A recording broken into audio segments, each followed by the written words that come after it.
Welcome to the Nomad Network, your first stop for complete and comprehensive Chicago Bears football coverage. Dive deep into analyses, updates, and all things Bears. Subscribe to our YouTube channel today and never miss a beat. Thank you in advance for your support. We promise to bring you the best because together we're unstoppable. Go Bears!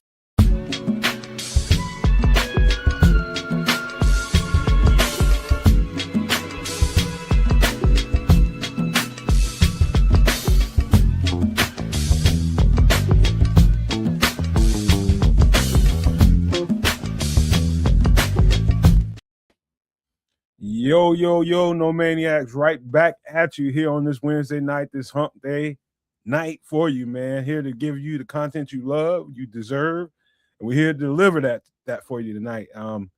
Lots going on, man. It's a lot of Bears news going on, a whole bunch.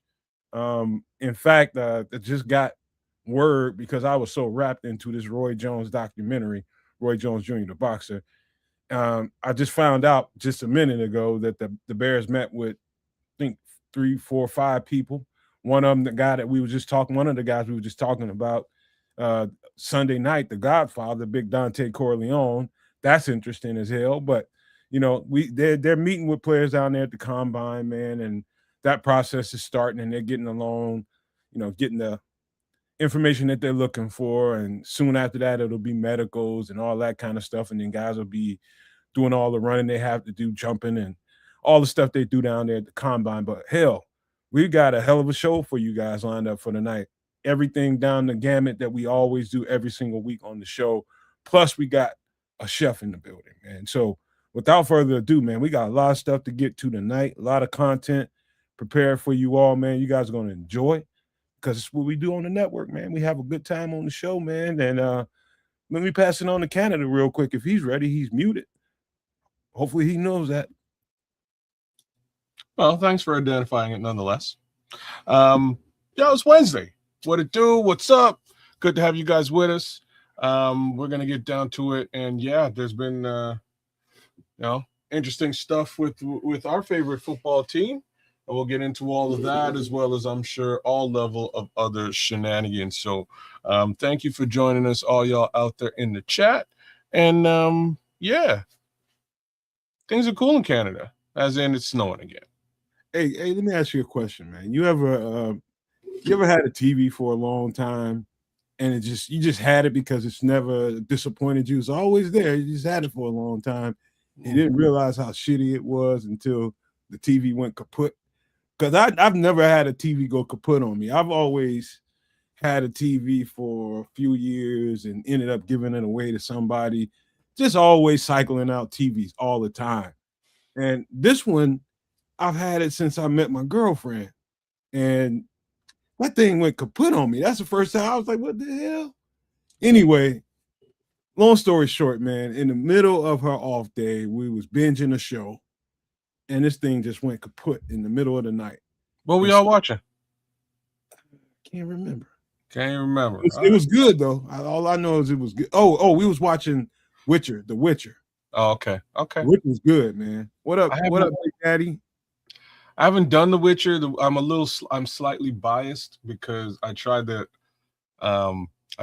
video game, which is highly touted, and I straight up hated it. So, anyways, TVs with respect to me, I'm a little bit I'm more like what you sort of described. At one point back in the days, there was a single TV in the house, and that was it. And I spent good money on that. And like how that came about was, I'd started my first couple of jobs and got a good big paycheck, but still couldn't afford the TV. And I went to like one of them spots where they'll sell you a TV on like long-term down payments.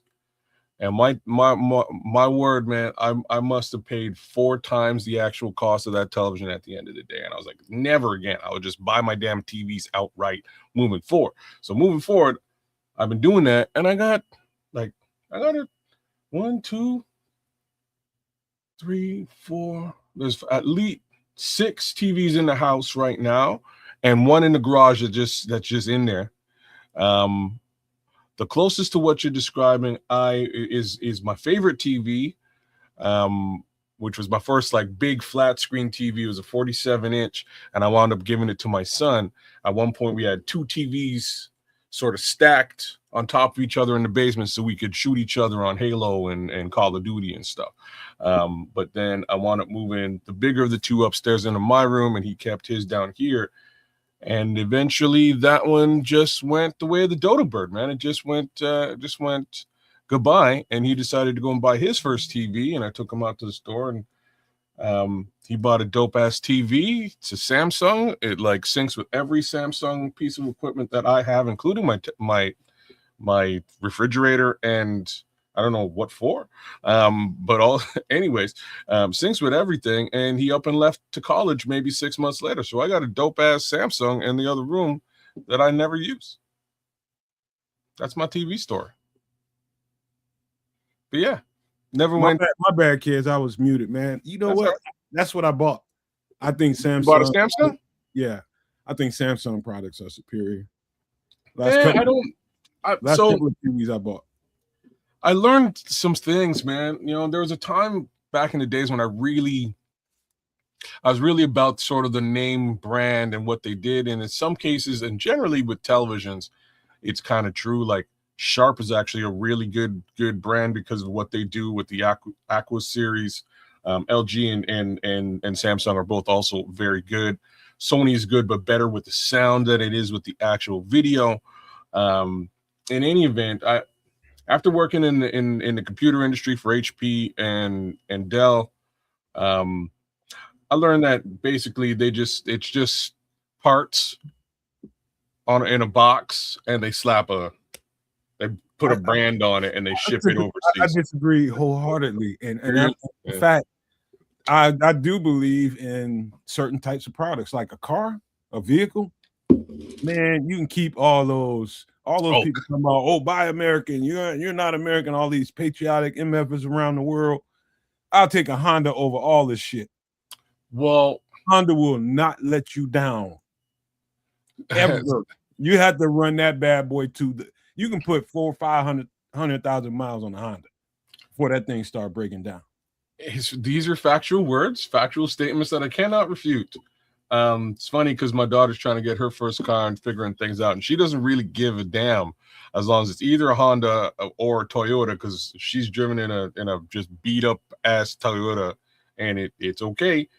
Same thing with the Honda. It's okay over, in deep into 400 plus clicks or miles, which is crazy.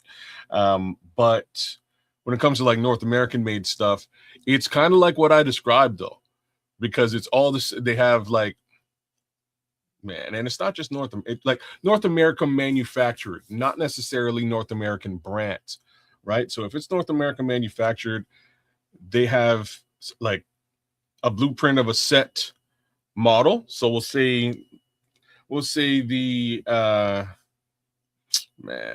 Mazda Tribute is the same thing as there's a Ford that is exactly the same. There is a Chevy that is exactly the same. It's all the same blueprint of like SUV, and the parts are just manufactured and shipped between Canada and the US and sometimes Mexico, but usually Canada and the US. And they just put those parts together at a manufacturing plant, and away you go. All exactly the same vehicle. They come to you at different price points. The like entertainment system and things along those lines might be a little bit different. You know what I mean? Might be a little bit different because that's actually coming from the manufacturing company. But parts, all the same. They slap a brand on it, and away it goes. Becomes a Toyota. Sorry, becomes a Ford. Becomes a Mazda, etc. So take it for what it is. If you're talking about a foreign car, though, like once you get into Honda, Toyota's a little tricky because they do a lot of their manufacturing in North America, to be frank with you. But Honda, Mercedes-Benz, Nissan, anybody who's outside of North America, for the most part, they do things completely differently. It's not like they build it themselves and they ship it. It's just quality merchandise. I don't care. If America started to build, like, I believe in Chevys. I do Yeah. believe in Chevy. Chevys are, especially the trucks they make, very, very strong products. Now, I'm just being honest when I tell you that when it comes to cars, or even some of the trucks they have out now, I believe Hondas are superior in durability and long range health of your vehicle. You know, I just believe that, man. But however, you know, what I'm looking at is a beautiful new TV. The hard part about this new TV is having to link everything back up and all that shit I had to do. It came yesterday, but we put it up last night. You know what I mean? But holy shit, man. This thing is so beautiful. The screen is so beautiful. I feel like I can walk right into it. So it's like every year seems they up the ante on the visual quality on the stuff, and you know the additives that comes with, you know, these certain products like this, you know, certain things that you can do with the product like that, like you were just talking about before, the connections you can have and making things have shortcuts to it because the connections. I skip all that shit, man. But Really, bro? That's where yeah, that's where I live, bro. You know what I mean? That's where I live. I don't care about like much like sound. So um sound has like a specific range of 24 bits. You can only, you know, get that 24-bit sound is like pure sound. The human ear can't even process it, right?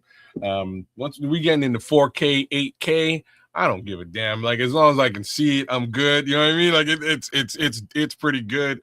I don't complain too much or spend too much time paying attention to that side of things.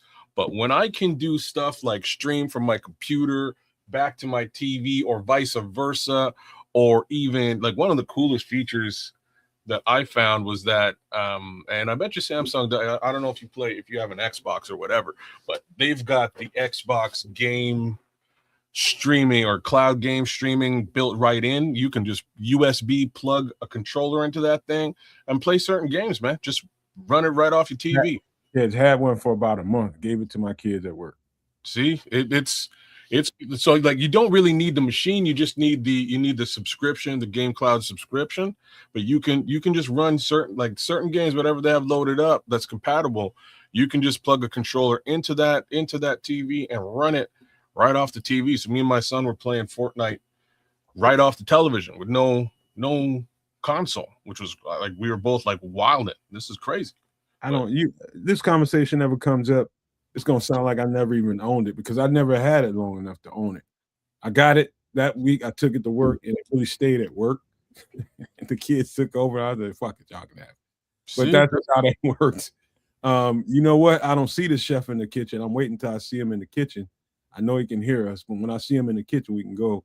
But yeah, man. Hey, all the connections, man. Some of that shit is so unnecessary. Having to get through passwords and all this kind of shit. All that shit so unnecessary. Then you gotta that is a pain in the ass in today's world with like getting your Netflix, trying to remember what the hell your Netflix password is, and then getting into, you know, Disney Plus and Prime and all that stuff and getting it all loaded. It is a verifiable pain in the ass. But one of the I see the chef right now. We're gonna let you intro him. But one of the good things about it is this new product that they have out now has all those prompts right there on the remote. I don't know if you got a remote like that, but you can just pop Prime, you can prop Netflix, you can pop, it's built right in now. Built right into there, man. It's all there. Just hit it. Oh, that's pretty cool. Yeah. Ron said he just bought him a Ford Focus. My pops had one. That was his last car before he passed, man, and he wrecked it.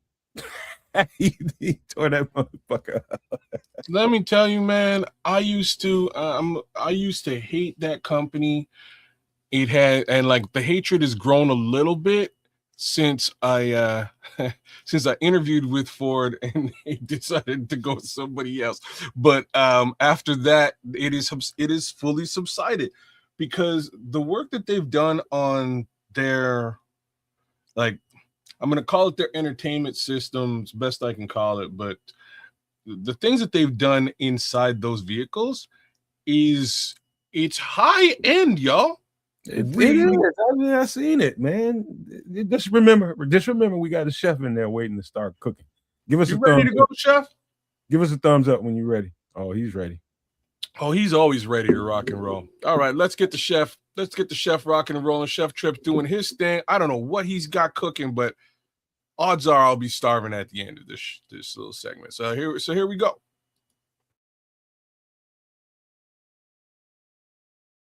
Chef Trips. Chef Trips. Chef Trips. Chef Trips. A motherfucker in the kitchen. And it will be beautiful.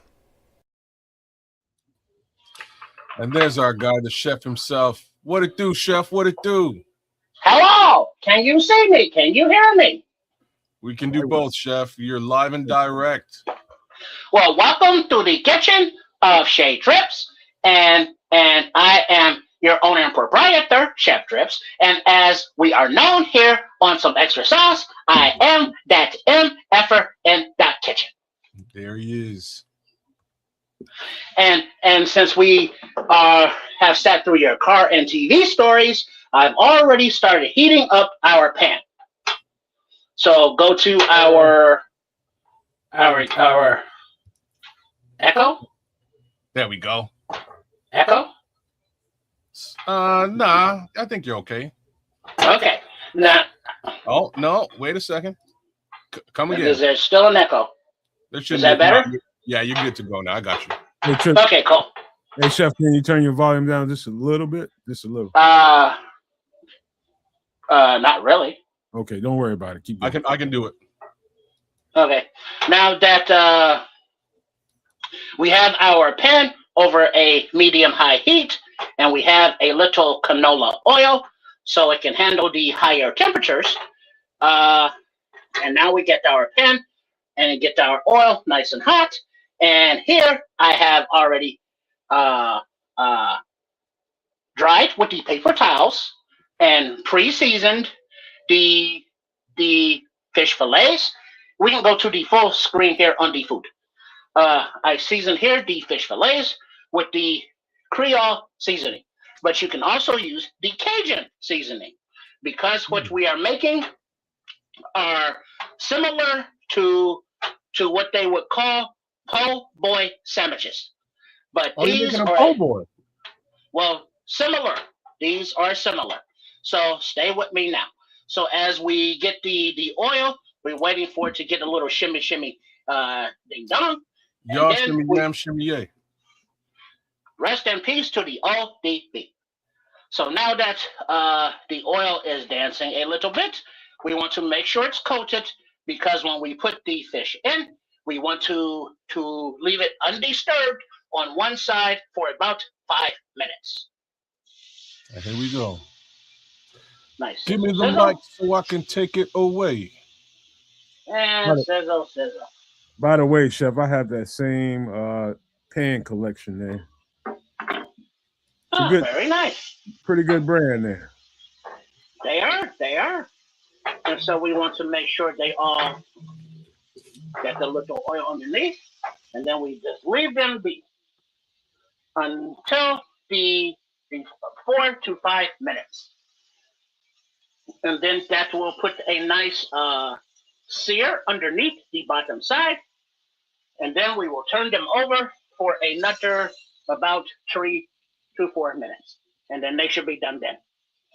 And then we will put them to the side, and we will then construct our other materials for the food. Now, please, if the producer can play the video while these are sizzling, the video will contain the ingredients and how I prepared our po' boy sauce. The roux, how do they say it? The remoulade sauce. So this is what the Cajuns and the Creoles eat from the French recipe. It is like a condiment down there.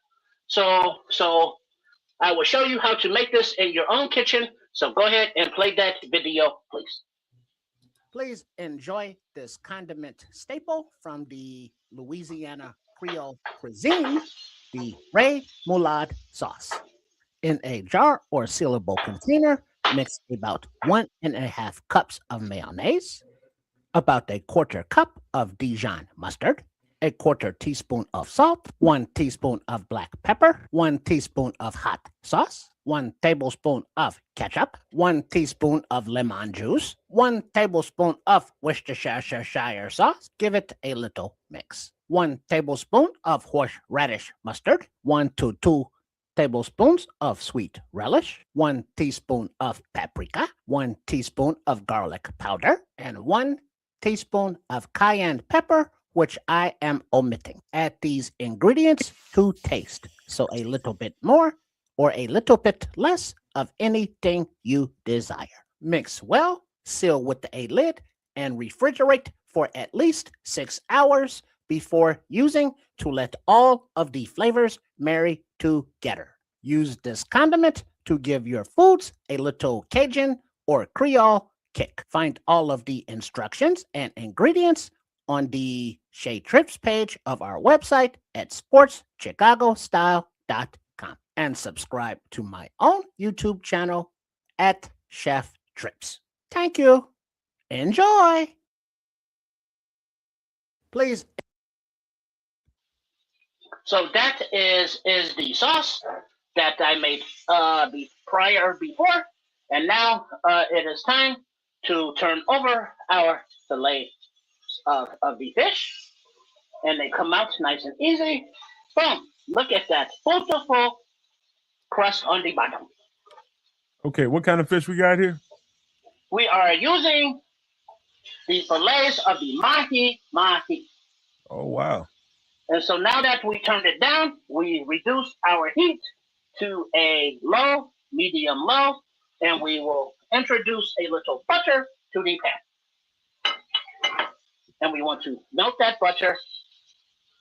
And then as we do that, we will baste our fishies. Chef, I'm curious, how much does the mahi run you these days in the store? I do not remember the exact cost, but they were frozen. And I would say any place between $8 and $15. I do not remember exactly offhand, but I can find it for you and let you know. But it was less than $20. Pretty good. But now, as you can see, you have a nice sear on the bottom side. And now that we've reduced the heat, the majority of the cooking has been done. So the inside of our fillets will remain nice and flaky. Hey, but Chef, then once we have this, we will not worry about the pan so much, but we will let it cook down. We will let those drain, and then we move those a little bit over there. And yes, you have a question. Hey, Chef, I know I have a statement. My girlfriend would smother you in your sleep for putting that steel spoon on her nonstick skillet. She would.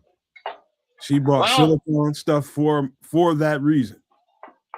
She would smother if she would like to send the chef some silicone spoons, I will be more than happy to utilize them. But in the name of the silicone, I do have these right here, which are, if I can get them out. Oops, sorry. These are the silicone brushes, that to baste on your foods. And then also, as we will now turn the heat all the way off, and we will remove our fish into these waiting and over here. And this is also not silicone. Man. Put that over there. And don't worry, I am not scraping the surface, nor did I scrape with the spoon. I'm cringing. So now we put our fillets to the side, and we can remove a little bit Actually, we do not need to, because you see that in there. We will utilize that in a minute. But first, let me rearrange some of the things here. Also, speaking of silicone, I do have these oven mitts, and they are fantastic because we have this hot iron, and it makes me never mind. Oh wow! So I gotta get those. Damn. I gotta get those. So now, hold on 1 second, please. Let me put this here. And now I will take the cool iron, put it around there, and put that hot iron back up here. The old switcheroo.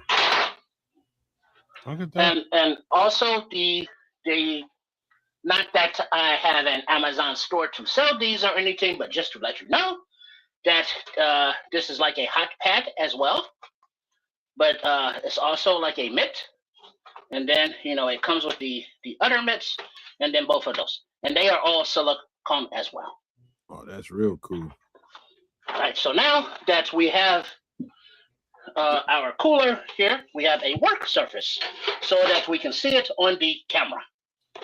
So we put this other silicone mat here, not to scrape up and mess up the surfaces of anything. Then we put a cutting board here.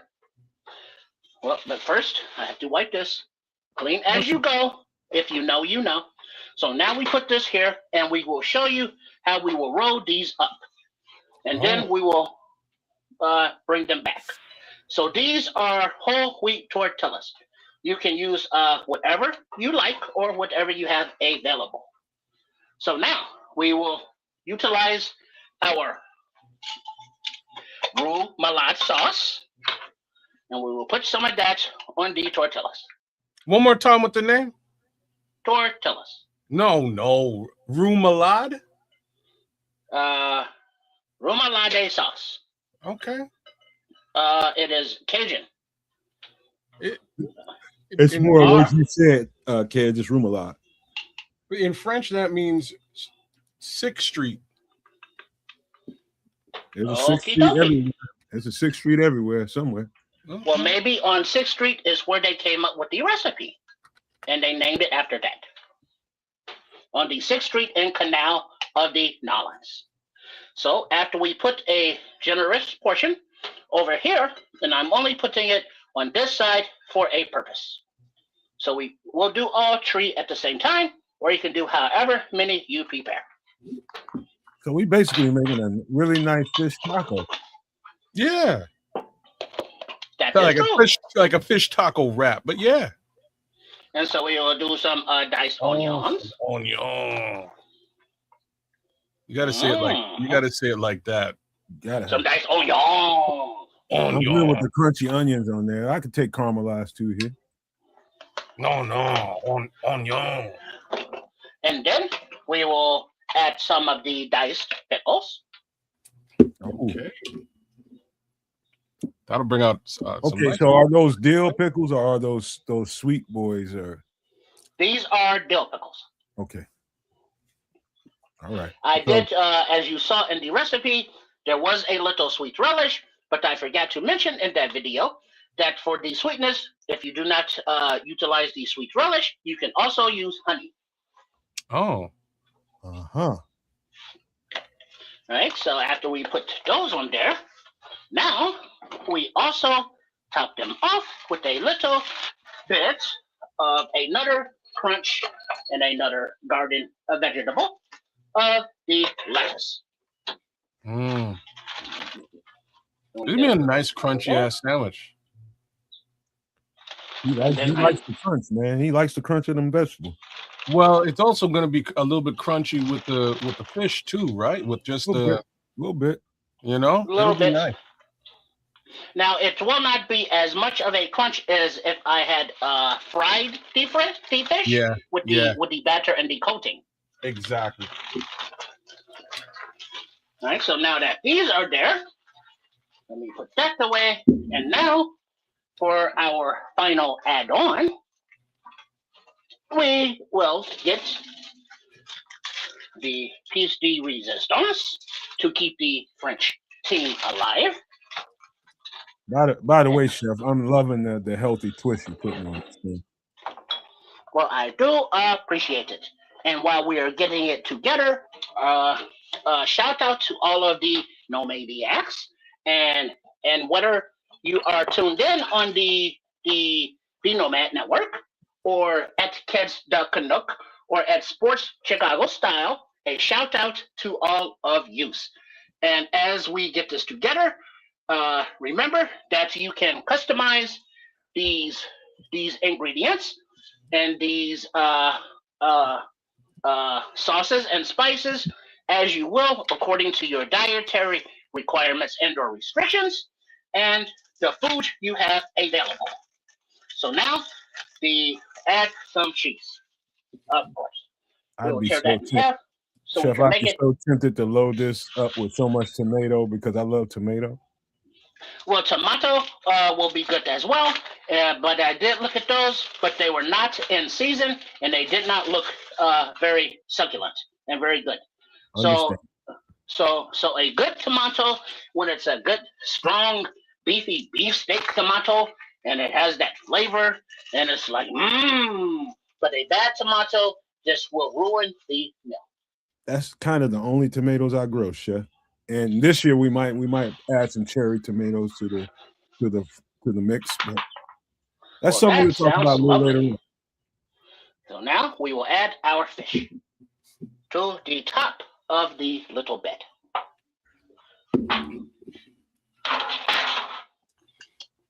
That looks great, but I'm a savage. I'd put so much more sauce on there. Well, that was actually something I was thinking about, and I will actually do that because just to not be overkill, but it will go down well. And I did. Kids, we're cousins in that regard because I'd slather the shit out of that. You do the same thing? Okay. I would be a straight up savage with it. That'll be no two ways about it. That is a good idea, but I was trying to avoid, because there is one more step. Now you can stop here and you can enjoy them because they will be tasty nonetheless. But the other step, one second, please. What do you got going on? What are you doing? That's going down his arm for sure. What do you got going on? What are you trying to do? Well, what would be good to do would be if the tortillas were you're gonna bake were it bigger, or the portions of the fish and the other condiments were smaller, it would be easier. But what we are going to do is now we will reintroduce our skillet. Oh shit! Yeah, okay. And then we were going to put this on a low fire. Oh, sorry, that's the wrong one. We're putting it back there on the back burner, literally. And as that heats back up, we won't be able to make a complete burrito or enclosure, but there will be enough to get on the other side to close it up enough to give it a little toast. Just put a little water on the edge of that and it'll be fine. Nah, he's got sauce there, man. I think the sauce will do it. That sauce might catch it. Yeah, looky there. And then we put it face down. Nice. And then as we put them face down, where the seam is, it will seal itself. And then like that little sauce right there, and we don't need the water. And then we put those in there like that. And then we fold this one over as well.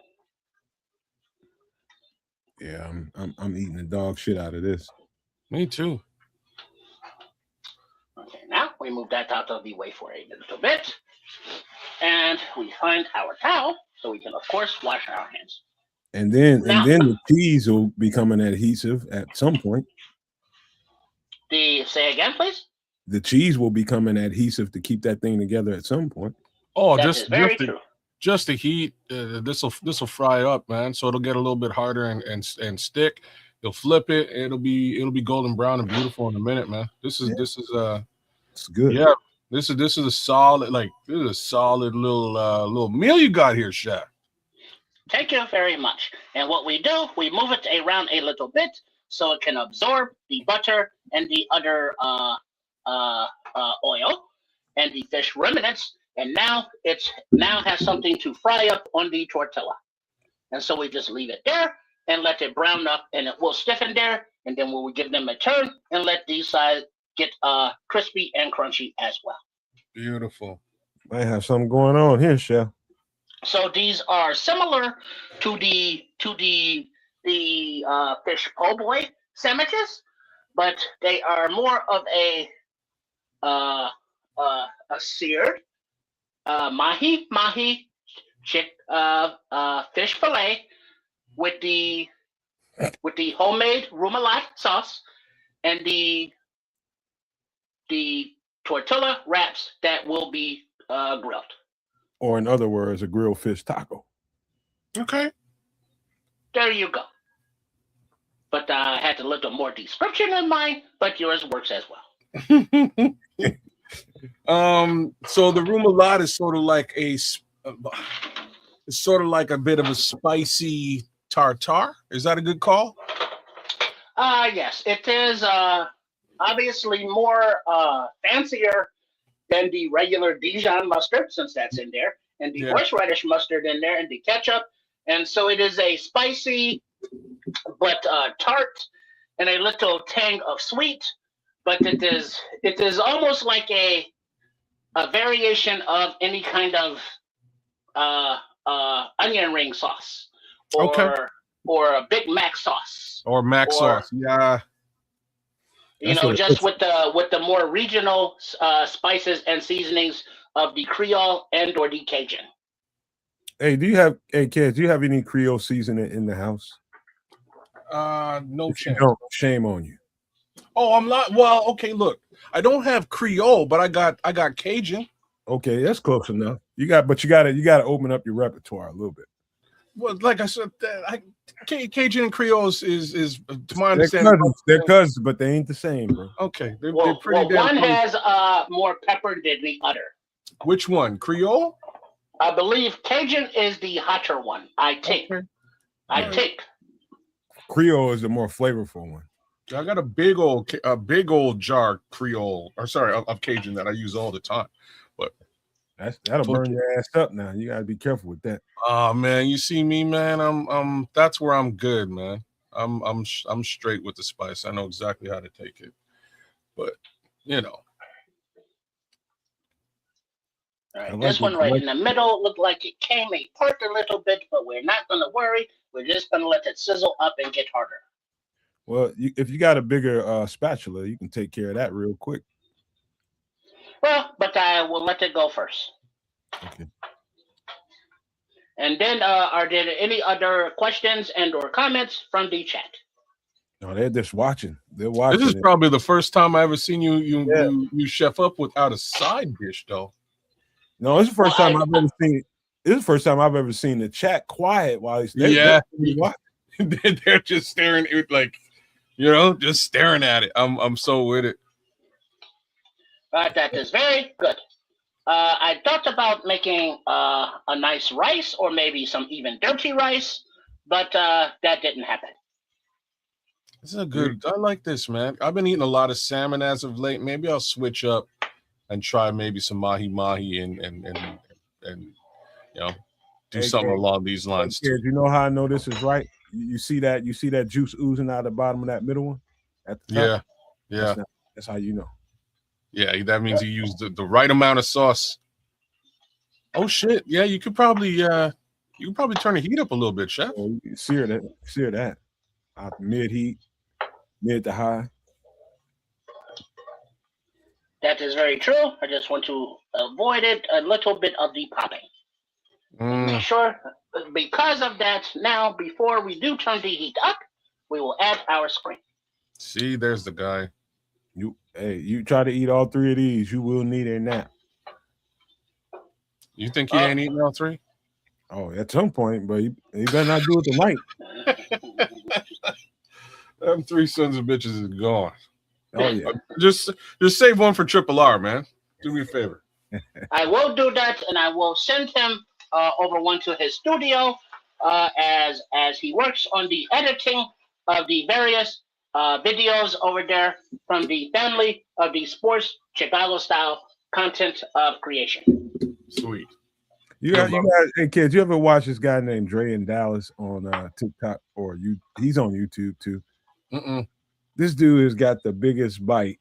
Like he'll eat a Whopper in like 3 bites. I mean, he's not trying to. He's just got a big freaking mouth and big jaws to hold all that food in there.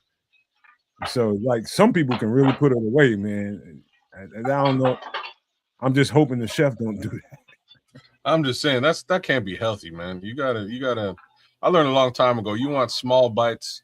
You just see me with like a yogurt. There you go. With a yogurt, I'll use it, or like ice cream.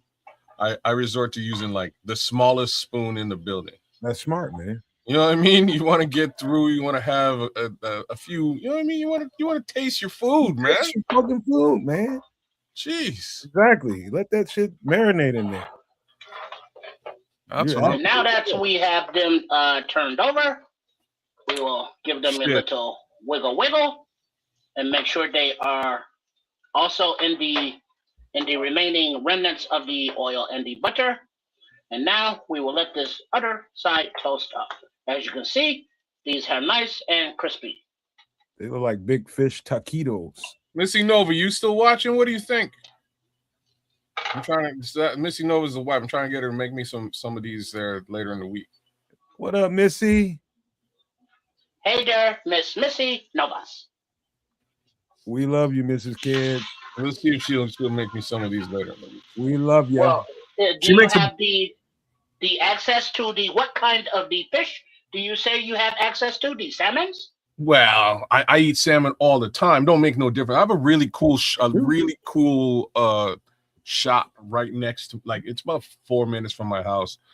We'll go up there, and they have all kinds of fish there, all kinds of so it's like it's a little grocery store, but it's fresh local fare, right? So most of the stuff that they got there, really good fish, fresh, really good beef, steak, etc., all fresh, chicken, all fresh, eggs, all fresh.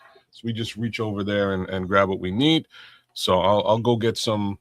Like, they'll definitely have some mahi, but maybe I'll do a different fish this time around. I'm not sure. I'll check it out when I get there. Well, the thing about the fish tacos is that you can alternate the fishes, because there are other fish in the sea, as the saying goes. So now we will give them a little rotation. I think you almost good here. Yeah, I think you're good. As we can see, as we are about to bubble up there, we will take just a little peek, a little gander, if you will. Oh, you're good to go, dog. Yeah, man. So we will kill the heat right there. You almost passed, dude. No, we are good. Because you can tell from the smoke coming up, as it gets darker, that lets you know that, oh, there's some burning going on, they are done. So you listen, and you smell, and you watch, because the food will let you know when it's like, hey, get me out of here, and enjoy me now in your tummy.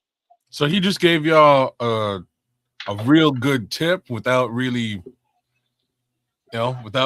exposing it. If you look at the tortilla itself while you're cooking this, and it starts to bubble, you know she's good to go.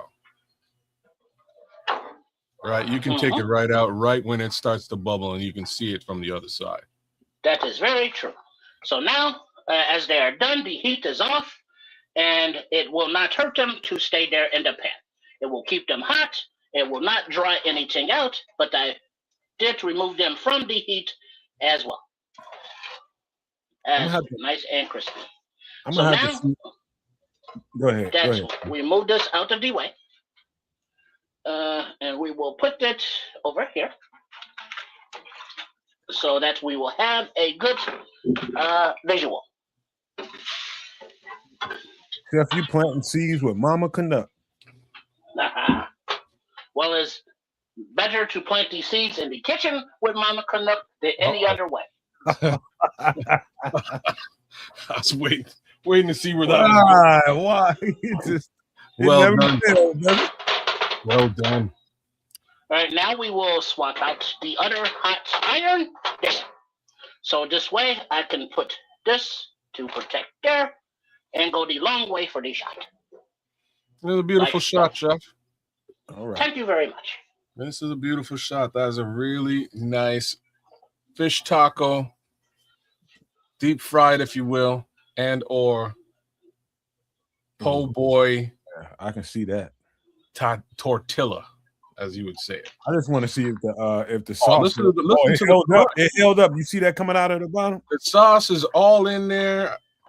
The crunch was the crunch was audible. You could hear it. That's a fantastic little creation, my friend. Well. Don't waste that sauce down there. Scrape that shit up. Oh, you can use that to dip. You can dip, yeah. That is very true. Because now that sauce becomes now a dip. But the crunchiness of the shell of the tortillas is delicious. And then there's other crunch with the pickles.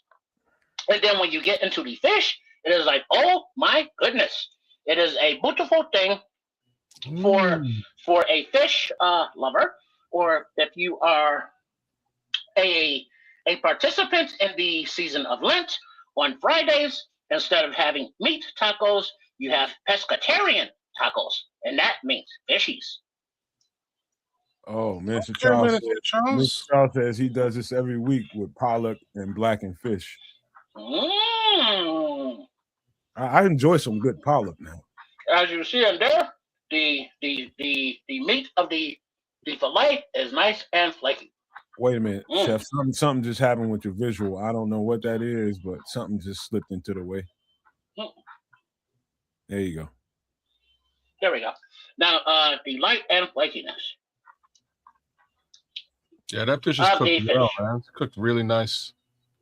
Yeah, that's cooked through, man. Well done. Thank you very much. And then all that sauce. You know, Chef, you have a pretty unique taste palette, and a lot of the things you make, I think, are questionable to some people. But you know what? Today, I think everybody within their right, if anybody, there's a lot of people that don't like fish. I don't know who those aliens are, but there's people that don't like fish at all. It's true. But this is really good, man. This looks really good. Well, thank you very much. And any of the seasonings or the spices that you do not like, you can alternate. And if you want to use actual different like tomatoes or vegetables, you can. But the overall fish taco experience, this is something easy that you see that you can customize and do very easily in your own kitchen. Because in your own kitchen, you are your own chef. Amen to that. You know what's funny? You know what's funny, Chef? I don't eat fish or shrimp very often. I need to eat it more. I need to get more of that in my diet, man. I need to get some more of that kind of protein in me. But man, when you don't eat it and it's sparse, it will get to your stomach a little bit. And it got to me on our last show Sunday. Oh my. Well, that's why you dip. Huh? I tried to tell you, man. You said something about it. I wasn't sure if you were for real, but okay, I'm with you now. Say if you don't eat something like fish for look, you said it was shrimp, right? It was shrimp, yeah. You got fish is a little bit better. Like you got to be careful if you haven't had shrimp for a long time. You have to be careful. And then also be aware that in the remoulade sauce, there is hot sauce, there is horseradish, there is cayenne pepper. So there are things in there that can annoy your system if you have a irritable system. So that's why I left the cayenne pepper out of here. But there is enough in there that it will kick your ass a little bit. Yes, because the Creole and the Cajuns, just naturally, their seasonings and their spices are on the spicier side in general. Very Good, cool. good. Hey, Lord, my girlfriend is starting to enjoy fish a little bit more. She was one of them people before she met me. She was one of those aliens before she met me. But I slowly worked her. I worked her into a corner and I beat her up. Not physically, but I worked her. And now she's starting to enjoy it. I'm talking about she couldn't stand catfish. All she wanted was fish out of salt water. Mm. She's a East Coast girl. They're shore people. That's saltwater people. You know, so all right. I think Chef needs to be left alone, don't he? He's having a good time with that plate. I do something a little bit different with this, and let me see what happens when we get down, when we try to recreate what you've done here, Chef. I would make your sauce, but I would make a slaw out of it, and I'd put the slaw on top, and then cook. And now you got me. So that's what I would try to do. Make it. It'll definitely be real crunchy, but it'll keep that same flavor. And yeah. Well, do you know that what you mentioned with putting the slaw on the sandwich is something similar that they do in the Pittsburgh, Pennsylvania areas. Okay. And they put the slaw and they put the French fries on the actual sandwich, and then they wrap it up because back in the day, and the blue collar workers, they needed one hand to have their meals, and so they needed all their meals in one sandwich. So they had the salad with the shredded cabbage and the lettuce, and then they had the potatoes, and then they had their meat, whatever the meat was, and that was between the bread, and so it was wrapped up tight so they could eat it. So what you are describing is that without the French fries. Very cool. All right. You know what, Chef? I definitely appreciate this one this week. This is something kind of right up my alley, man. It looks like a fish taquito, like a big taquito. Yeah, that's a really good call. Actually, that's a good way of looking at it. I enjoy shit like this, man. Just because, man, it's something different, and everybody's always looking. Like most people are creatures of habit; they make the same stuff over and over and over and over again. This is a unique take on what you can do with your fish and how you can apply it healthy. Because with that said, the fish taquito, when you hear things like that and you see the tortillas, you think of south of the border, or you think of a Tex-Mex flavor. While that is this, it is not this, because this is a Louisiana, New Orleans bayou flavor, but just happens to be in that very versatile tortilla wrap. Wow, this is good sounding, good looking, and I know it's good tasting based on the ingredients I've seen you put together in that video, which is available on YouTube. I assume Chef Trips. Oh, right? Yes, you are talking to me. Yes, that is true. The Rumalot sauce is up there on the channel there at Chef Trips. So be sure you subscribe, and thank you for all of the support for the hey, Oops, I'm sorry. And thank you very much for all of the support and all of the comments. So are there any other questions and or comments before I get out of here and you all can talk the Bears? Oh, I got a question for you. How different Yes. do the wheat tortillas taste versus the flours? The flour tortillas. It is the same difference that you notice when you use anything with the whole wheat flour versus the white devil of the white flours. So you can tell the difference between like white bread and wheat bread. It is the same thing with the tortillas. So it wouldn't inhibit you from wanting to use more and more wheat versus the white flour. It's not as pronounced though, right? It's not as No, pronounced. it is heavier. The wheat is heavier than the blanched flour, and so it will, let's say, take sometimes more of the moisture, whether it be the milk or the water to saturate it, as opposed to the white flour. So, like with the brown rice, it cooks different than the white rice. And so there are differences, but I cannot explain scientifically. But the difference that you notice between a piece of whole wheat brown bread versus a white bread is the same with everything else. It's the same, but it's different. Okay, I mean, one more question for me.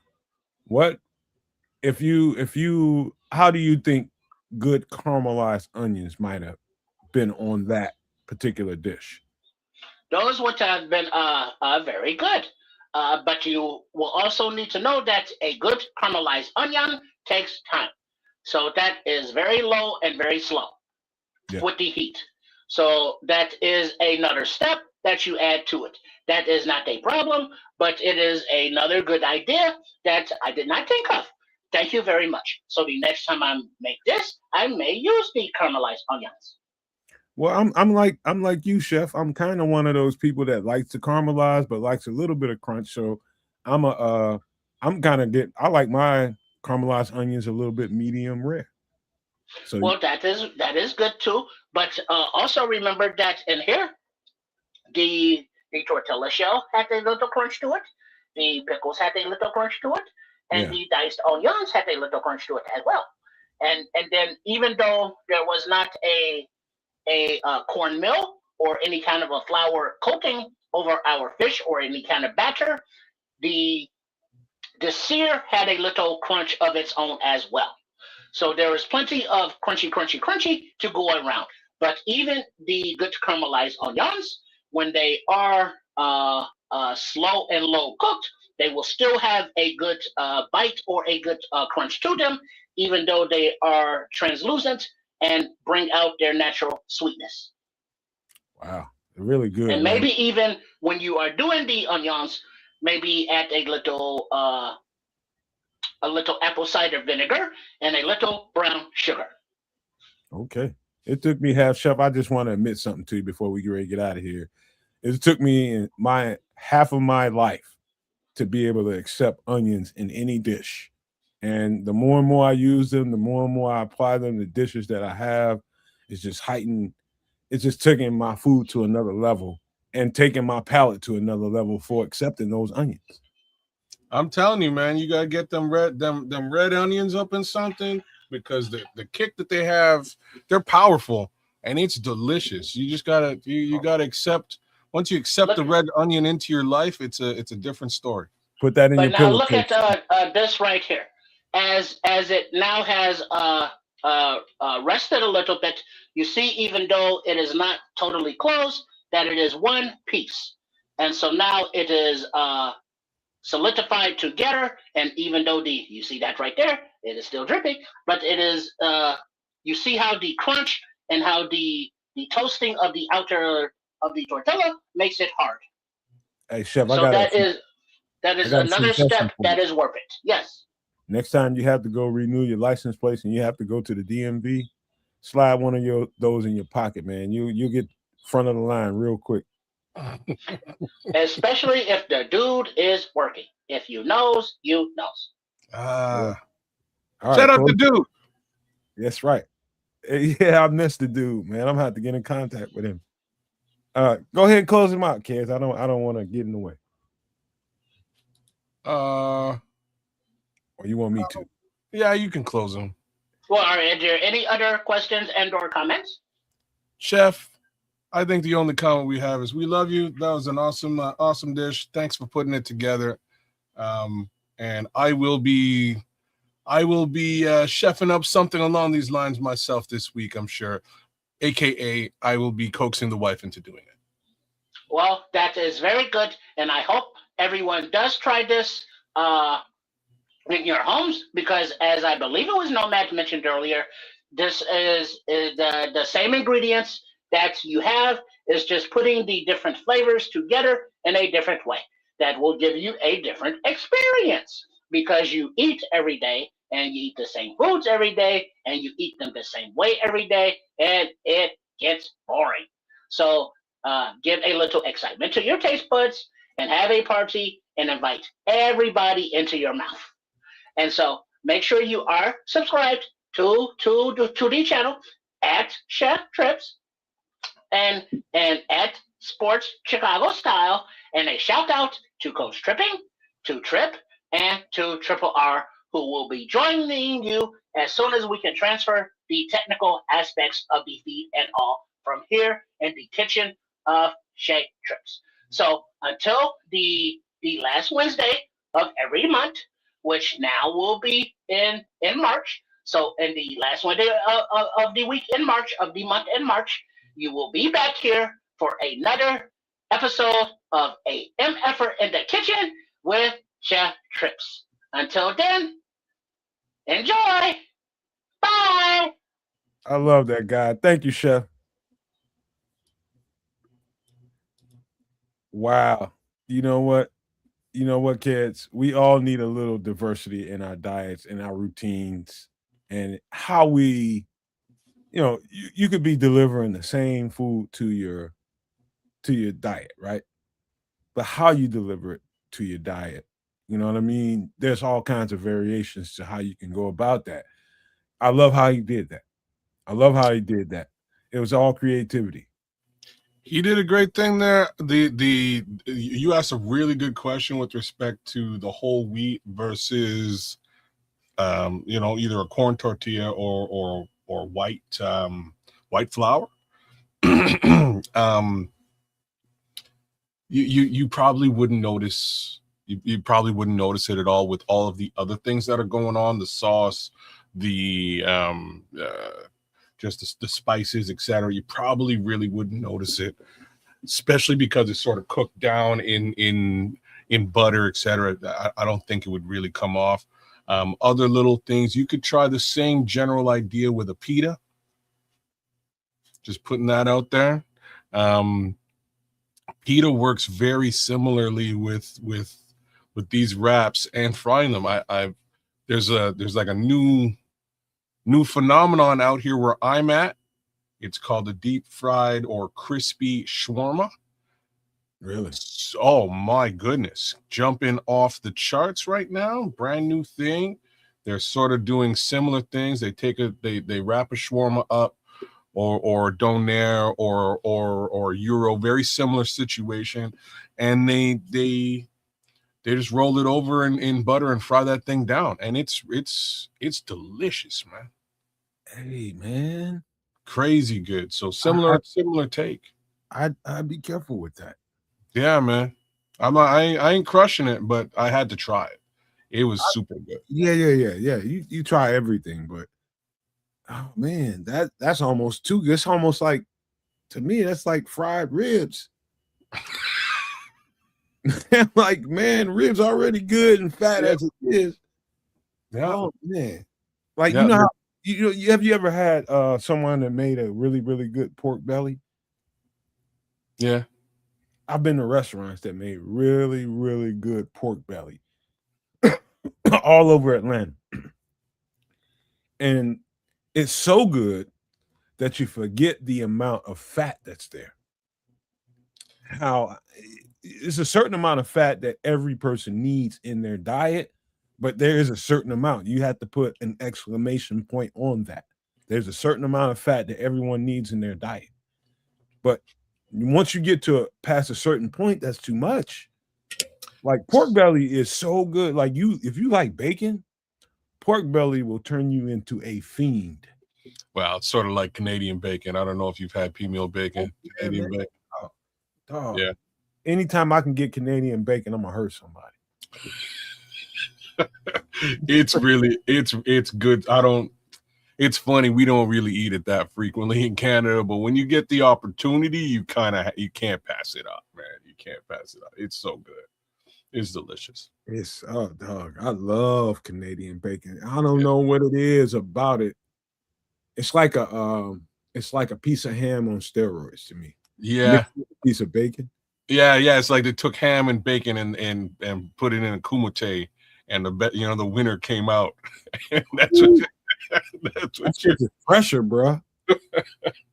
That shit is pressure. Like I like one time, I was in Columbus, and my girlfriend wanted to eat some pizza at a place, and she told me that they had a good Canadian bacon pizza with Oh wow. She wanted to throw pineapples and shit on it. So it'd be like a ham. It's like a Hawaiian pizza. Shit, like a Hawaiian pizza, but instead of ham or bacon, you got Canadian bacon. Man, I was like, she had me at Canadian bacon. All she had to do was stop there. That's all she had to do. Shut the fuck up right there and order that shit. But she threw in. I think that's my first experience with Hawaiian pizza, even though it wasn't Hawaiian pizza. It was just her throwing toppings on the thing. What was your thoughts? We ate the shit out of that thing. And made love. Oh wow, bro! She did good, bro. All right, she did well, bro. When you can mix, I'm talking about blend. Benjamin Williams, you ain't never tried Canadian bacon before, bro. What you doing in your life? What you doing? He's right though. He's right. Like there's certain things that when you get the opportunity to do it, you can't pass it up. You got to get, if you eat bacon, if you know what I mean, if you eat it, there's folks out there who don't eat pork at all. But if you do, you got to get yourself some Canadian bacon and test it out. Like what this man just put down. I'm in Canada. I ain't never seen Canadian bacon and pineapple on a pizza before. Never heard of this. This is now something I'm going to have to keep my eyes peeled for and potentially put together if available at the pizza joints that I frequent. Dog, all you have to do is originate it. That's what I'm saying. I'll put it together if they offer. I don't think I've ever seen a pizza joint offer up Canadian bacon on a pizza where I'm at. It would be so good, but bless that with a little pineapple. Oh snap, that'd be great. So good. And like same token, people out there like, oh hey, I don't want no pineapple on my pizza. I'm telling you, these two things together gotta be solid gold. Kids, there's a couple of mind-blown pizzas. I hear you, Patrick. I hear you. You right on with that. But, there's a couple of mind-blown, and this happened more recently than the Canadian bacon and pineapple pizza. This girl that I knew at the last job I was at, an Alfredo barbecue chicken. So the Alfredo, I knew you were gonna say barbecue chicken pizza, but I didn't predict the Alfredo. I knew where you were going with this. I could smell it. What did they do with the Alfredo? Was it like Alfredo sauce? It's the Alfredo turned into the red sauces on your normal pizza. All right. I'm against white pizza. And it was barbecue chicken. Barbecue chicken, bacon, and some what was it? Some banana peppers on that thing. Yeah. So we do a variation of that, but it's not with Alfredo sauce. It's with barbecue sauce. And like one more time, instead of like red sauce, barbecue sauce. It's sweeter pizza, but it is so surprisingly nice. Like take that with you too. I'm just saying there's some crazy variations that we have up here because like just part of the difference. It's like we're not, pizza traditionalists. I know y'all pizza traditionalists out there, especially in Chicago. We're not. And we get a little bit creative with some of the shit here in Canada. And like I'm telling you, some of the pizza joints here would blow your socks off. No word of a lie. We're not going to give you no deep dish. You got us. But we'll give you very close to a traditional Italian style wood oven pizza that would really surprise you. I knew it wouldn't, kids. I know people that really, really do that well are all over the world. They're not just Mhm. in the United States. They're not just in Chicago. They're in all parts of the world. Pizza's a real thing.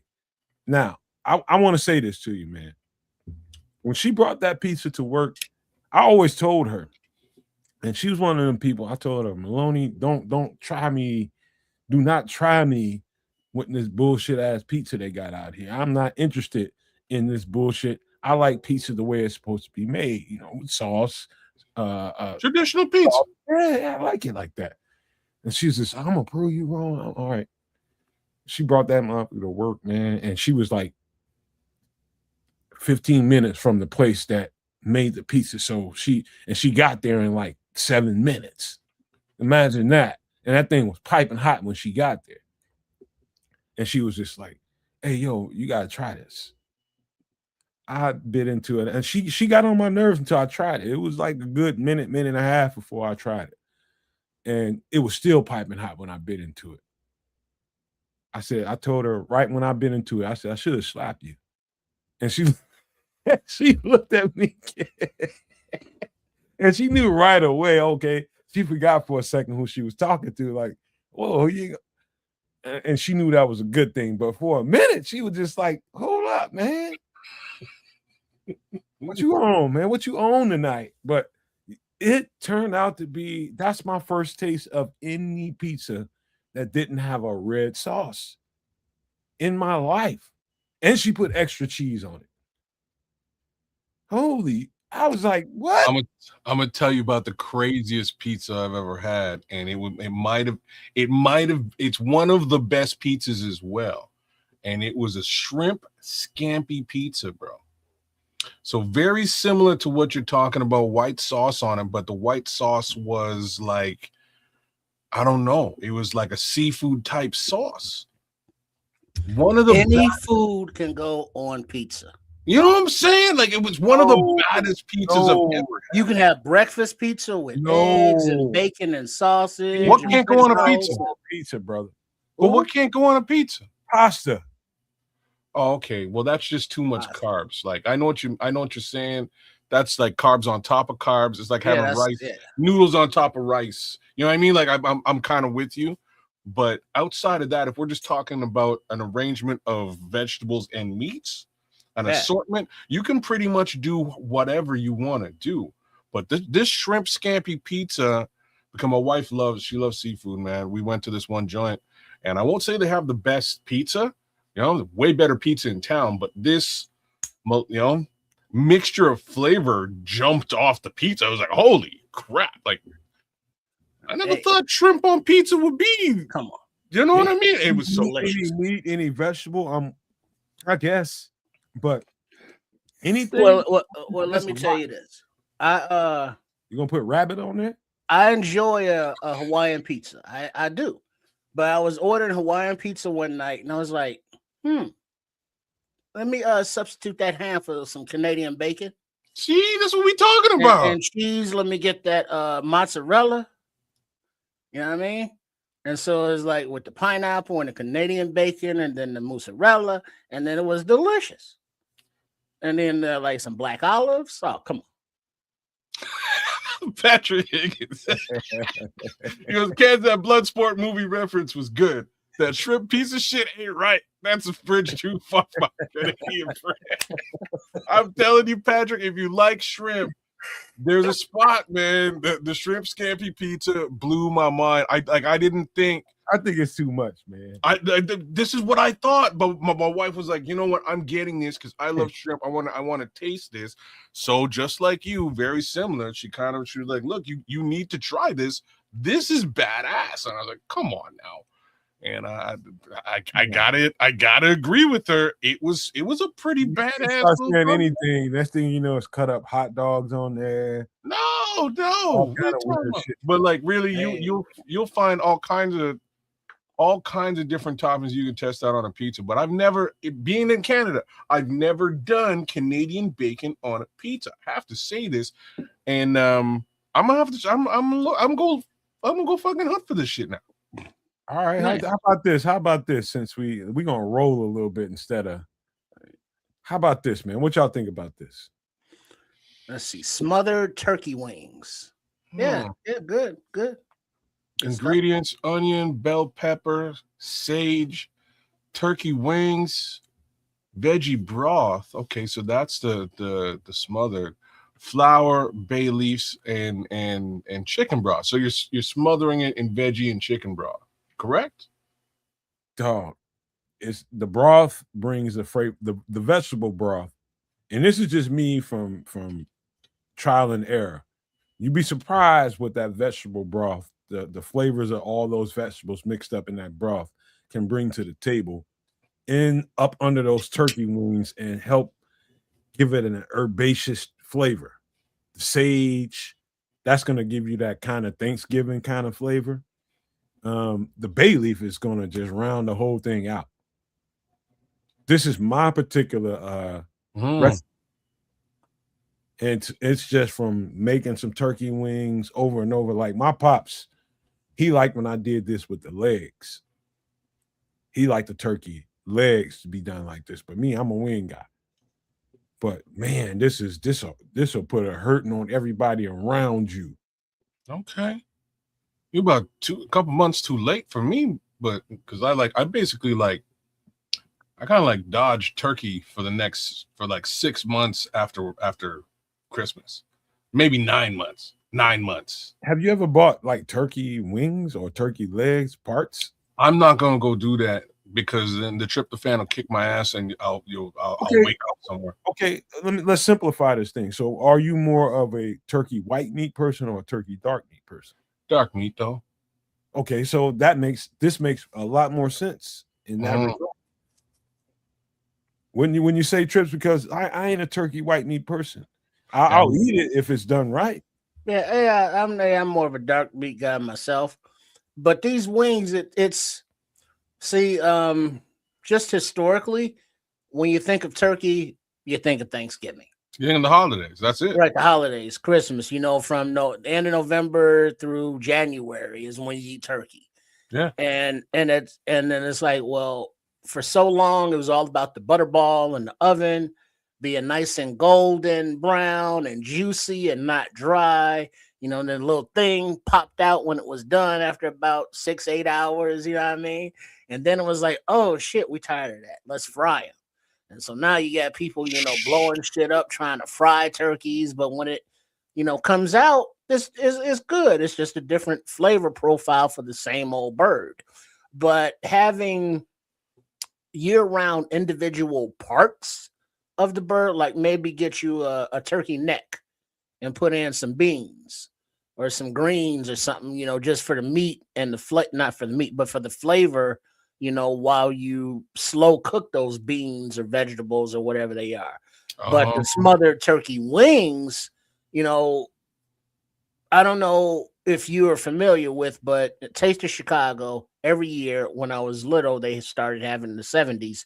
But one of the things was a roasted or barbecued turkey drumstick. It's the same at the Renaissance Fair. That was their thing.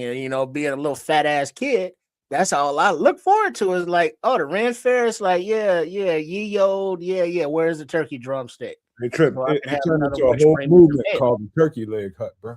Huh? It turned into a whole movement in Texas called the turkey leg hut. Oh yeah. Oh yeah, hell yeah! It's like they franchise that shit. Nice. Well, I mean, but just the drumstick, the leg, you know what I mean? Yeah. Just that one part of the bird is like can run a franchise. So, but the wings, when you smoke them, but this smothered them, it's just a different flavor of turkey than you're used to. Yeah, it's different than the Thanksgiving or the holiday stuff that you're used to. This is more of a Southern. It's like, hey, your grandmama from where down south?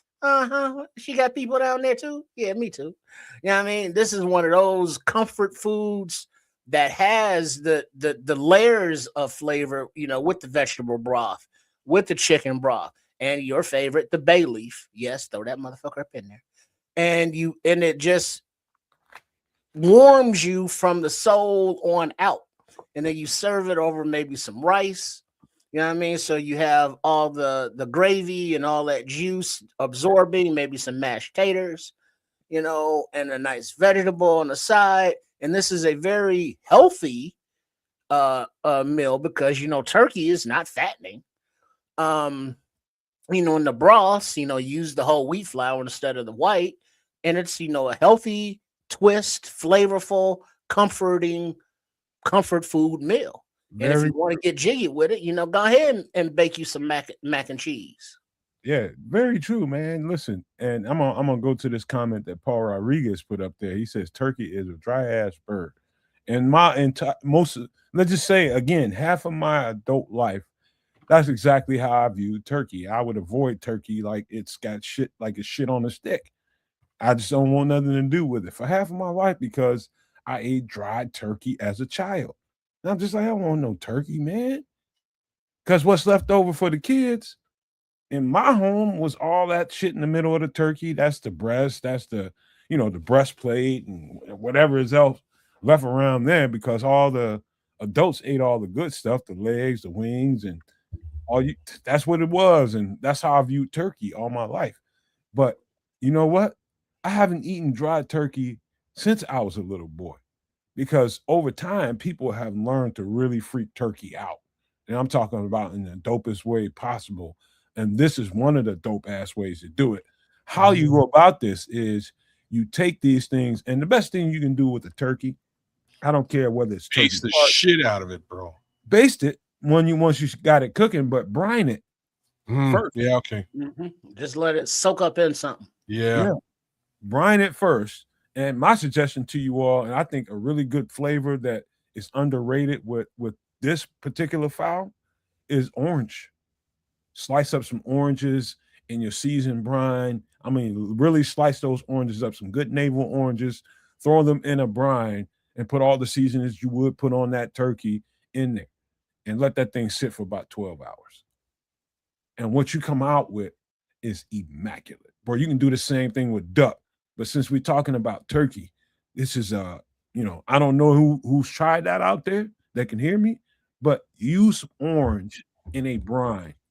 Maybe use some peppercorns or whatever. You like a little bit more spicier stuff, but this is a good mixture for your turkey.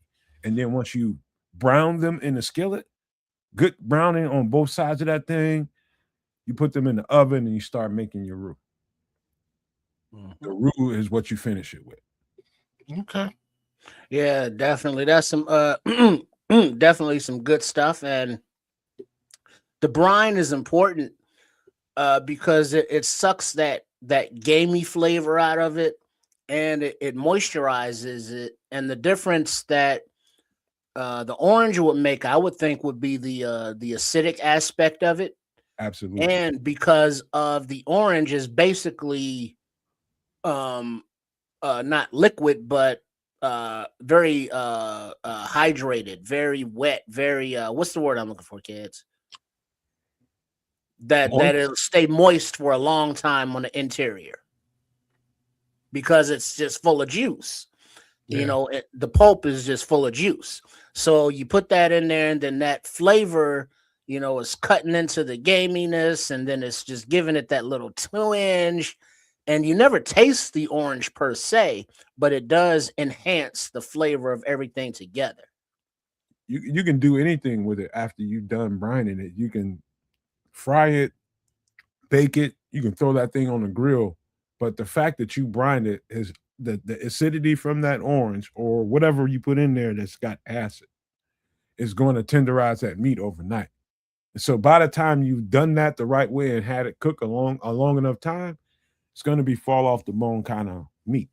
It's going to be no problem pulling it apart, pulling the bones apart and getting to that meat whatsoever. None. There's no resistance to it.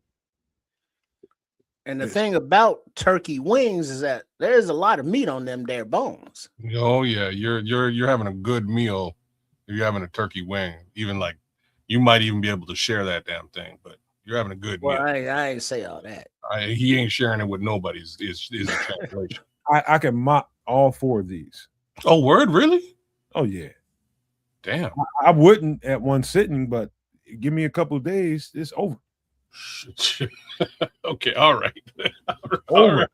All right. Okay. All right. But, hey, smothered turkey. Oh shit, good leftovers too.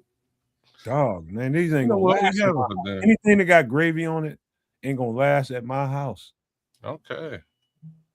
Ain't gonna last. I love gravy, man, but I'm a smart individual, and I don't use gravy as much as I would like. That's just called being disciplined about life. You know what I'm saying? Gravy ain't the best thing in the world to a very, very healthy meat. That's very it's less, it's probably fattier now because people it's not a wild bird anymore. It's people farm turkeys now, and so they get a little fatter. So, when it was a free ranging fowl, it was a whole lot less fat to it. But now, turkeys are pretty fat, and you got to trim some of that off, and that requires a whole other conversation about pulling that skin back and trimming off some of that fat inside that thing. But that's a job that like I only do because I don't like all that fat in my stuff. Yeah, but I would look at it as that it's not a huge layer of fat, like a hog or anything. That's just more flavor for the cooking. That's more self-basting, if you will. Is that what they're calling it now? Hey, stick around, turn on the winds. We about to get to it, man. We're gonna skip the drinks for the night, man, and get right to the football. We got one more thing to get to, and that is this, man. Every football player got to eat some damn food. So let's go on to the next. What we got next? That's kind of how we turn into football players, eating so much. That's pretty true. This next one, you guys like this? Beef and broccoli. You know what? I lovely, love when you want a little Chinese food. I love this actually. So beef and broccoli ingredients: garlic, cornstarch, broccoli, beef broth, flank steak, sesame oil, oyster sauce, and ginger. This is like the one time in all time where flank steak and me are good friends. Not a big fan of the flank steak, but in a beef and broccoli, you do it in skirt steak too, man. Skirt steak will work here. Okay, perfect. You know what I mean? It's just generally not a fan of flank, but any kind of beef, basically. Any kind of beef should do. And I mean, if you want to get ghetto with it, ground beef. I would not do that is ghetto. Yes. That is ghetto. That's why it's ghetto. Yes, but it's still beef. It is beef. It is ghetto, and that is a different spin on this particular dish. But I guarantee you, it would taste great. Same token, it's just not really the profile you're looking for. Leave the trips. Man, be quiet, man. Golly, let's talk about beef and broccoli the way it's supposed to be, man. You ghetto fine this shit. Come on, man. Hey. Yeah, I would add some mushrooms to this though. Okay, I'm not like I say, I'm not a mushroom purist. I've had this in different places. I've had beef and broccoli everywhere I've been. If there's an Asian restaurant around that delivered Asian, I've had beef and broccoli in that place, and I've been all over the place. And I've had a version of it that had mushrooms. That was good. No soy sauce in this mix? Huh? Well, that's an add-on condiment. I love it. I missed it. I missed it, kids. That was supposed to be in there. Well, a splash in there. But if you're gonna do that, when you grilling that beef, throw a little shot of Worcestershire up in there too. Okay, yeah, for a little kick. Yeah. I agree. You won't need it once you got the soy. The soy has got so much sodium in it. Yeah, so I would suggest anybody that's going to make this at home get the low sodium soy sauce, and you won't need the Worcestershire. Okay. The soy is going to give everything the Worcestershire would bring to the table, and some. Plus, you got beef broth in there. All that's going to come together, and that's going to make all that flavor that you like with that sesame oil included. Yeah, it's going to be there. It's going to get there where you're looking at. Top it with a few sesame seeds. Yeah, absolutely, some sesame seeds, and that sesame oil will bring the flavor right out of this thing. Not for me. I don't dig the sesame seeds on this. Oh no, we ain't talking like a lot. You just sprinkle a little bit on top, man. Good for just a little dusting. Or to do the Salt Bay do with the little just a little dusting. Yeah, beef and broccoli, fellas, is my go-to when it comes to Asian food. Like no matter where I go, it's gonna be, you know, what it used to be for a long, long time until I start moving around away from here and start tasting it in other places. It used to be shrimp egg foo young. I love shrimp egg foo Shrimp young egg and the foo gravy young. that comes with it. Mhm.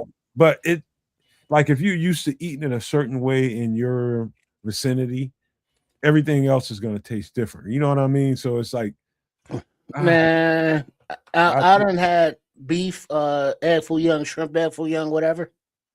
You can go to, this chop suey place or that Chinese restaurant.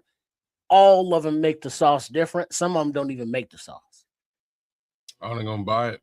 they go by the hoisin. They go by the hoisin sauce. Mhm. You got like they ain't making their own hoisin. They're buying the hoisin. Well, And no, that's but some of them do, and Right. you get spoiled because it's like, oh yeah, I order from Hung Foods all the time because they make the shit I like, and then you order from Low Max's and they don't make the same. They make the same menu items, but they use different spices, different seasonings. They cook it different.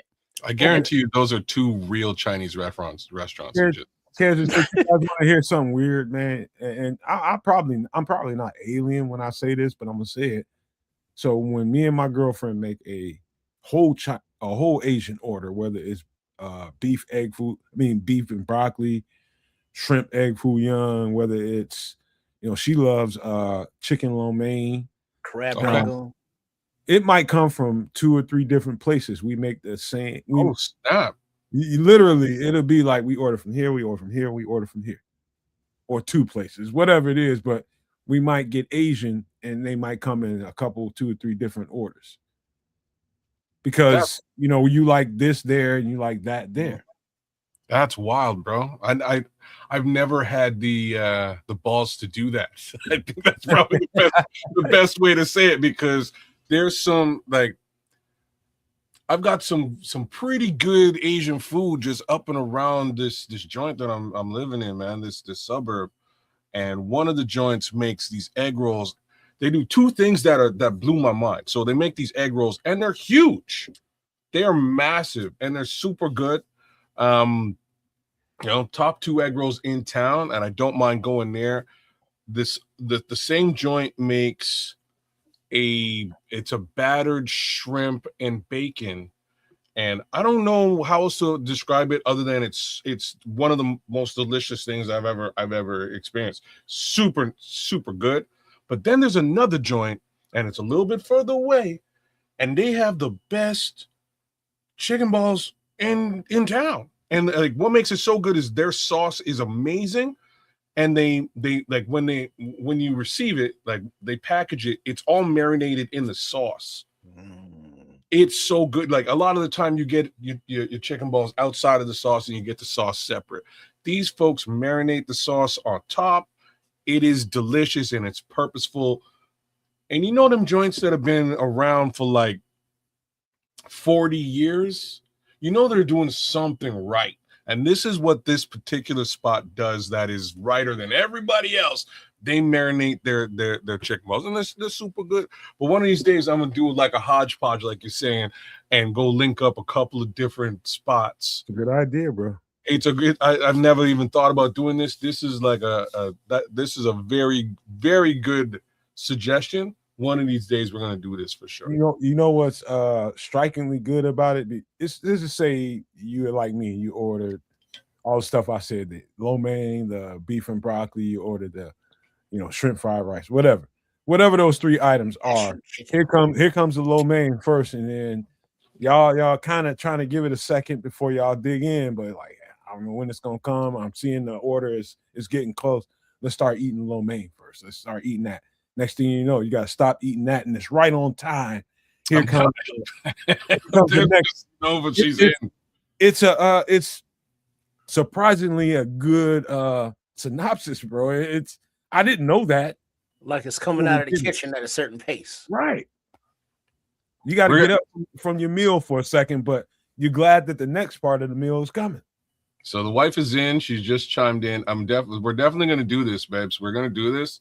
We're going to go like do a little tour and grab like one dish out of a couple of different Chinese food restaurants, Asian food restaurants, and come back and put them all together instead of just, because this is like it's like a dilemma that I've always recognized but never really thought my way around. It's like, oh, like this joint's got this, that, and third, but they don't have this. I wish it had that this. other joint got that. This other joint is their specialty, and you know what? Forget it. Let's just go get them specialty items, make it a 5 specialty item night, and just crush it. I think it's because the only thing I like from that one restaurant over there is a shrimp and lobster sauce. So that's the only thing I'm gonna get. You know what, kids? If you're out and about and you're going to scoop it, what the good thing about how Asian people deliver their food is kind of foolproof, and it really, really maximizes the amount of heat it retains. And so it's not like it's gonna like, oh man, I got it home and that's not how it's done. Like they really like here, I'm just talking about around me, the kind of packages you get that stuff in, it's still gonna be hot. Even you stopped up another place or two before you got it to the house. It's gonna be pretty good. Well, you know what? Like back in the days, that would be a problem. The air fryer kind of fixes everything. You know what I mean? It's not as long as I don't have to put it in the microwave. Microwave ruins everything. If I can drop that in the air fryer and it comes in a minute or two, it'll come back out the way that it was planned. And I'm totally happy with that. But this is a great idea, sir. I truly have to say this. This is a great idea. I'm going to definitely frequent a couple of my spots with the missus. We'll go on tour. Maybe on the weekend we'll go on tour, find some of these spots, put it all together, and have a nice dinner. Hey man, last thing, and I'm gonna read it off one more time before we get out of here. We got Bears to talk about, and for the people that came for that, you're about to get a treat because we got some guys to talk about, and plus some news about the Bears to talk about. But beef and broccoli, the ingredients that I left out is the soy sauce. That's my fault. But the ingredients: garlic, cornstarch, of course, broccoli, beef broth, flank steak / skirt steak will really do. It cooks a whole lot faster. I'll just say that. The skirt steak cooks a lot faster. But sesame oil, oyster sauce is a really, really, really, really underrated ingredient in some good beef and broccoli gravy. Yeah. Like, I don't know if y'all knew that, but I'm telling y'all, get you some damn oyster sauce, bro. Oyster sauce is shit. It's the shit, bro. Yeah, it really brings out a very nice flavor for something like this. Yeah, and ginger be very prejudiced with the amount that you put on there. Yeah, very, very overpowering flavor. A little goes a long way. Just be careful with that. If you ain't used to using ginger in your food, trust me, get a pinch of it. I'm like literally whatever you can get in between your two fingers. And then work from there. If it's not strong enough, then the next time you go about it, use a little bit more. But I'm telling you, ginger is extremely strong in its flavor, and it can overpower this really quickly if you haven't used it before. Right on. What do we got next? We doing drink? Well, I wanted to get to the Bears unless y'all wanted to. Y'all want to get to the drinks real quick? We can do it. No, we got a couple of minutes. No, we can hold off on the drinks and keep them. We'll do Bears. I think Bears is of the utmost importance. But before we do that, King Buka, what up, bro? Chef Boy Triple RG doing this thing. He already did. And what would you give that menu name of what Chef Trips made tonight? What would you call it? A fish frittata. No, what was this thing you called it before? No, man. A fish taco. Fish taquito. It was like a taquito. I call it a po' boy taquito. Po' boy fish taquito. Yeah. With homemade roux sauce. Remoulade. Nice. So that's what went down earlier there, King. I'm sure the replay will be up. Eventually, and then you can catch it and check it out, because from what I can tell, this was one of the meals that is kind of easy, healthy, inexpensive, and quick to make. And that's what Chef Trips is all about. That was a great one, man. Make sure you send my compliments to the chef about that one. That's something definitely going to happen around here.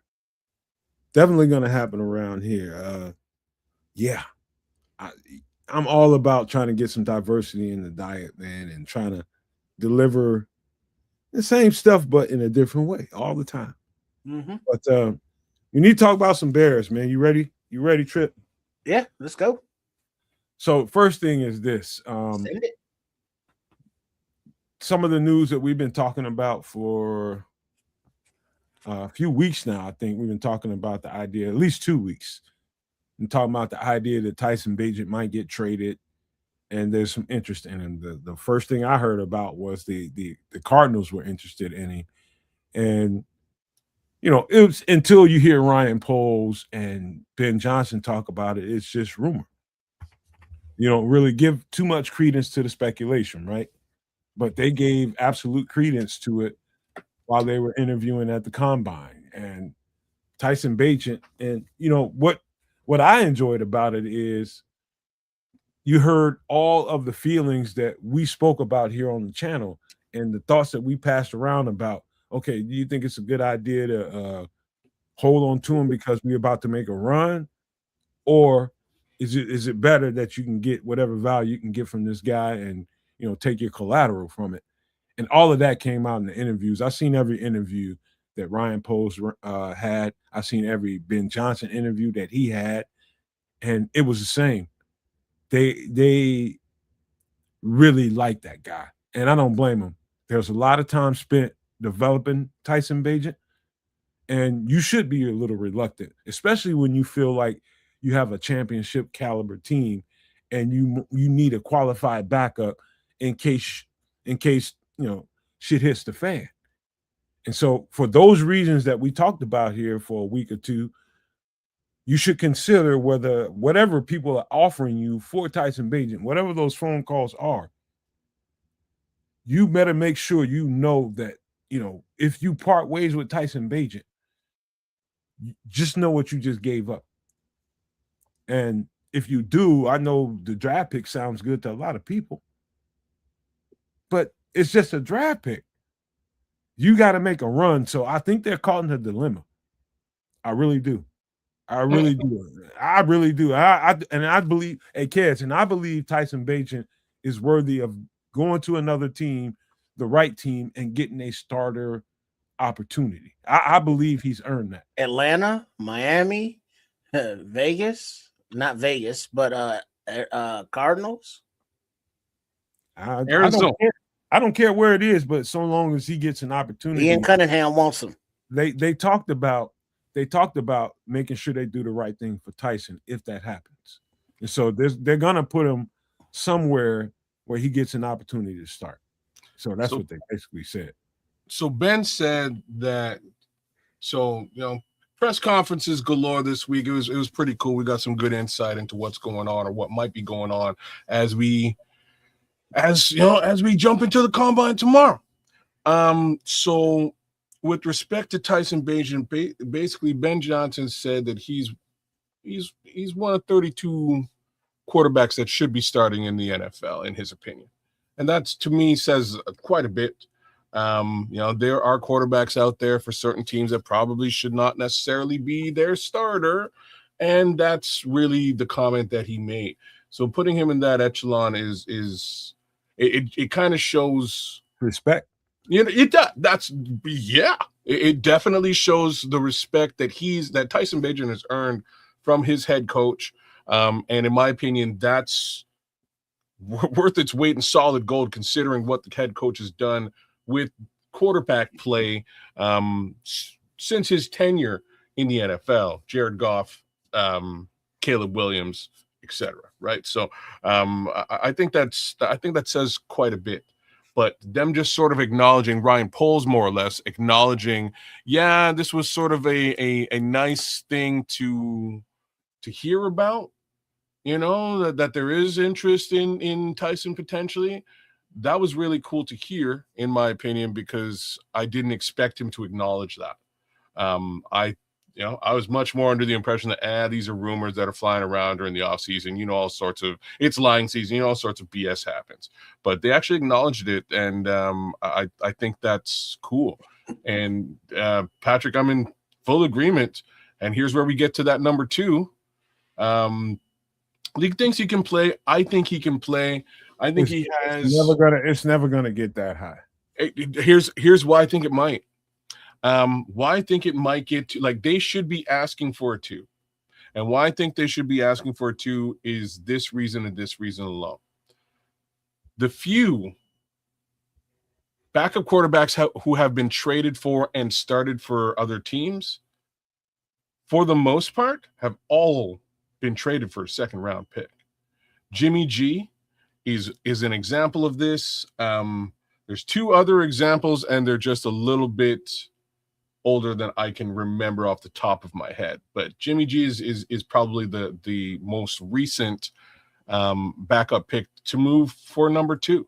For the most part, if you're a backup quarterback, they wait for you to be out of contract and pick you up in free agency. That's just sort of how it goes. But if you're trading for number 2, if you're trading for a backup quarterback to become your starter, for the most part, it has been for a number 2 pick out there in the NFL. So that's where I would start the conversation. The question is, who has potentially 2 second-round picks that would make it easy for them to part with one of those second-round picks? Very hard to say. I'm not sure who does out there. I'll have to really take a closer look and see. But we all know who needs them. Well, there's a multitude of teams that need them and can use them. But just looking at Atlanta, Ian Cunningham is very familiar with Tyson Bagent, knows everything about the kid. Atlanta is in a situation where they ain't got no money. So they caps, they're releasing players, a lot of dead cap going on, Kirk Cousins aside.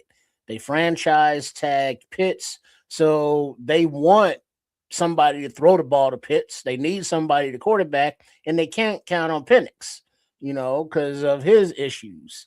So T-Bag is a perfect candidate, low risk, high reward kind of fellow who is under contract for the next couple years at a very low market share, and a second round pick, it might be a little ambitious if there's a bidding war, but I would say third round pick is totally legit.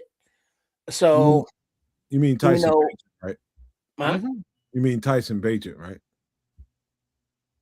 Yeah. Well, he called. That's what we're talking about, right? For the shorts, nobody will know what you're talking about. Okay. Well, I mean, it's been 2 years now. We know that. We know that, but everybody does. Clues, references.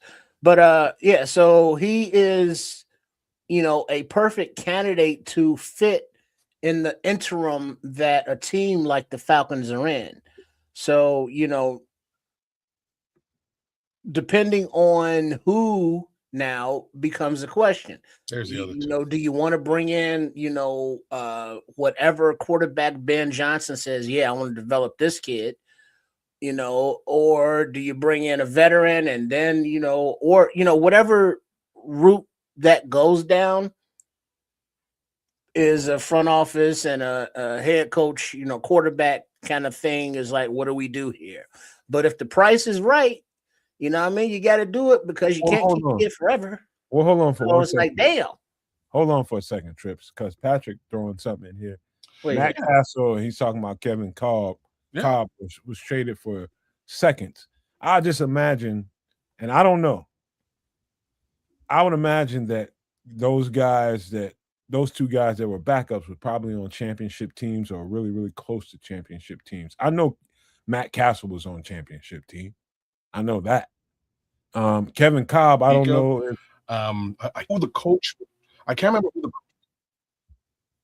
but a coach had coached him at one location, left that team, moved to, I think, the Cowboys, moved to another team, and wanted him to come with because he saw the way that he played and kind of got them to offer a second for Matt Castle. So that's kind of how the Matt Castle thing worked. I think he's worth a second? Fuck yeah.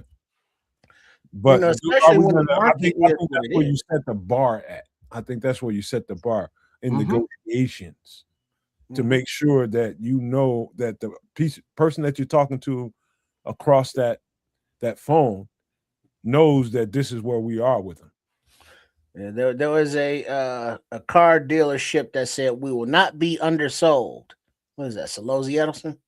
Mob ties and all. Ooh. But yeah, it's you don't want to price yourself out of the market, but then you don't want to undersell yourself. You want to capitalize on the value and then keep the process going with the development of players by these coaches. So, this is part of the process. Develop a player, and if there's no room for him to get on the field, which there isn't because we, have our franchise quarterback, you flip him for assets and keep the process going. We are not used to doing that with this organization because we've sucked for so long. So there Yeah. was no a lot of development and flipping of assets. You have to But do it. new generation. I mean, all right. You have to do it when you have the opportunity. I got to keep the conversation moving because every time Tripp start talking about flipping of assets, it's just he gets flipping about football players, and I get a little testy about that. But No, it's not about. he's not wrong, and you're not wrong. But the way Tripp says it just really. I'm just telling you, this is how I am about it. I know you're a pro player, but we're gonna keep that. This conversation will go on for the next 45 minutes if All I right. allow it. But we got to keep the ball rolling. All right. Another thing that came out during these conversations is Tremaine Edmonds is given he was given an opportunity to go seek a trade. It's what we thought it was going to be at the end. His contract was a little too much, and they was going to have to cut bait with it one way or another. But what this looks like to me is giving other teams opportunity. If you like Tremaine Edmonds and you think he can be an asset to your team, here's your chance to jump on him before he hits free agency. I don't know what you guys think about that. I'll tell you. I think this. I think every team will, unless you have a real serious, there's a couple teams out there that have a serious linebacker problem. There's always a couple teams that's going to be like that every year. Somebody might jump on that, but I seriously doubt it. I think they'll wait until he hits free agency and it'll go from there. If Matt Eberflus still had a job, this might work. Kudos to the Chicago Bears for at least doing a couple things. First thing is sort of going to Tremaine and saying, you know what, we really don't want to let you go, but we're probably going to wind up letting you go. And that's really how this conversation had to go. Hey, kids, hold on for just 1 second. Before this goes to another level, I just want to say thank you to Tremaine for giving his body, everything he has to the Chicago Bears. And it's rare in this podcast business that people will give you your flowers that you deserve for giving your body and your spirit to the Chicago Bears for the time that you gave it to us. I'm telling you right now, we appreciate you over here at the Nomad Network. If you ever hear it, I just wanted to let you know that you respect it over here. And, sometimes money gets in the way of things, and we appreciate you for being here, man, because I know it takes a lot. Thank you for doing that. Sometimes we get right into the business of football and, away from,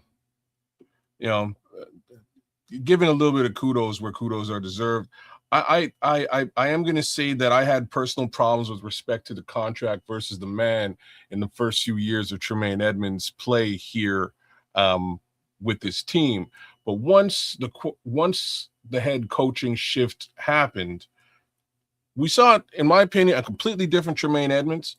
I thought Tremaine Edmonds played his contract, played to the level of his contract in a major way this season. And it's really unfortunate that he got hurt when he did, because in my opinion, I thought he was having a Pro Bowl caliber season, right? Like a bunch of interceptions. He was really playing the ball well.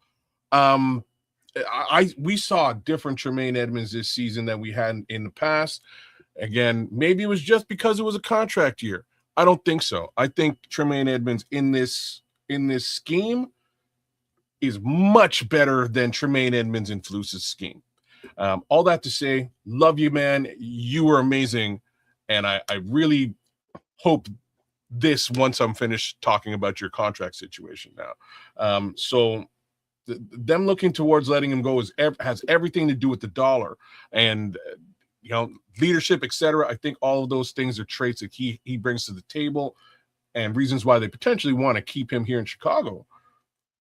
So giving him an opportunity to go out there and seek a trade really positions it like this. They can get out of the contract case scenario as far as the dollars and cents is concerned and potentially score a pick. So it's twofold. It's a brilliant move by Ryan Poles. It also gives Tremaine that understanding that really they don't really want to let you go, bro. So what's more likely to happen, because I don't see anybody taking on that contract, but maybe they will, given the level and caliber of play he put down last season. If they do, Bears lose, like free up all that cap room, also gain a selection in this draft, and I think that's the master stroke from Ryan Poles. I'll give you a default scenario, kids. He comes back here on a restructured contract. I don't think that's what happens. I think he comes back here after a straight up cut. And then they restructured. Well, then it's not a restructure. Then it's a whole new contract. Yeah, you're right. But he comes. It's a whole new contract. I think it's a whole long shot, bro. It's a long shot. Well, I don't. Here's why I don't think it's a long shot. The only reasons that I don't think it's a long shot is if he gets cut, the facts of the matter is his contract is null and void, and he's back in the mix with all the other linebackers out there in the NFL. His caliber of linebacking with respect to commanding a very high-end contract somewhat disappears. So he's going to be within the $7 to $8 million market as opposed to the $15 to $17 million a year market. That's affordable for any team, including the Chicago Bears. And it might just be hey, look, we had to cut you, but we want you right back. If somebody pays you more, cool. But for $8 million on the market, let's go. Is that the door's still open, for a price. And we're not asking you to take that expression that I really hate, a team-friendly deal. Yeah. Like, no, go get your money, but if the price is right, you're welcome back. I don't know if that's the case, but cool. But one thing that, among all the other things that we can appreciate, his catchphrase for the season, it's Chicago. Love it. You know what I mean? So, shout out to him for that. And that's what it is, Players change, faces change, and it's like, well, what do we do? And so at least Ryan Poles put it out there. It's like, hey, anybody want him? Come get him. Because next week, he's gonna be out in the market and y'all gotta compete with each other for him. So we know that there will be changes coming, and the way that Ryan Poles talk, Tremaine ain't the only one. No, Yeah. you can't be, but Thank you for leading me into the next part of this before we get into some players that we got to get to. We got a few to get to, man. Sweet. And it does look increasingly accurate that Jaquan Brisker. Yeah. And I'll say this, man, before I get to absolutes here. I do think they want to bring Kevin Byard back here, and they're willing to do at least almost everything that Kevin Byard wants, but not everything. And in order to get him back, it might exclude Jaquan Brisker because of it. And so I think he made that clear in his press run. It's like, we got to wait till some stuff shake out before we get to some absolutes about the safety position. But he made it clear verbally, and so did Ben Johnson, that they got to get that done with Kevin Byard. Yeah. I think you are bang on with all of that statement. The Brisker situation, as much as I love the player, and again, thank you for your service. Thank you for being the Chicago Bear that you were, Jaquan, and are. I'm super appreciative of everything that you've put on the field. You put that just, give 0 Fs out there and give 100% when you're on the field just about every time. No business decisions, all business, right? So, mad kudos to you. Unfortunately, the reality to me is, from a dollars and cents perspective, you've played yourself into a position where you're going to make a lot of money, brother. Like, just facts. You're going to make a lot of money from somebody. Somebody's going to pay you a lot of money. This team is well underwater with regards to dollars and cents. They made a couple of bad deals over the last season, in my opinion. There's a lot of money that's been spent in places where I don't know if they're really going to see ROI.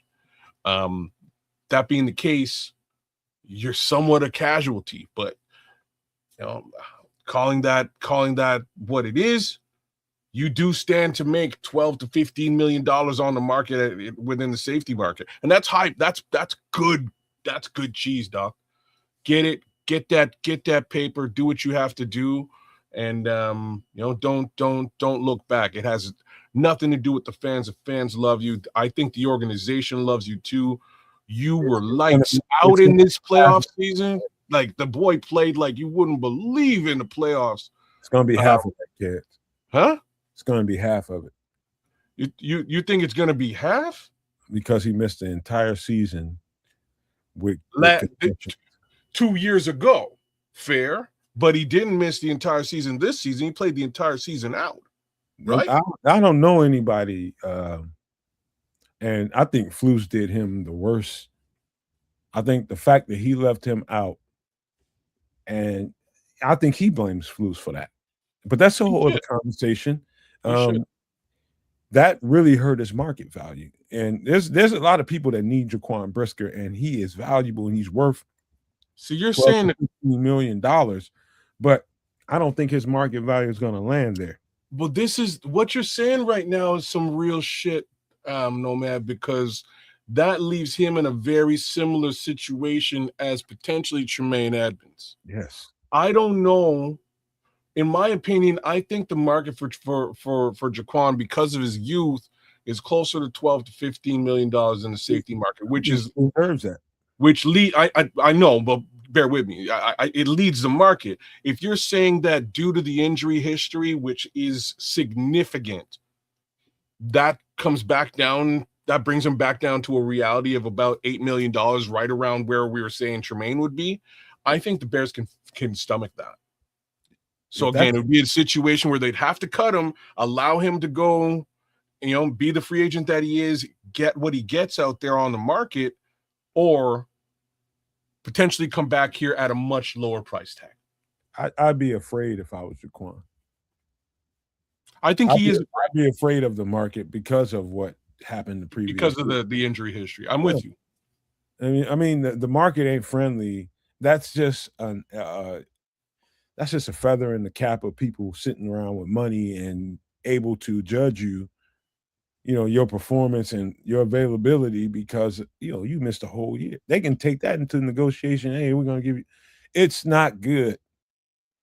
Jaquan Brisker, even though he had a kick-ass end of the season and he played the entire season, that's really good for him. But I'm telling you, it's going to put his market value, I say, anywhere between, if he gets $6 to $8 million, I think he's lucky. I think he's lucky. No, just because of that. I'm just telling you, man. I don't think very highly of people with money and giving people their deserved share of the money. They're gonna try to beat him down to a pulp. I think he gets 10 to 12 on a 2-year deal. That's my guess.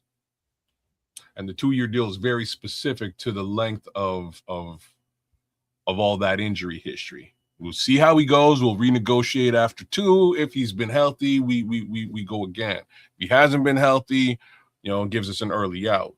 But I think the man gets paid 10 to 12 as opposed to 12 to 15. But that's his market right now from a re-sign perspective with the Bears. And unfortunately, the Bears do not have $15 million to spend on a safety. All right. I'll tell you what, man, because this conversation can go on and on and on for a long time. Before I get into this, I just wanted to lead the conversation in. The Bears made they made contact. Let's just say they had conversations at the combine with several players. It was let me see, 5 players. Caden McDonald, of course, from Ohio State. They talked to him. Christian Miller, 3 techs from out of Georgia. It's actually 4 guys. Akeem Mesidor, who is the first guy that we're going to talk about, Ottawa, Ontario, Canada, who is on the thumbnail, interestingly enough, and also another guy that we just talked about the last show that we did, the Godfather, Dante Corleone. They had a conversation with him. How y'all think about what do y'all think about that, man? Scouting around here on the Nomad Network. I just wanted to say this to the Nomaniacs and people that support what we do around here. There's a reason. I don't give a shit who you go around and what podcast you watch. You might watch them all. Nobody's dialed in as these people over here on this channel.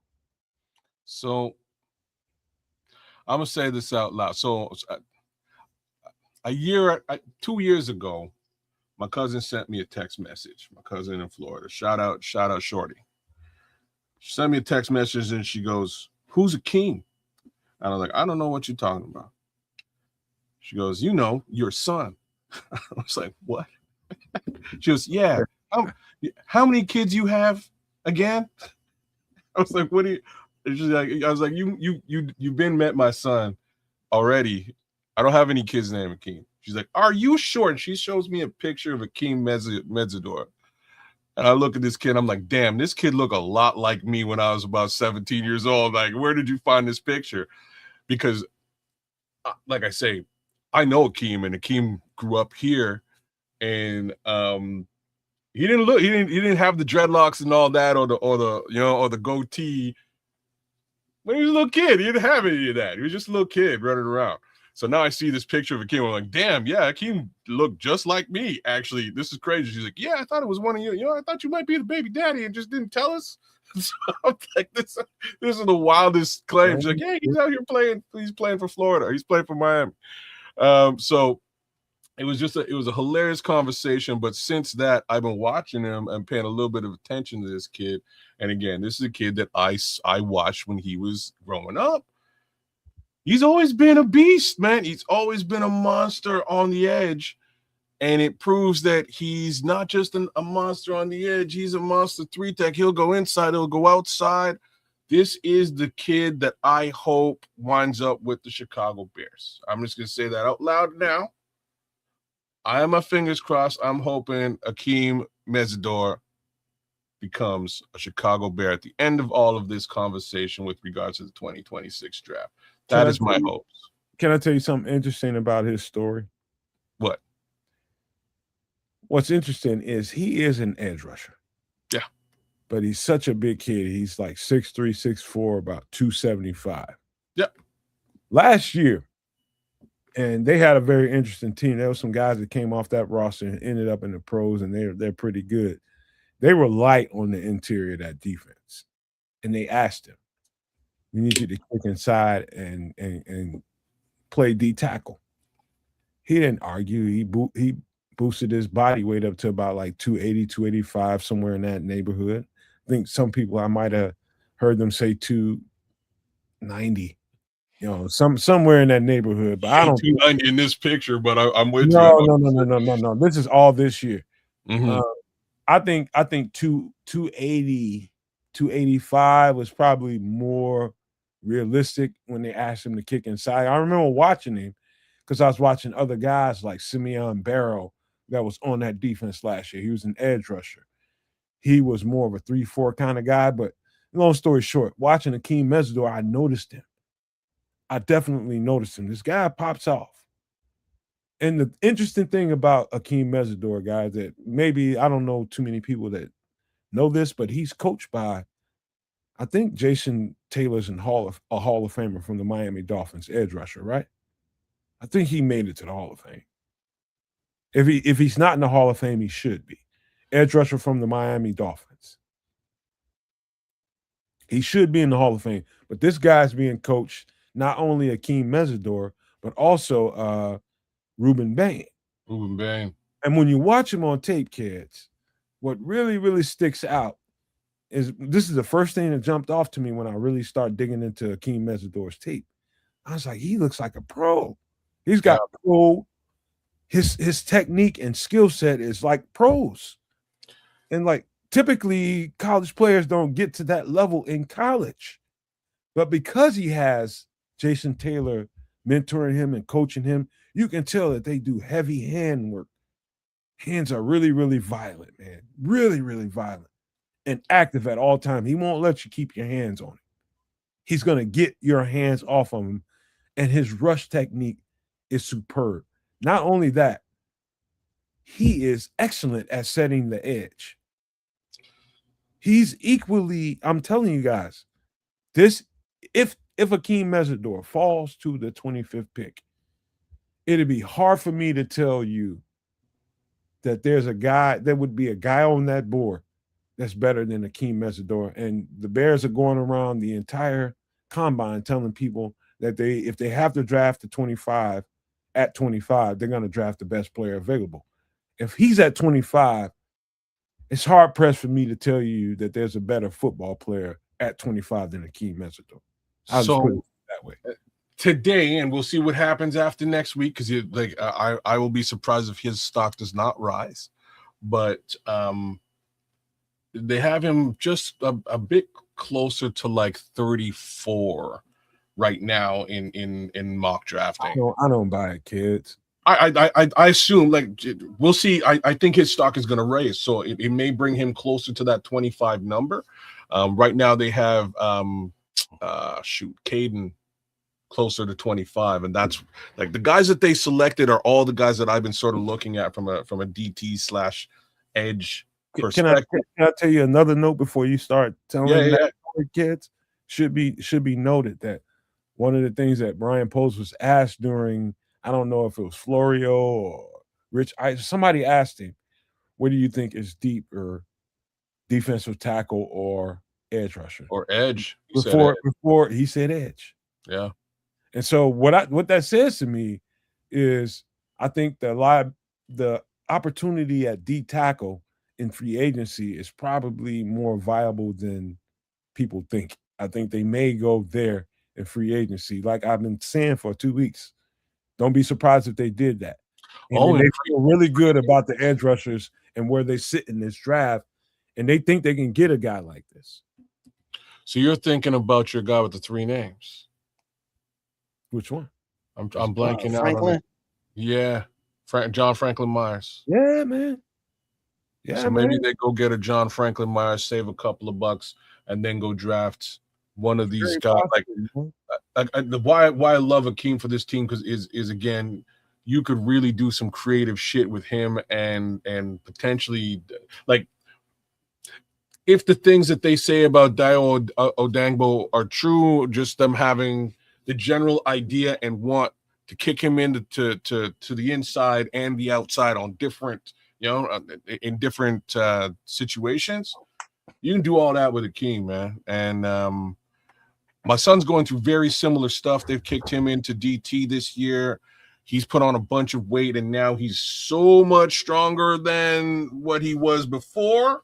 Because that's what happens when you put on that weight. You put on the size, then you get back in the gym and you add muscle to it.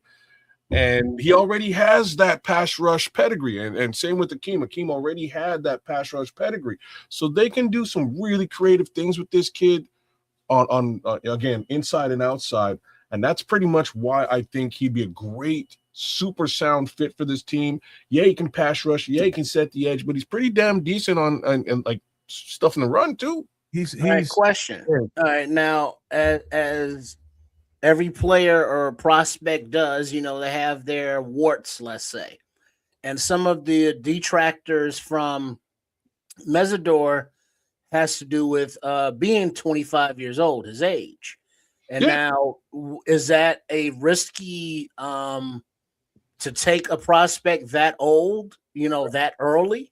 Save your lungs, man. Save your lungs, man. No.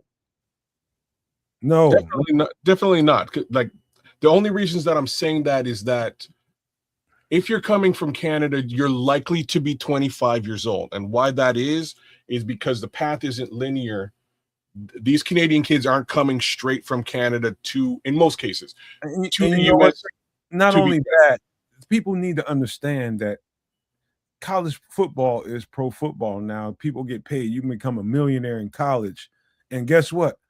Ain't nobody in a rush to come the F out of college. The best offensive lineman I've seen for the past 2 years in college football just went right back into the portal. That's Lance Hurd from Tennessee. He's been pro ready for 2 years. And he's staying in college football because you know what? College football is going to make him a millionaire before he gets to the league. He's going to be paid. So it's a little bit of a different story for a guy like Akeem, because Akeem's path to Miami is graduate from high school at 18 in Canada, spend 2 to 4 years playing for like a JUCO or a special program, and or playing semi-pro in Canada before you get the opportunity and the looks to get to the US. The upside to all of that is the competition he's been facing and the experience that he has is probably a lot. We're talking a lot more snaps than just about any of the other kids coming in. A lot more snaps. So when you're saying, Nomad, that he looks NFL ready, I am not surprised at all, because then you get to the US and you're playing at the US level, you should be eating lunch out there, given all of the snaps that you've had here in Canada before even getting them. No so question. It's a tough path to get to like pick number 25 in the US draft as a Canadian. It is a tough path. All right, kids. I just want to say this before we move to the next player. You better fire up your highlight machine for this, and keep it fired up, because this next player I'm talking about is man, this guy Scrolls is gonna be talking shit. But watch this. Bryce Lance, out of North Dakota State. He's about 6'3", about 205 pounds. Somewhere he could be somewhere in two. He's a big receiver. Let me tell you something. There's something about this kid that really sticks out to me, and I'm gonna frame what I'm talking about in one word: hands. The boy got hands, and I'm talking about golden hands, strong hands. Everything touches his hands. You look at Bryce Lance on film. I dare somebody to find me a video, whether it's highlights or some game film. Find me a game where 1 or 2 balls hit his body. And to put icing on the cake of what I'm talking about, I don't think you guys understand how important that is for a defensive back that's dealing with a guy that's all hands. There are times when you have your back to that receiver and you're hoping that you're going to turn your shoulders around, you're going to be able to make a play on the ball, and this guy's expecting that ball to get into his body so he can get his hands and clutch that catch. This guy is everything that you don't want to deal with. Crispy, sugar sharp route runner. Not only that, he's got long speed, and his hands are probably the best I've seen in this draft. Everything is caught with his hands. And so every scout, every coach, every GM that's looking at this kid that's gonna jump out to him right away. There's a reason why y'all F with the Nomad Network, and I'm gonna tell you why this guy, I think, is a different kind of talent. He's got a pro quarterback brother, number one. And so he's been around pro talent, and he's had to learn how to run routes the right way. That's why his routes are sharp, crispy, and clean. That's why that is. And his brother is throwing to him. So he's around NFL talent, so he's getting really good training. Bryce Lance is a real sleeper in this draft, and I think whoever gets their hands on him, I think you're getting Justin Jefferson with deep speed. That's what I think you're getting. Do you have measurables on this guy? He's about 6'3", about 200, and I'd say at the minimum 202 pounds, up to about 205, 210. I'll tell you exactly. Give me 1 second. I do have measurables on him. He's 6'3", 210. Oh snap! You looking at him? Machine, yeah, you know I am. Highlight Machine is rocking and rolling right now, and the thing I do not see, brother, I do not see a single body catch, dude. Like, you're right, not a single body catch. That's a trait you should circle that thought you just made. My boy just like, and I'm not done, but I've seen a one arm grab, and usually with a one arm grab, you're gonna grab it and bring it into the body. He didn't even bring it into the body. He just plucked it out of the sky and touchdown. There's like I have, and I don't really mean to, I hate to bring myself into it, but all my life I've had extremely strong hands. And that was part of what kind of made me different to people that were looking at me and people that were recruiting me, because anything that touched my hands, I'm grabbing. So everybody doesn't have that kind of confidence in their hands, kids. Most people are suspect with their hands. It's off and it's on. And so when they feel unsure, they let that thing hit their body and they just clasp it. He's not that guy. He's snatching that thing right out of the clear blue atmosphere. He's snatching it. I think he's different. I think he's extremely different.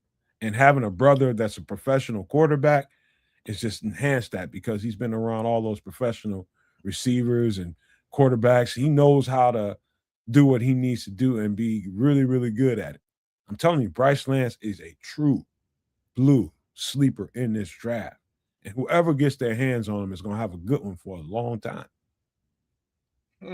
He doesn't have, to me, very many flaws. I would like to see, I didn't see him run into physical collisions a whole lot because he's so good at route running. He avoided a lot of contact. When he gets hit, I would like to see how he gets up and responds from that, because I didn't see a lot of that on film. That's the only, if I had any drawbacks for this kid, that would be it. But everything else, he's crispy clean with no fucking caffeine, brother.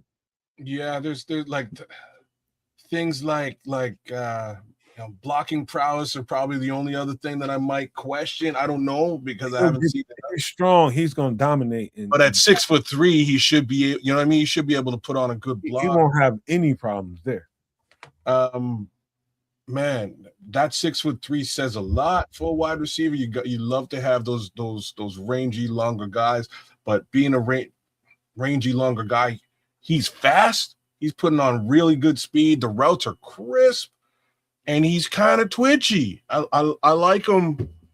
I like him a lot, actually. What's really cool is he's not sub 4.4. Patrick Higgins is saying. Beautiful. That's what a long speed. That's where that's where that long speed is coming from. That's where the fast Justin Jefferson comes in at. That's the reference.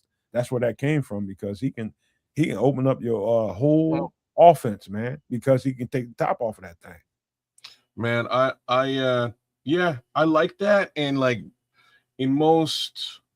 right now in most lists, he's in and around wide receiver 11. I don't see the Chicago Bears going deep early on a wide receiver, but a little bit later on, I think Bryce Lance would be an awesome weapon to bring into the fold for Caleb Williams and Ben Johnson. I agree with this for sure. All right. I'm glad you got eyes on him and you see what I mean. Oh, yeah. All right. Let's get to the next. Unless you got a thought, Trips, here. We're going to move to the next. I mean, cool. Yeah, keep it moving. All right. We're going to move to a safety, man.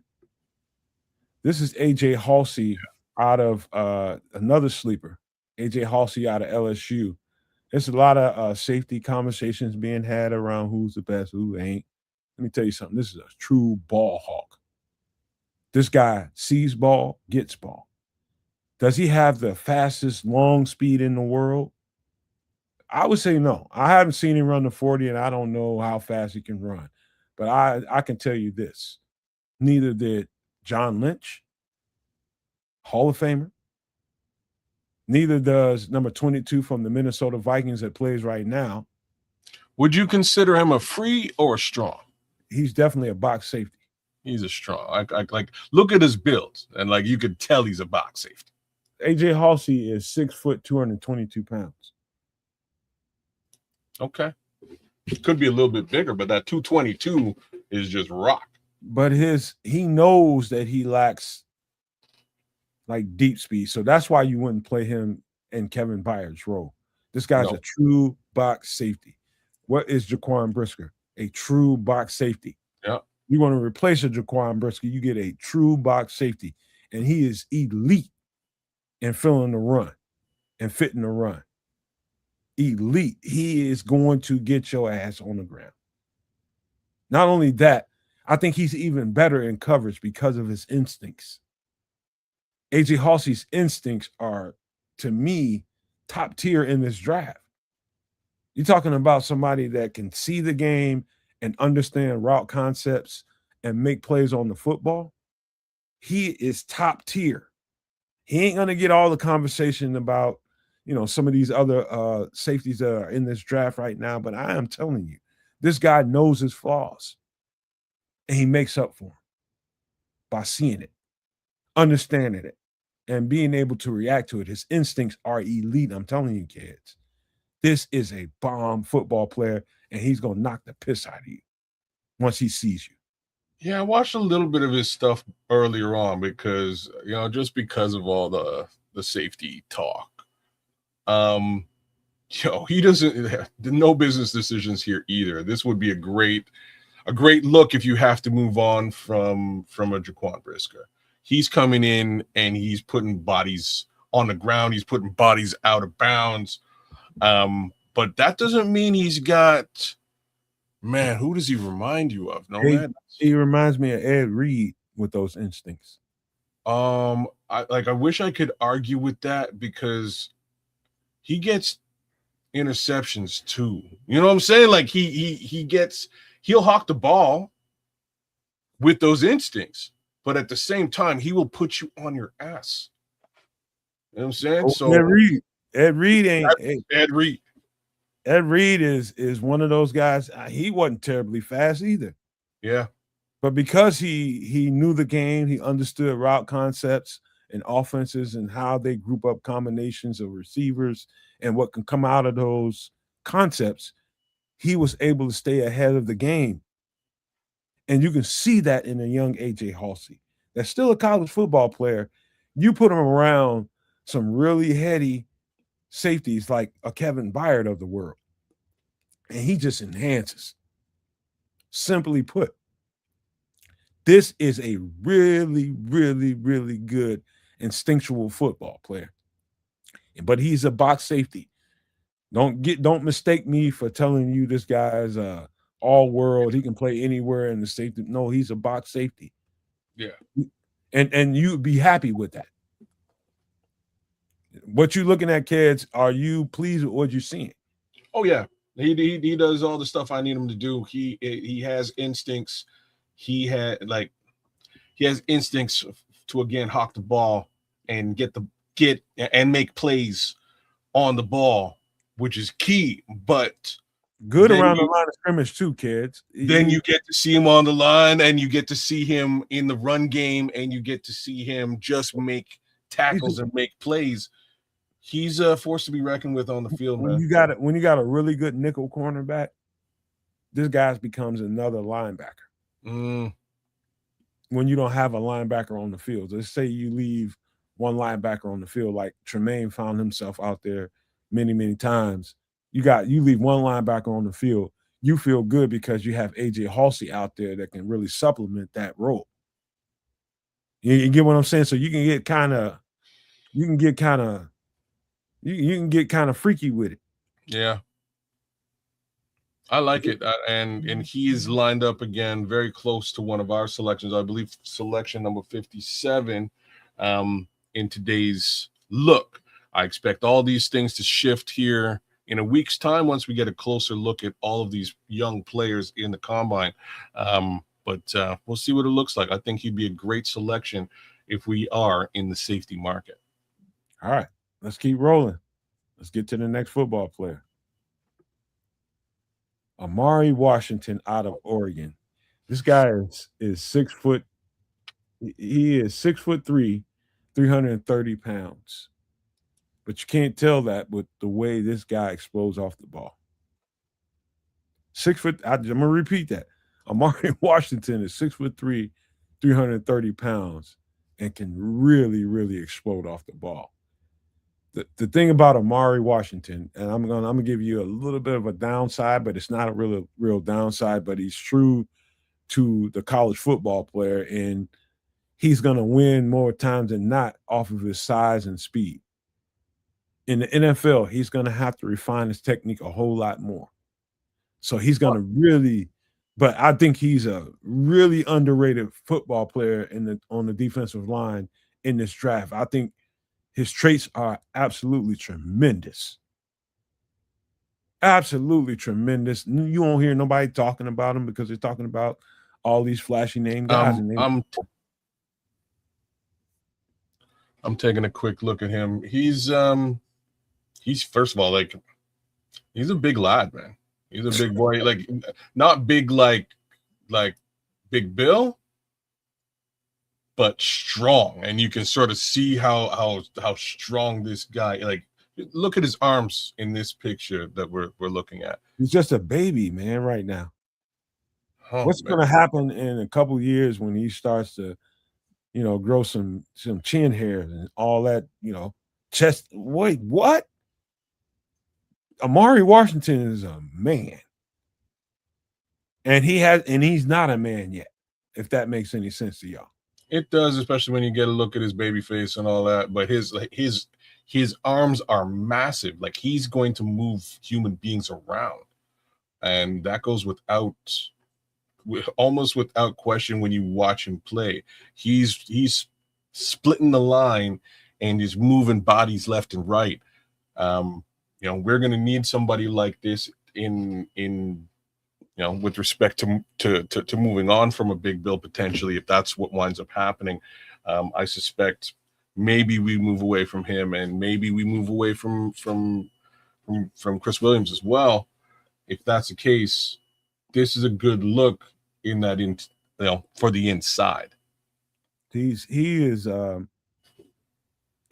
an interesting piece because he's so big and so strong that the natural instinct of an average coach, and I'm talking about an average coach. I don't think we have average coaches on this team. You would say, okay, just let him grow up and play a nose, 0 tech, 1 tech, and just leave him in the middle, literally on top of the center, and we'll be all right. And you're gonna make hay with this football player. But if you see what I see and know what I know, that's the last thing you want to do with a football player like Amari Washington. You move this guy around, and as he develops and as he grows and as he matures, you're gonna realize this dude he's a horse, man. He's a freaking horse that you can do anything with. He's a moving wall, brother. Man. You know what I'm saying? Like, he's not, and then, like, I say that and it sounds like he's a fat boy. He's not. You know what I mean? Like, he's I don't know how he must be, how tall is he, bro? 6'3". 6'3", man. He just looks like he's as solid as you could possibly be. Just solid, thick, but not by any stretch of the imagination out of shape. Yeah, he's what you like. He's the type of player that you want in that interior, whether it's, I think I see him playing a couple of snaps at nose as well. He's a dangerous player in that position. Don't come telling me that these defensive tackles in this draft ain't good, man. This guy's got a lot of potential. I mean, a lot. I think he's like 22 years old or something like that. He's young, 21, 22 years old. So he's got a ways to go, in your opinion, there. Oh yeah. You don't have to. A player like this, you don't have to thrust him into, I need you to be this today. You can just keep pushing him and keep finding where he can get better at. And this dude's going to end up on top of quarterbacks his entire career and on running backs. What university is he playing for here? Oregon. College, Oregon. Okay. All right. Any thoughts on you got any thoughts, Trips, or before we move on? It's cool. Just absorbing the information. All right. We'll move to the next guy. Guess what? Lee 3.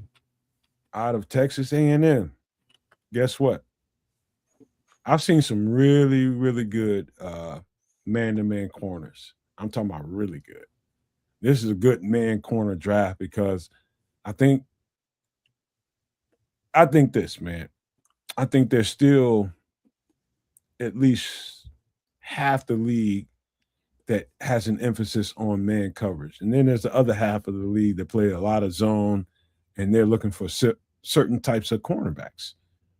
If you're looking for a man corner, I'm hesitant to say this, but I think Will Lee is the top, let's say 2 to 3 man corners in this draft out of Texas A&M.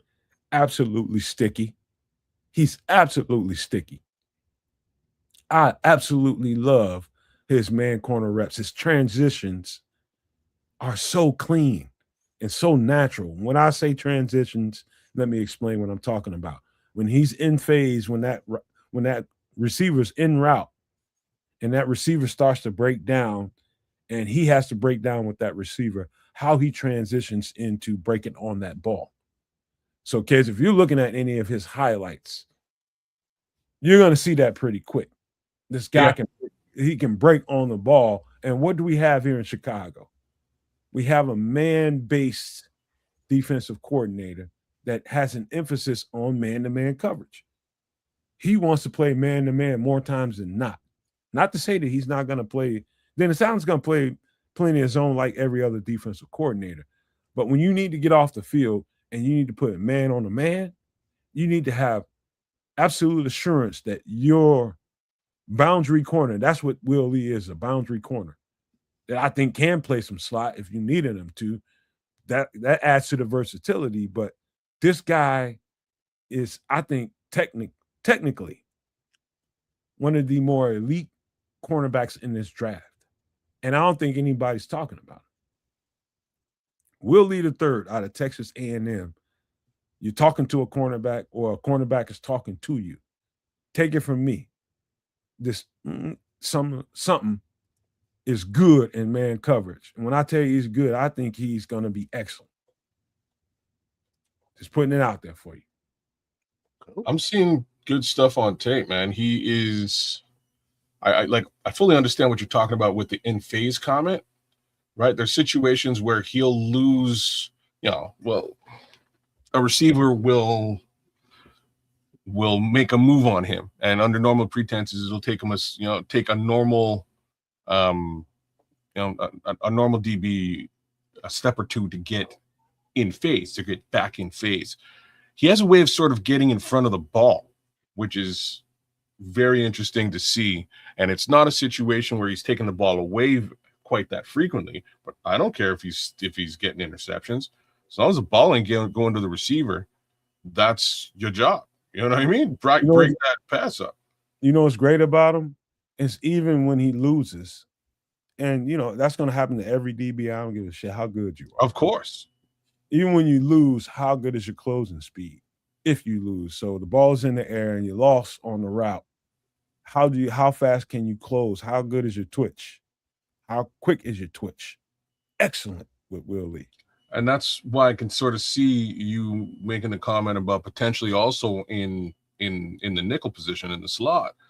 That might work too with this particular player. It's just his way of, all right, you've made that move, you've got that step on me. How do I get in front of the ball? And he finds a way to get in front of that ball and break up passes, which is very uncanny. So I see what you're saying. I can dig it. Dog is, hey, we need man corners that can really excel in man coverage.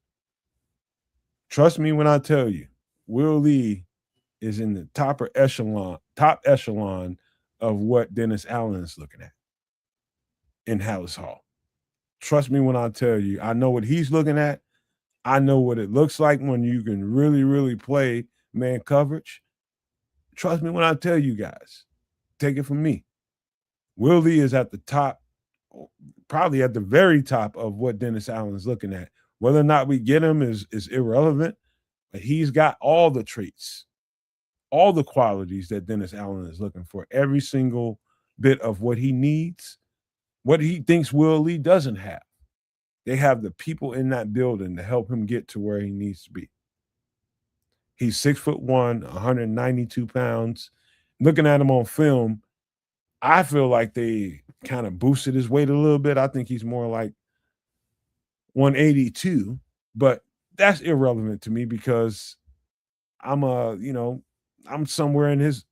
right around where he's at when I'm playing football. So it didn't matter to me. And I don't think it matters to him. It's just he's a little light frame guy, but man, this dude can cover. And when it comes down, when you need to get off the field on a 3rd and 7, and you want to make sure both sides of your both corners are locking their guys up, make sure you got guys that can lock up. Will Lee can lock up. I've seen enough film on him. He can do this shit consistently. So that's another sleeper. Will Lee III out of Texas A&M. We're going to move to the next guy. Everybody knows about Mike Washington at this point. Do you guys know? Mm-hmm. What do y'all think about him? I know he's an RB. I haven't really taken a good look, so I'm gonna take a look while we're chatting here now, because I don't know how much in the RB market we're gonna be. I just tell you, I think he's so far, and I haven't looked at every running back in there, but I've looked at quite a couple buckets full of them. Mike Washington, to me, if the running back from Notre Dame's not there, Love, Price. If Jeremiah Love's not there, he's the best running back in the draft, in my opinion, so far. And I've seen some running backs. I think he's the best. He's Mike Washington is 6'2", 223. He's a whole package. Holy shit. He's that big? Yeah, he's big. He's fast. Like for a 6'2", 223, he's explosive fast. You ever want to get accurate Adrian Peterson comparison? Oh, and no. I'm telling you, Mike Washington is him. Now, when you say, I think that if you look at if Travis Homer's gone, if Roschon Johnson's gone, you're gonna need to add into the running back room. Can Mr. Washington play special teams? Of course he can play. Everybody can play special teams. They're a football player. I want to say this about, and this might sound just to answer what Trips is talking about. Kyle Monungai, I don't think he's a RB1. I think he's an RB2. I would agree with that statement. And I saw that clearly when number 4 got hurt. I think he's a number 2 running back, and I think he should be happy with that role. I'm not putting him down. I'm just saying that you need a horse. Yep. One of these days, DeAndre Swift ain't going to be there. That might happen sooner rather than later. I don't know, but Mike Washington is the entire package. I'm talking about size, speed, shiftiness, patience, great pass protector. Well, do you think he could be an upgrade over Swift? Oh, yeah. Like, I'm watching it now. You want to think about that for a second there, kids? Mike Washington, no. Mike Washington, though, will end the game. You put that ball in his hands enough times at the end of the game when defenses are tired, they ain't going to fuck with him. This is he's a whole different thing than DeAndre Swift. He he is also a pass catching back. So let's not take that away from the kid. He can catch a pass. He can go out wide. He can do all of that. But I see your age, like I see your Adrian Peterson comparison, bro. Yeah. Well, because it wouldn't be my comparison, but I see what you're saying. He's got that size to him that makes it very hard to take him down, and then an explosiveness that is hard to catch him. And he's very that upright, that track form stance run. Yeah, bro. Yeah, man. It's not that, like, it's not. He ain't the same as like, damn it. He ain't the same as DeAndre Swift. I would, damn it. I would go out on a limb and draft this kid and keep DeAndre on the team. No reason not to. You know what I mean? Like, this is the type of stuff that crazy. If we get a second for Bagent, I would mess around, because then you're sort of in surplus in the draft. I would mess around and go get Mike Washington and see what happens, because he's not like the other two guys you got there. He's not. He's a whole other thing. He's kind of a hybrid of both of them put together. Mm-hmm. You know, he's a little bit of a horse. Like, he's a horse. Mm-hmm. Bruh. This is a kind of running back that at the end of the games, when you got confidence in your offensive line and you know that they can perform and create running tracks for these guys and running lanes for these guys, and you know that if I call this play, Darnell and Jonah or whoever's on the left side can put this together, and the tight end comes and kicks out, and these plays that you have ISO formation runs, stuff that I know I'm probably getting a little football-y right now, but different runs like that, when you got to have it kind of runs, and you're only supposed to get like 3 yards to get the first down. You run that the right way and you execute the blocking pattern the right way, the blocking plan the right way. Guy like this will house that 3 yards. Supposed to only get 3 yards, he'll house it. Hey, Scrolls, man, and the ransom note too, man. We sent Ryan post that with all three of them, and we see what happens, because I'm tired of him being swindled for second round. Let's do some swindling this time around. Mike Washington, thoroughbred, straight thoroughbred. I know Jadarian Price is that guy too, man. I think he's a great fit. Great fit. I hear you. You think he's a better back, Patrick? No, I don't think he's a better back. You asking Patrick, but yeah, but no. No, we'll get to Jadarian. Okay, we'll do Jadarian next time. On that. But one more play before we get out of here, and I think this is a real good one. Kids, I just want to say this to you. 4 trips, both of y'all. We out and about on town, and we see somewhere we're in the same vicinity. We know the area. And we're a little tired. We downtown. We we didn't have something to drink, and we just out. And all right, man, we walking. Uber ain't showed up. We need to go and start walking. All right, this is a shortcut. Let's go down this alley. And me and Trip stop you, kids. We say, oh, whoa. Don't go down that alley. Why? Red Murdoch's down there. Don't go down that alley, bro. Nah, fuck that. It's a shortcut, man. I'm going. It's like, bro, you go down that alley, that's your ass for sure. Because Red Murdoch is down there. And he's absolutely violent. Don't go down that alley if you like your health. But you go down there anyway. You be like sitting back there looking at us like, y'all got my back? And we'd be like, yeah, we got your back. And then saying at the same time, that's why it's always hurting. And watching you walk down that alley. Red Murdoch is a monster. You understand me, kids and Trips? This dude, now I'm gonna just let me get the ugly stuff out of the way first. And it's not ugly. I'm not going to tell you that this dude is the fastest linebacker in the world. I do think he's going to translate to a Sam linebacker in the NFL. But I gave this guy 3 stars and a circle. If you know me, that means this is a dude. And the absolute violence that he plays with, the absolute intensity, the aggressiveness. This dude, you need some guys on your team, kids, in Triple R, that's capable of getting felonies. Red Bryant is violent, brother. He is absolute violence, man. And I love it on the football field. I absolutely love it. You ever met someone that is like this really strong personality and he played football and he's not such a strong personality on the field? And then you met another guy that's a really strong alpha male personality and it shows up on the field. This guy is a dominant football player.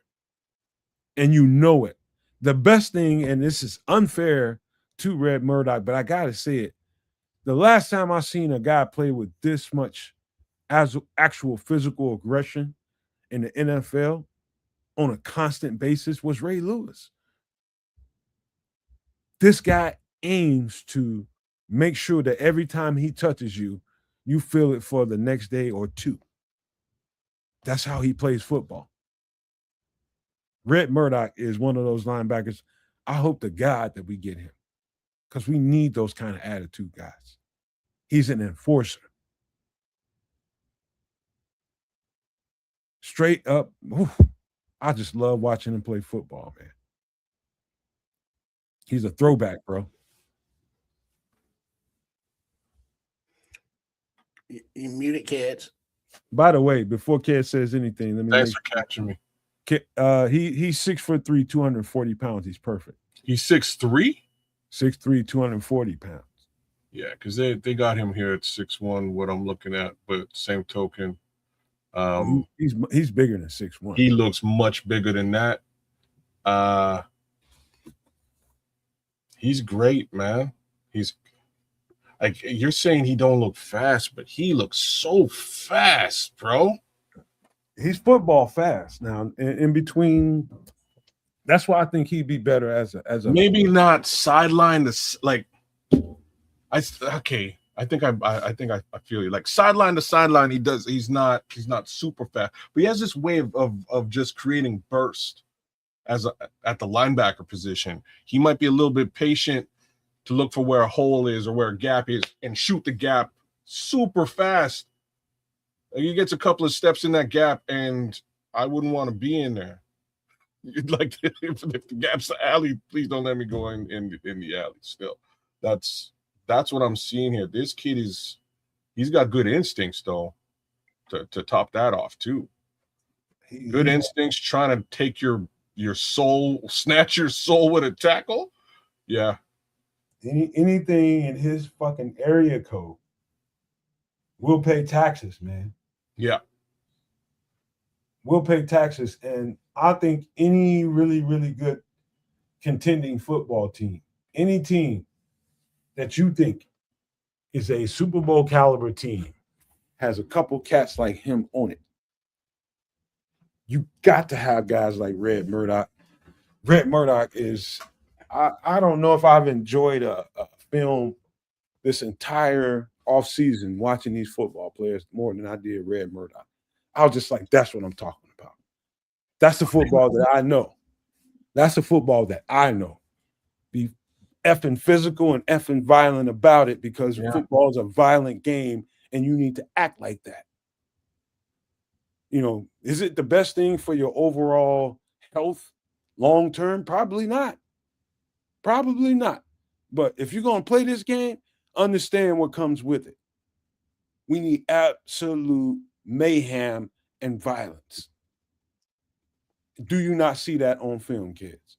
Brother, I see it in spades, and I see and like a weapon. Like he's a weapon on defense. He's coming through he's getting to the quarterback, right? And this is something that I don't think we saw quite enough of over the last few years at the linebacker position, right? He's getting to the quarterback. Like, he'll do the rest of the job. He's good in coverage. He's putting, well, yeah, you know what? Maybe he ain't that great in coverage. I haven't really seen too many coverage snaps so far, but I'm getting to the quarterback, putting bodies on the ground, and especially in the run game. The kid will get it done, and in the backfield too. Hey, kids, you're going through the week of practice. If you're at Buffalo, that's where he's from, Buffalo, and you going through the week of practice, and you've already going through your physical day. You probably had that Tuesday, you probably had that Wednesday, maybe Thursday, depending on where you at. You had the full padded practice, and you went through the full scrimmage and all that stuff where you can hit people and all that stuff. You get to later on in the week where we just going through this, we call them like speedy walkthrough. So you're going to like half speed, going through the plays that was installed for the week. And you in the meeting room is just like, man, hey, look, man, somebody go down there and tell Red, man, dog, don't hit no fucking body, bro. We this ain't real, man. Calm down, Red. like he's that dude. He's that dude. Like, if you don't know what I'm talking about, that he's full go all the time, and he ain't listening to all that. We ain't going full speed. Shit, he's hitting you all the time. All the time. And I don't think you can have enough football players like that. This is my personal opinion on a championship caliber team. I don't think you can have enough guys like that. And, I'm not calling him some dumb jerk jock. No, I'm not calling him that whatsoever. But because you don't see like boneheaded plays or anything like that, he just meets you with violence. And it's noticeable, very noticeable. And so I'd say this, man. I think he's a fit on any team in the NFL that wants to play a physical brand of football. And I know that Ben Johnson is building a team along with Dennis Allen that plays a physical style and brand of football, that Red Murdoch is a personality trait that really fits here. This is Chicago. Yeah. Yeah. Yeah, man. I think this kid is I think he's a great look at the LB position.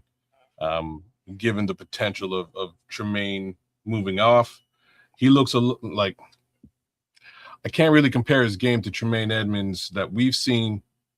Maybe Tremaine Edmonds in Buffalo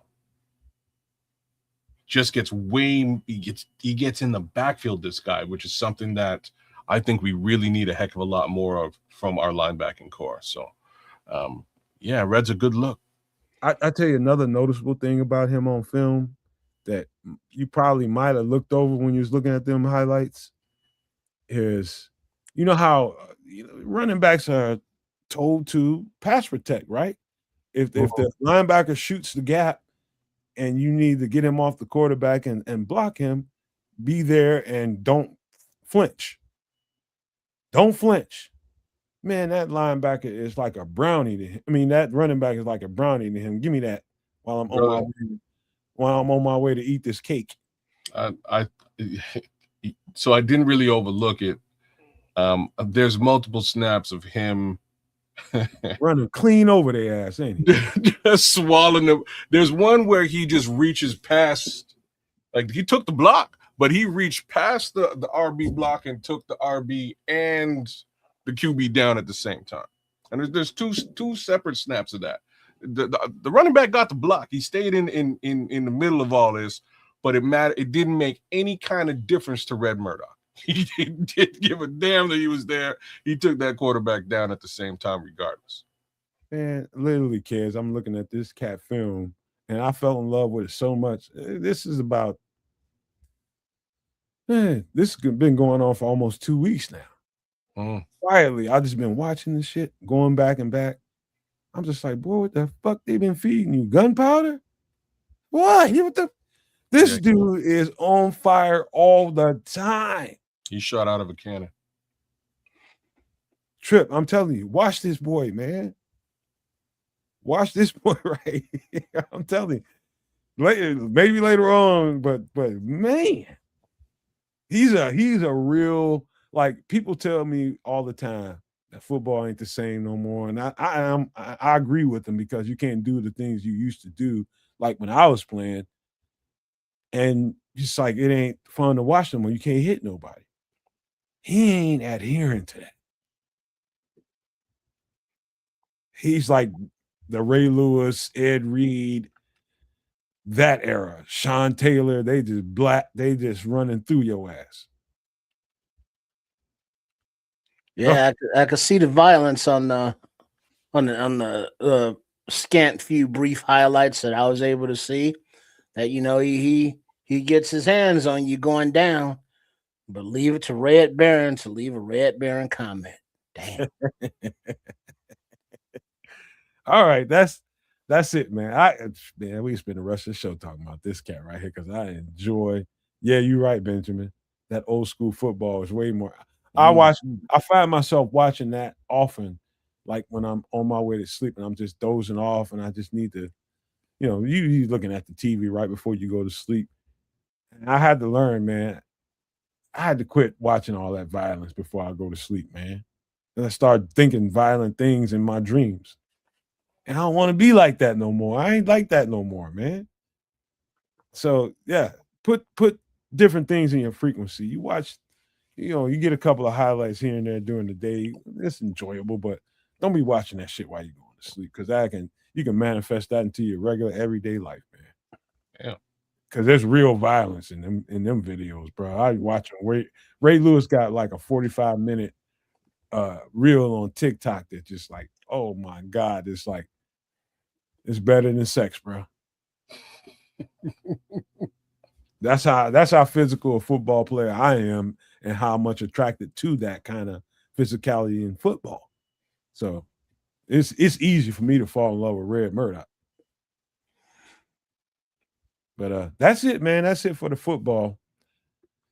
Let me get this off the screen real quick. While I talk to you about so Trips asked me the last time we had a show, he said, man, we need to talk more about permaculture and what that brings to the table in survival situations and what is that?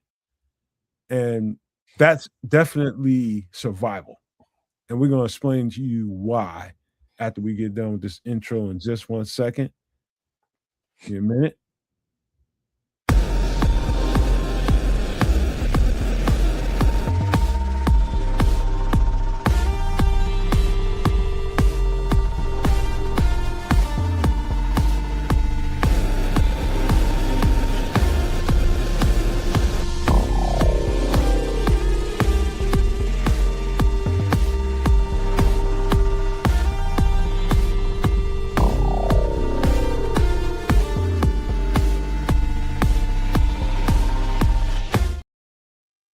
So, Trip, do you mind if I just lead this conversation real quick because I just got some things I need to point out about permaculture.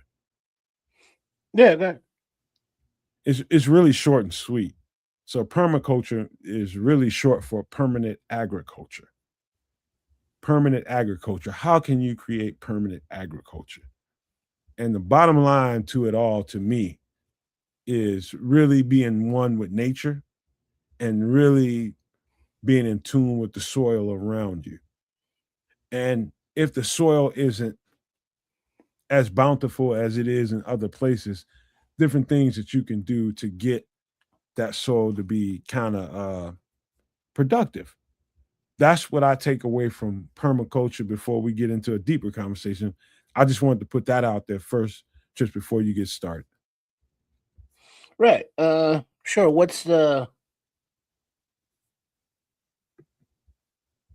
Is there a art or something? You mean a graphic like that? Yeah, graphic. There you go. So this is DIY worm farming. And what they're doing right here is taking an empty tub, an old tub, and creating basically food and soil crack for worming. They're preparing that with Can you see what's in that image, Trips? Yeah. What we have here is a DIY worm farming, otherwise known as vermicomposting. And it looks like they have maybe a old bathtub type thing, and they have soil in there. They got uh, green foliage and leaves, maybe a little manure there on top, but underneath in there are worms. And what happens is you put your compost, your your organic waste into a bin, a tub, whatever you're doing your vermer composting in, whether it be a recycled garbage bin kind of thing, or those storage tubs, or this kind of tub, or whatever you're using. But you have the soil in there, and the worms are living in the soil. You got different kind of worms. You got your red wigglers. You got European earthworms, American earthworms, a couple of the different types, and they live on different levels of depth in your materials, and they consume and eat, all of the organic materials that you're putting in.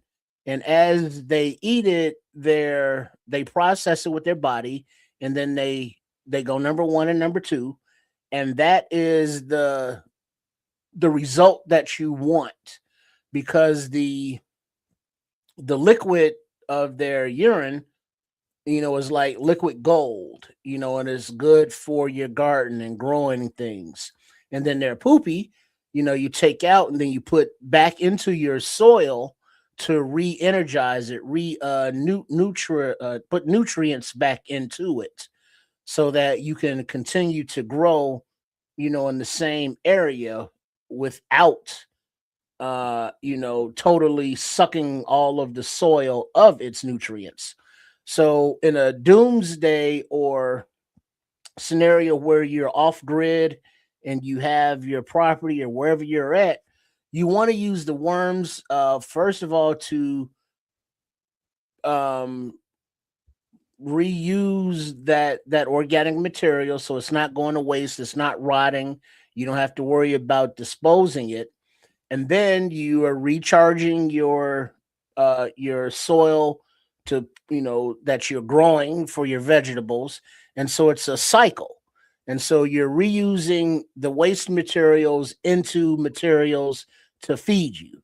So it's a cycle of life. It's a little ecosystem, and it doesn't take much room. It doesn't take much expense.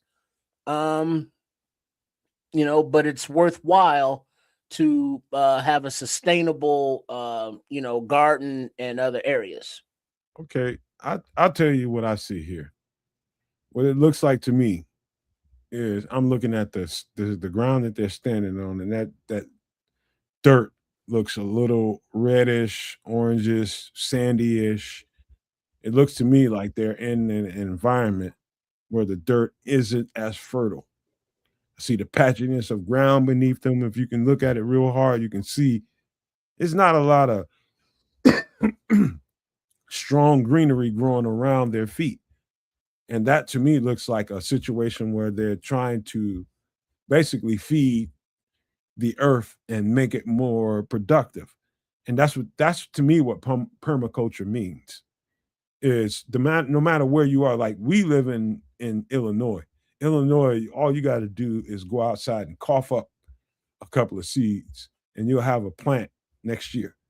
That's how fertile the ground is, and I'm pretty sure it's the same way in Canada. I'm almost certain of that, because it's not sandy earth, it's not muddy earth, it's not clay-ish earth.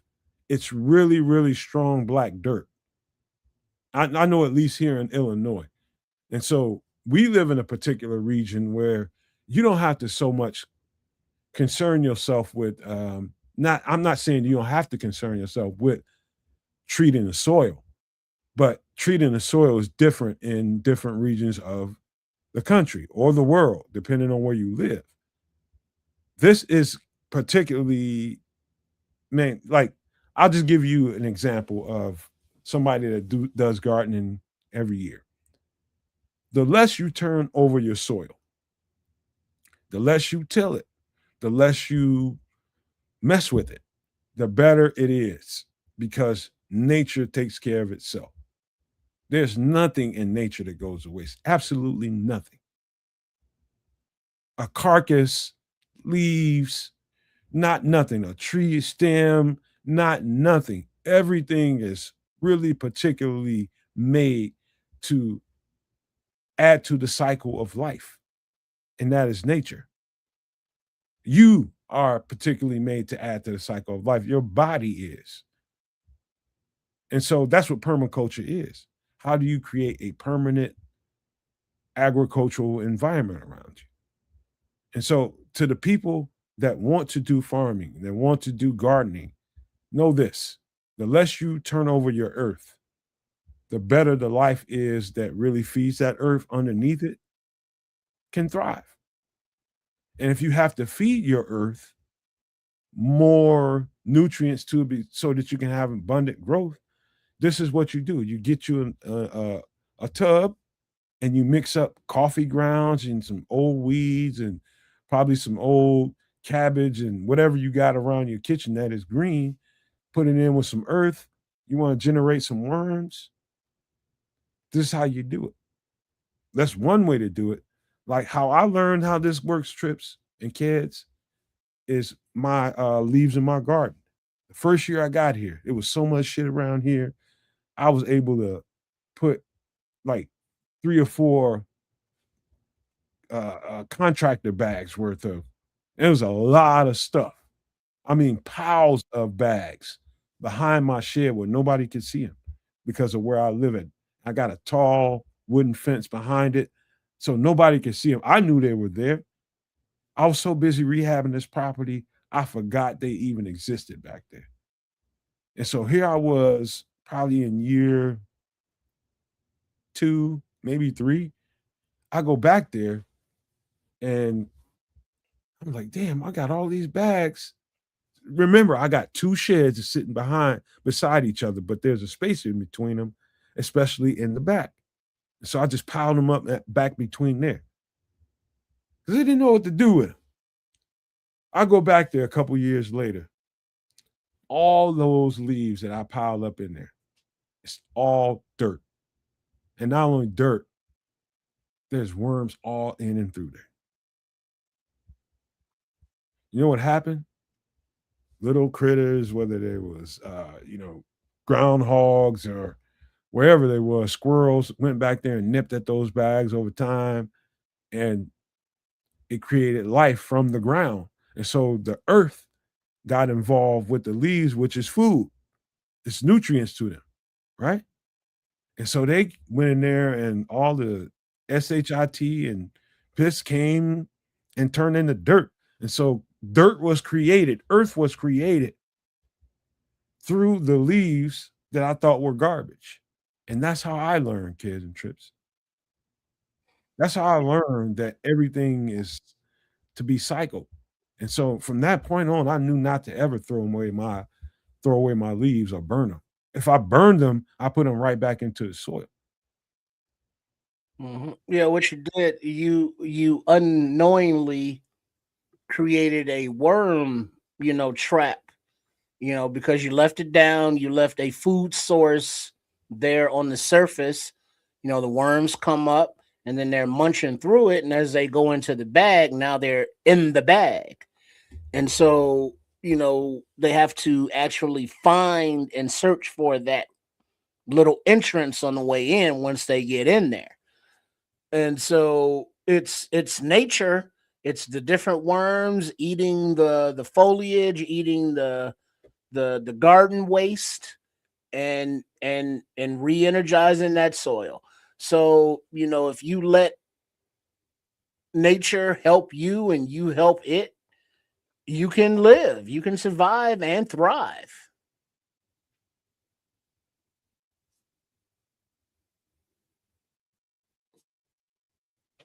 My bad, fellas. I walked away for a second.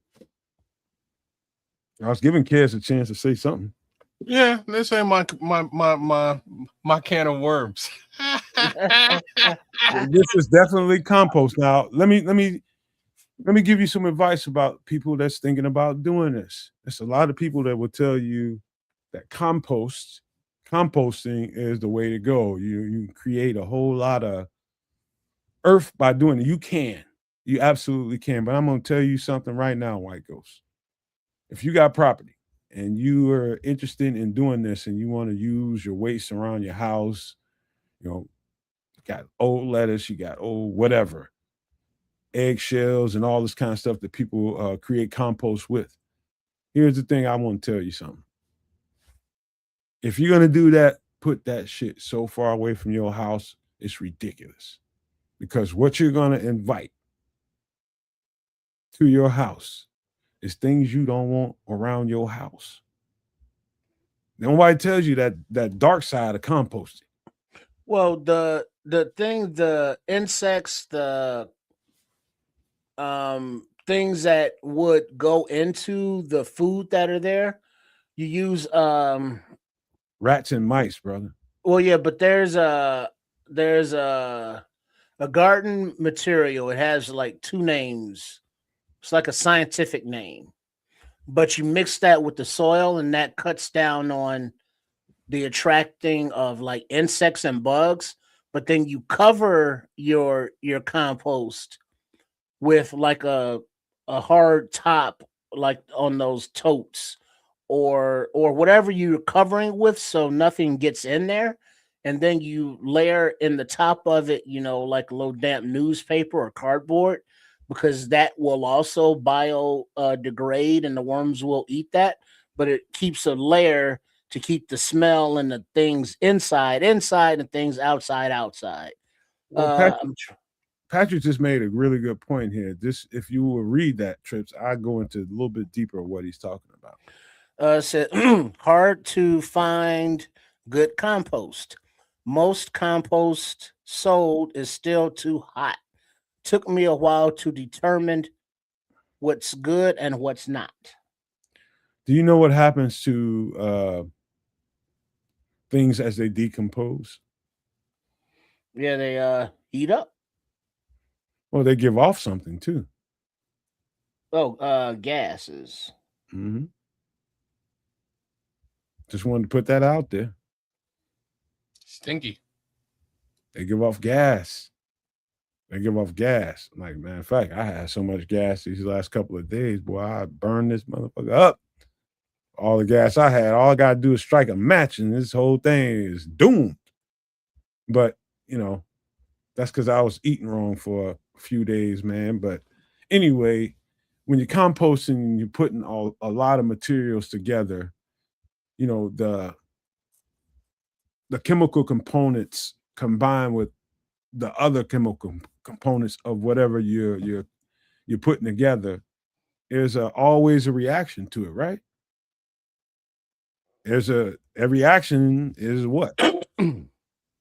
Reaction. So that's, I just want to leave. We can talk about that a little bit more later, but I just wanted to say that I just encourage everybody to think about gardening. If you got just a tiny square of space to do it in, it's worth doing it. I don't care who you are, where you are.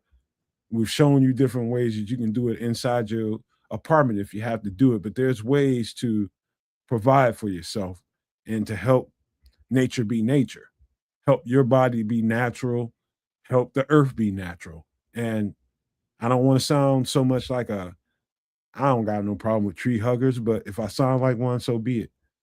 You should, as you ascend in your spirit as a human, learn to be one with nature and learn how and what not to do with nature. And that's what permaculture is all about, being one with nature, learning how nature works, and so that you don't disrupt it. The things that you do can disrupt nature. Absolutely.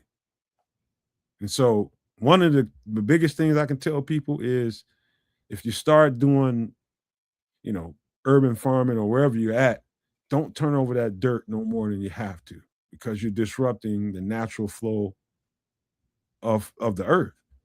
Every time you disrupt that dirt, that might sound silly to you. Oh, hey, if I got leaves and it looks stupid on the top of my ground, I'm gonna turn over my dirt and they're gonna be underneath the dirt. You're just messing up the ecosystem every time you do that. That makes sense to you guys? Oh yeah, definitely. Yeah, it's let nature do its thing, and there's nobody there to turn over or do anything for the soil there if you're not there. But those worm castings are very good. But there's a garden thing, not those are the worms, but there's a specific thing that you probably have if you have a garden just for your soil, and it's like two names or two words to make the name, and it's irritating me because I can't think of it. But go ahead. Say it again, Trips. I was looking away. It's two words. It's something that you put in with your worms, not echinacea, not golden seal. Is it a chemical?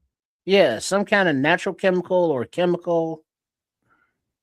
The only thing I know that you put on Earth that is regular to that Earth, I'm talking about from the outside and just natural behavior of Earth, is ash.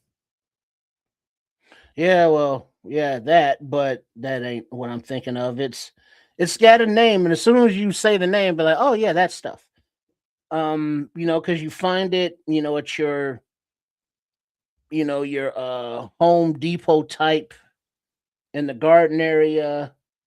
You put it in the soil or in your gardens or in your worm beds. It's like kind of a food, not a fertilizer. Oh, it's just gonna mess with me. Y'all keep going. I'm gonna find this shit. No, don't worry about it. No, well, no, it's gonna mess with me. Don't let it mess with you. It's not that easy. I know I used to my mom used to have plants in the house, and she all my life, and she still got them. She still got a bunch of plants around the house. But man, she used to keep this water with a whole bunch of eggshells. She keep this big jug with stinking ass eggshells in it. And you never would imagine how bad eggshells can smell until you put them in a big jug with a whole bunch of water and you keep that lid closed on it. And that's how she watered her plants. And she would call me. I'm a small boy. She would call me like in the summertime. Did it again? She would put eggshells, any eggs that we use, she would drop them into a jug and fill it up with water. And that's what she would use to water her plants. And you go to open that thing up, and the gas that comes out of that some Echinacea? it stinks so bad, kids. And she just calling me from work in the summer times when I'm off. If I'm at home, hey, go to the house and water my plants for me. I'm like, I don't want to get with that stinking ass water. That shit stinks so bad. It's like the worst person, the fattest person in the world fart like 100 of them in the room at the same time. But it smells like death, kids. But it's life to the plants, if that makes any sense. It makes a lot of sense. I got a lot of plants going around here, and maybe I will give that a shot. I don't want it to be super funky, so I'm gonna have to figure out some sort of a storage metric. Once you pour it, it doesn't stink. It just stinks when you open the lid of it. But then also, if you there's a way that you can minimize that stink and that smell, and that is, it helps with the thing that I can't remember the name. Helps with that. It's an additive that you put in. And it helps dampen that smell and keep the little insects out. Don't worry about it, Trish, man. We talking about something else, man. No, this is exactly what we're talking about. But there's a name for what you're talking about that you can put in it that helps with what you're talking about. Flatulence man said my fart smell worse. Oh, come on. He came in right on time for the fart He comment. came in hot. Ass is just hot. Hey, man. Hey, Kes, don't try that tomorrow, man. Just next time you got eggs going on. I'm not bone meal. Don't throw those eggs away. Throw them in a get you a jug that can fit. Or if you got to crush them up and throw them in there, so be it. But it's best that you drop those shells. I'm just thinking about like a seal. Rinse them out first. I'm thinking about like a sealable jug that I can sort of, vacuum seal and close, so I don't have to deal with the smell only when I'm pouring it out. I might have to go. Get a jug. I might have to go get a specific jug for this task. Trips, you talking about that bone meal? No, that's what. No, it's not that. It's they sell it at flower shops and stores. They sell it by like the 5-10 pound bags. I know you ain't talking about Miracle Grow, bro. Nah. Anyway, let's keep moving, man. Trips, you're gonna be on your own with that shit for a second. But we got to get out of this, man. But here, this is what permaculture starts with: making sure that Earth rejuvenates itself. And the earthworms are like, they're like what's the in the Avengers, they're like the Thanos of generating Earth.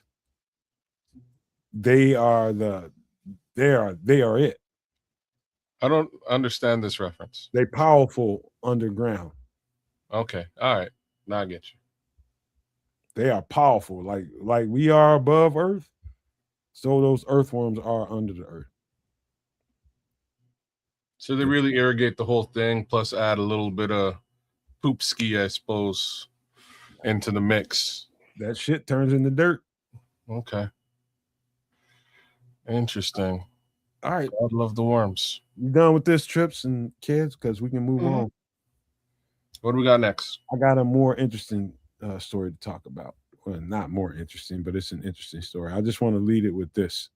Because I'm almost certain that at least briefly we've discussed this. I might have said the Dogon tribe of Mali in West Africa. Yeah, you brought this up at some point. Something in discussion, yeah. Something I learned about quite some time ago, and it kind of like opened up my world to all the things that we're about to talk about right now. And that is, and guess what? The world as we know it ain't simple. It's a little bit more complex and a little bit more diverse than we want to believe. I'll just put it to you that way as I start this thing off.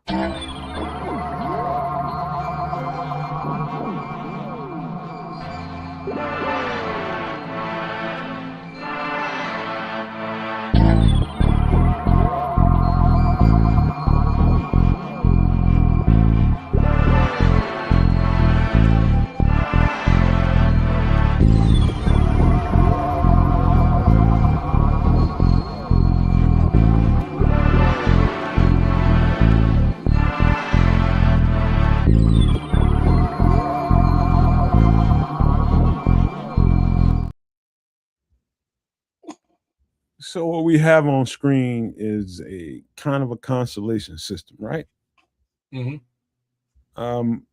This is the Sirius A and B constellation system, and it's got I don't know if you guys ever heard of the Summer Triangle. You got three stars basically surrounding Sirius B that's circled there in the red, that's highlighted there in the blue, with that big, huge lit star, Sirius A, that everybody outside of their western, if you look out west, especially if you're out west, you can see the Sirius A star really, really bright because it's huge. And if you look really, really closely down there, you can see the sun in comparison to it. You see how small the sun is in comparison to it. This whole constellation system, the Western world had no idea about until 1970 at least. And with we're full of all kinds of technology. The Western world is all kinds of technology, the best in the world, and we had no idea about this constellation system. They knew about Sirius A, of course, because it's bright, but some of these other stars out there, nobody knew about until at least 1970. Sirius B, they called it the dwarf star. There's no way you can see this with the naked eye. All this other stuff here, you can identify it. You can see this with your naked eye. Sirius B, you cannot. Have you guys heard anything about this whatsoever? Not I, sir. Not ever. Let's move on. Oh, and the thing, diatomaceous earth. That's what I was trying to think of. Okay. Thanks, Chuck. Yeah. Let's move to the next part of this. The Dogon tribe, let me start all over. The Dogon tribe is a tribe of Mali, West Africa. Funny little story behind this is my lineage goes back to West Africa to Mali. My lineage. And this is what they knew. And you've had conversations. I've seen documentaries. I've seen all kinds of information about these guys and what they can bring to the table. What you're seeing on the screen are the earliest artifacts that they drew. And some of the artifacts that they made, carvings. You're seeing the drawings on the right and you're seeing the carvings on the left. And let me just read what we have here. The Dogon knew that Sirius B orbits around the sun every 50 years. And they also knew that Saturn had 2 rings that had rings around it and 4 moons. Nobody knew that technically for sure until the 70s. Just want to put that on the record. Nobody knew that for sure until the 70s. This is facts. And there's archaeologists, Europeans that came to Africa as early as I can find, 1910, 1920, somewhere in that area, that conversations were being had. And guys wrote notes and wrote, journals about what the Dogon people told them as early as the 1910, 1920. And so later on, we found the technology to know that this kind of star pattern, this star system existed. And what the question was how in the F did these quote unquote primitive people know about this? How? How in the hell, before we even knew that this thing existed with our modern telescopes and all the technology that we had, how did these people know anything about this? Hold on to that thought for 1 second. Go ahead, kid. No, I have no idea how they would know these things, but at the same time,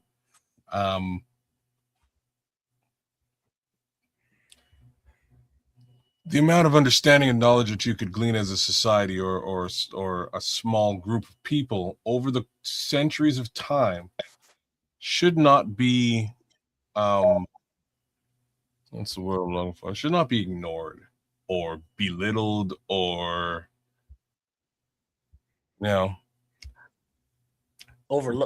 overlooked, right? Like who knows if they've been there long enough and had the time, energy, and effort to stare into into the sky and monitor what's happening out there. Because again, like what else is there to do? They ain't got TV, so you might as well, we might as well look in the sky and see what's cracking.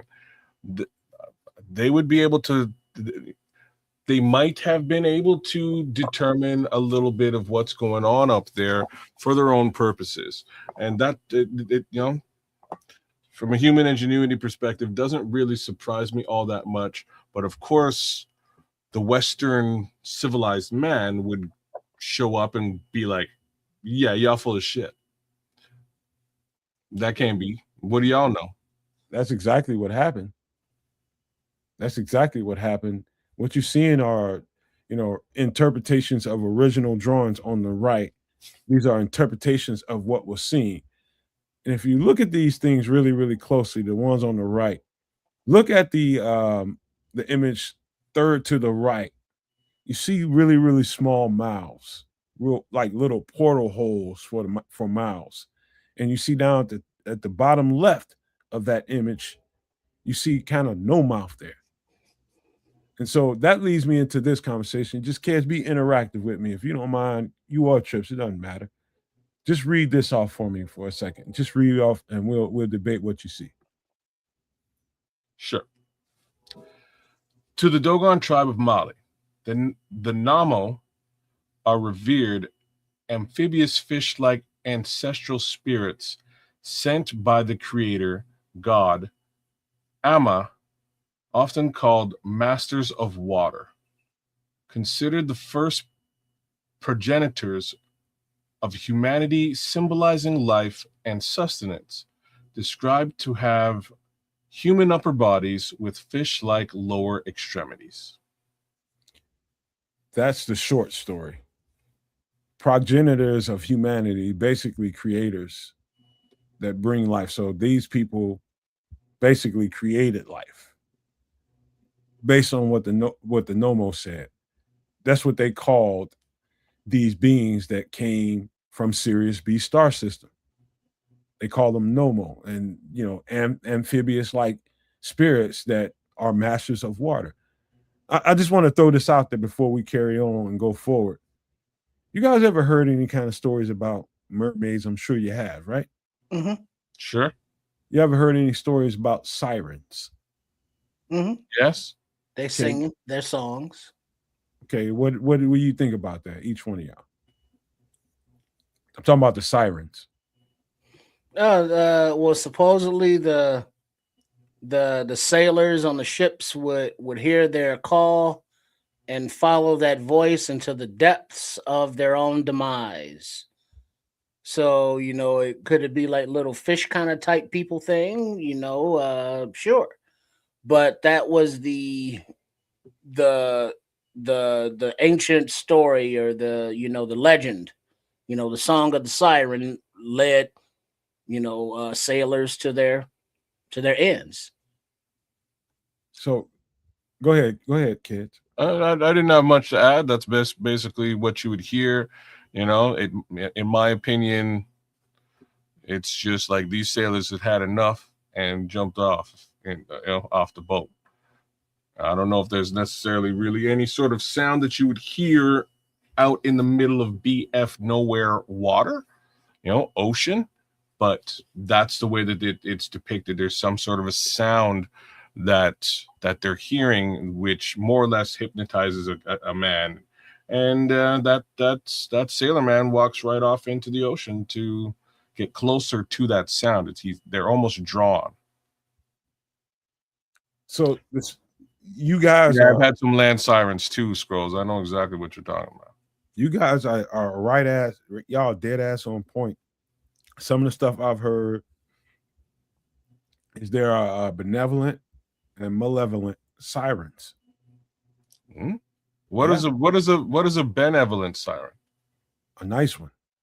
But I know what the word benevolent means, but I mean, like, to what end? So, like, the end that I've heard of thus far echoes what Trip is saying. There's a sound that occurs in the middle of the ocean. A sailor might hear it, become hypnotized to some degree, and you know what I mean, and likely walks right off into the ocean and drowns. What's the positive effect that they could have on you? They can steer you away from the malevolent ones. Oh, okay. Good versus bad, under the ocean style. Don't walk into the ocean. Yin yang, Okay, all right. That's above Earth too. It could be the ones that, instead of dolphins, that guide ships away from rocks. That save life as opposed to the ones that try to take it. Okay. Remember all the stories we've been covering pretty heavily. Some of the water UAP phenomenon around the world, whether it's with the DHS we did last week with over there in Puerto Rico with that airport incident where the thing went in the water and came up 2 pieces and all that. We talked about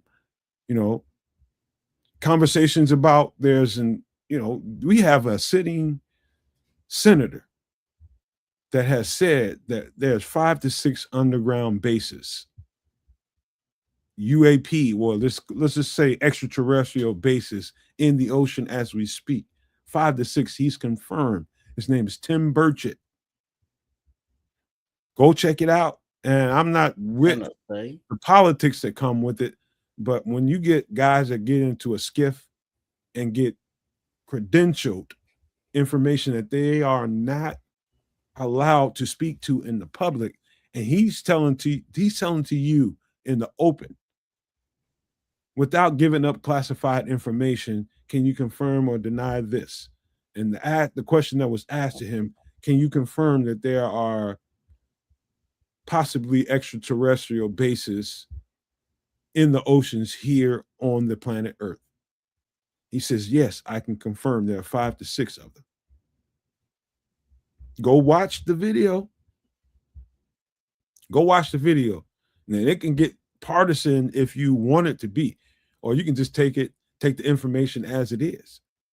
It doesn't turn into politics with me when it comes to this. And I'm going to tell you guys something that I probably shouldn't. Let's just say the guy that's sitting in the White House right now, based on some of the current events that are happening right now, without giving you guys details about it, has called for the Pentagon to release. He said the Pentagon in those words, the Pentagon, to release all of the files related to UAP, UFO information. What that's going to lead to, we'll find out something. But one of the things that in that statement that he made, in that message he made on social media, he didn't ask the CIA. He didn't ask the CIA. He just said the Pentagon. The CIA is a completely different entity. So let's pause there for a second. Let's finish this off with this. We'll come back to that, kids and trips. Come back to that. Give me 1 second. A little bit more information about, and this is confirming what I said. So what this says on the screen is Sirius A is a bright star which can be seen in western skies through the naked eye, but not Sirius B. Like I said, it's invisible in comparison. The Dogon people knew Sirius B was very small, but a dense and heavy, yet its existence was proven only in the 1970s when it was photographed for the first time by Western astronomers. Dogon tribe knew about the existence of this invisible star for thousands of years. I repeat, the Dogon knew about this invisible star and its existence for thousands of years. They also knew about Saturn and its 4 moons and the rings and halos around it, although these cannot be seen without powerful telescopes. These are facts, man. This ain't me pulling stuff out of my rear side. These are facts.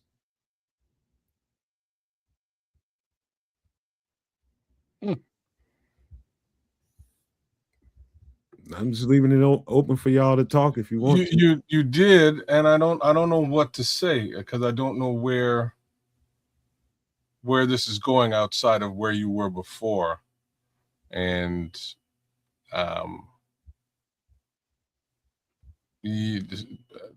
so where you going? That's the guy, the image you see on the right. That's the Nomo, the amphibious creatures they talking about. Some of the images you see carved out, some of the images you see are full body human-like upper bodies, and then some of them have fishtail-like lower bodies. The other ones have full human-like figures. They have a really long face and a cone-shaped head. Look at that guy right there on the right of that image. Cone-shaped head. Elder, it's you. Long, really long face, really long head, and really small portal mouth. That's a noticeable feature on this carving here. This is stuff that's in museums right here. Kind of look like Squidward a little bit. That's another story. The guy you see to the right of that is very similar in its features. Long, and his head is kind of chipped off. And that's a museum artifact right there. That the far right image you're looking at with the chipped off head, it's really See, in the cone. Those that are saying it's his granddaddy. Yeah, man, this is deep stuff. This is easy for anybody that wants to go and backtrack and leave the Nomad Network for the night and go check this stuff out. Easily researchable. All it takes is Google search AI or ChatGPT, whatever you use to trying to find qualified information about stuff we're talking about tonight. You can fact check this easily. Everything we're saying tonight is on point. And I think when I found out about this story, Keds and Trips, this is when I really started to learn, when I was getting my second education. When I found out about this story, it really, really opened up something in me. And the more and more I read on it, I got several books I've had, and they all point to the right same thing. To this day, the Dogon have, and I'll say this too, nobody knew that that star orbited the sun every 50 years. In the United States or in Western, the way we measure time, it's 50 years, but to them it's 60. So they're like 10 years ahead of us, per se, the way they measure time. And so, again, man, this stuff is ancient. It's knowable. It's you can receive this anytime you want to, but you should look up what the Dogon tribe of Mali, West Africa, knew about Sirius B before anybody knew it here in the Western world or across anywhere in the world. They knew it. And we found out about it thousands of years later. If you look at the Dogon tribe right now, if you Google them images of the Dogon tribe, what you will see is and just know, in Africa, every continent has different tribes like we do here in the United States, like they do in Canada. We have tribes here too. We live different kinds of ways, whether we live in the United States or Canada or Mali. These people, like the true traditionalists, they live literally in clay caves in mountains, literally, and have existed that way for thousands of years and don't want to be bothered. And nobody F's with them. Nobody. And these people knew everything that we're trying to learn. Just wanted to put that out there, man. That's my last thoughts about this before we get out of this. Any more thoughts, questions? I'm here for it.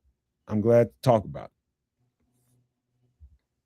Cool. Well, you went into like the CIA and stuff like that. Where was that really headed, and how is it truly connected to this? Well, the Pentagon is the Pentagon. The Pentagon handles, let's just say, Army, Navy, Air Force, Marines, and anything and everything surrounding that. They handle classified information. They handle defense of this country. But the CIA is a completely different entity, even if it's not listed that way. The CIA is really its own government within this government. I'm not speculating anything. That's what I know. I don't give a shit who's in power. The CIA is just like the Mossad in Israel, completely different entity than the government that runs the country. Fair enough. It's the intelligence agency that, you know, either lets you know some stuff or decides not to let us know some stuff, and that's generally them deciding not to. All right. This is very interesting stuff, man, but I'll break it down really, really quick before we get out of here. Okay. Dogon tribe of Mali, West Africa, where a lot of black people, they are all over the world right now. A lot of you guys come from West Africa. And what tribe you came from? Senegal, Ghana, Mali, wherever you came from. We all are descendants. I don't give a shit what color you are. All of y'all are descendants from this continent here. And it's ancient. And it's knowledge, it's coding. Everything about life descends from here. That's what you should know. Whether you want to accept it, that's up to you. But now I'm telling you, this is deep right here. When I found out about this, man, it's opened up my world. Understand that. All right, we're gonna get out of there, man, because I can get carried away with this one.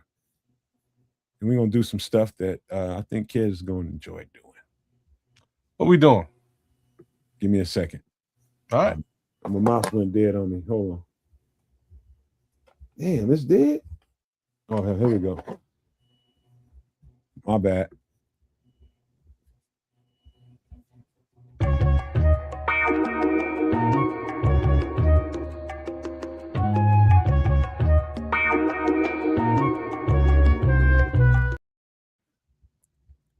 Damn it, man.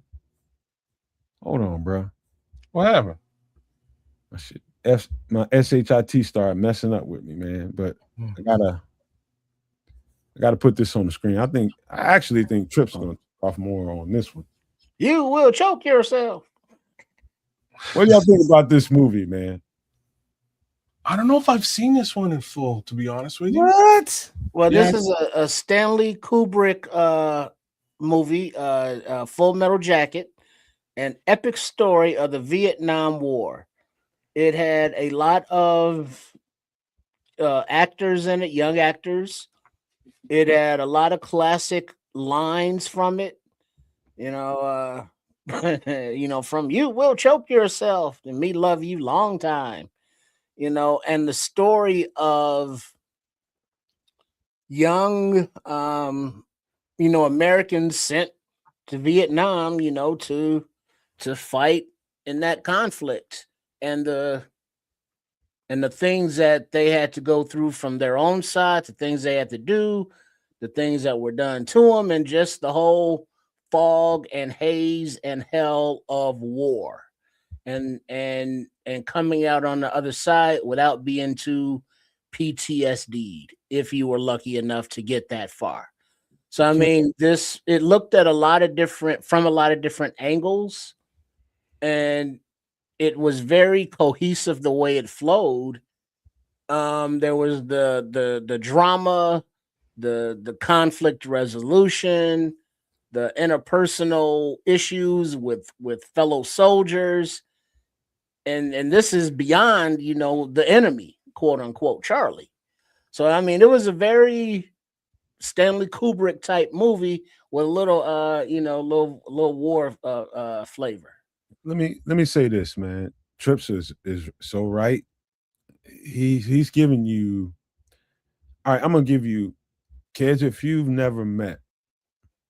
I don't know how I went in Canada during that time, but I know this: in this country, you're bound to run into somebody or know somebody that's been through this.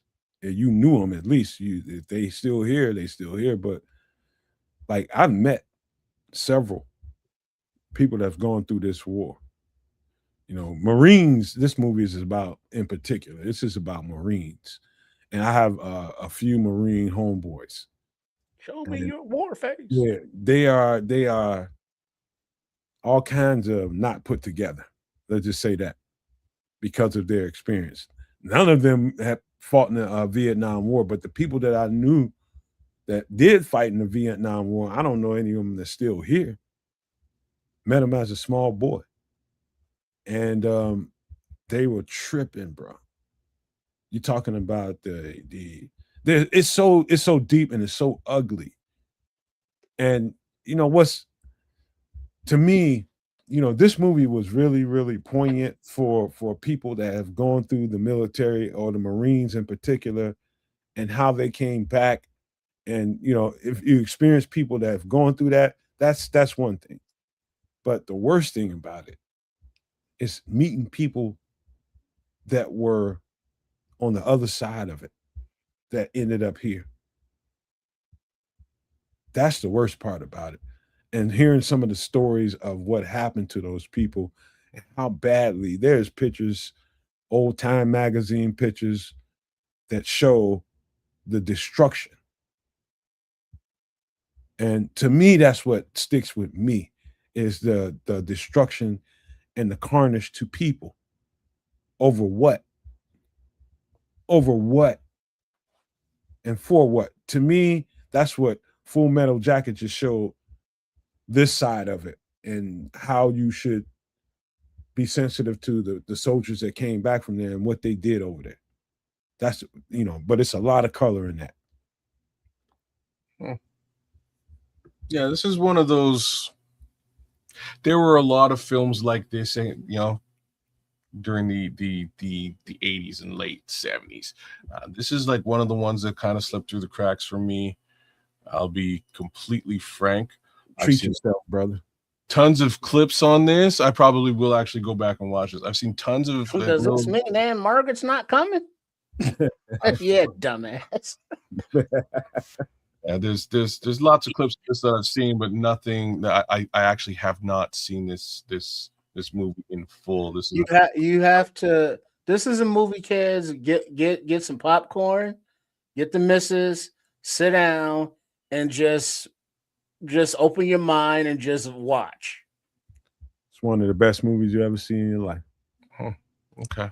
Because there are things that you go, oh, that's not. Wait, he did what? Wait, who? They're doing. Wait, what's happening now?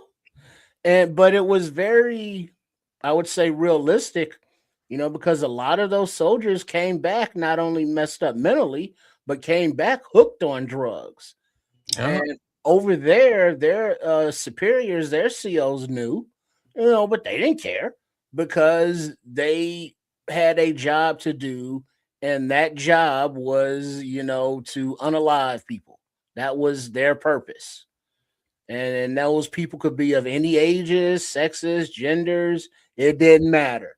If the order came down, you had to follow it, conscious objector ship aside.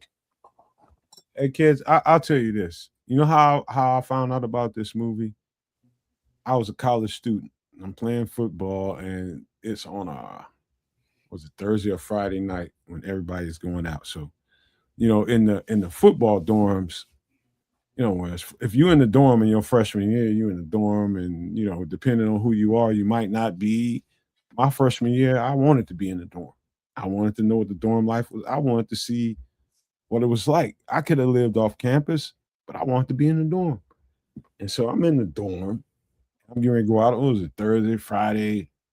I don't know which. It was probably about 11 o'clock, 10:30, 11 o'clock. And I get off the elevator, going through the lobby, and I see all these football players and shit. And there's girls in there. And they all up in there. They got food, they got drink. They done took over the goddamn dorm. And I'm like, I'm going out, man. People expecting me to come out. It's like, oh, yo, where you going, bro? I was like, where you think I'm going? I'm going out to the club. Like, man, they was like, F that, man. Come on up in here. What y'all doing? Immediately, you see your teammates, you see girls, you smell food, all this kind of stuff, kids. You're going to be like, all right, what y'all got going on? You about to watch Full Metal Jacket. I'm like, what is that? They started describing it to me, and I'm just like, man, nobody trying to sit here and watch no damn war. Dog, you ain't never seen Full Metal Jacket. No, And so I'm getting ready to get out the door. I get like 2 steps out the door, and one of my guys it was a safety from my DB room. He comes out there. He's like, dog. He's like, man, them girls gonna be out there, man. You should watch this. This is for the team, man. Come in here with your teammates, man. He was like a junior, and he convinced me to come back into. I was just like, man, bro, you effing me up because I had a girl in mind, bro. I go back in there, and when I tell you mind blown is a meme, I was the meme. Damn. I start thinking about the cats I had met when I was a kid and how they got like that because I never understood it. So you must have seen this years after it came out. Yeah. Okay. Long time after it came out. And this is why I haven't watched this movie, because this movie came out in 1987. I know exactly how old I was and what I was into at that time. You probably couldn't have thrown this movie at me and hit me with it. You know what I mean? Like I would dodge just like the plague. What's cool for me right now, looking back, A, Stanley Kubrick, B, Matthew Modine and Vincent D'Onofrio are in this movie. I like both of these actors for many different reasons. Matthew Modine might be familiar to folks who've watched Stranger Things as of late. He was like the doctor that helped Eleven out. That's Matthew Modine. And Vincent D'Onofrio is the fucking kingpin in Daredevil. Law and Order. And clearly he's a bad MF in Law and Order though. He was a serious. Yeah, serious MF. But now, did you look down at the cast? Forced to be reckoned. I guess you froze up. Sorry, I'm with you. Let me get you back going. If you are somebody that at least knew somebody that went through this war, and then you watch this movie, if you got any kind of human DNA going through you, you're a changed man after this.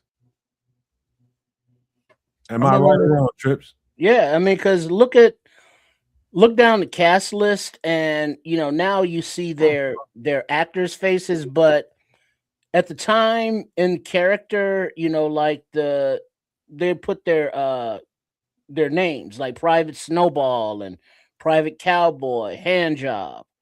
These were young 18-year-olds, going off to conflict, to war basically.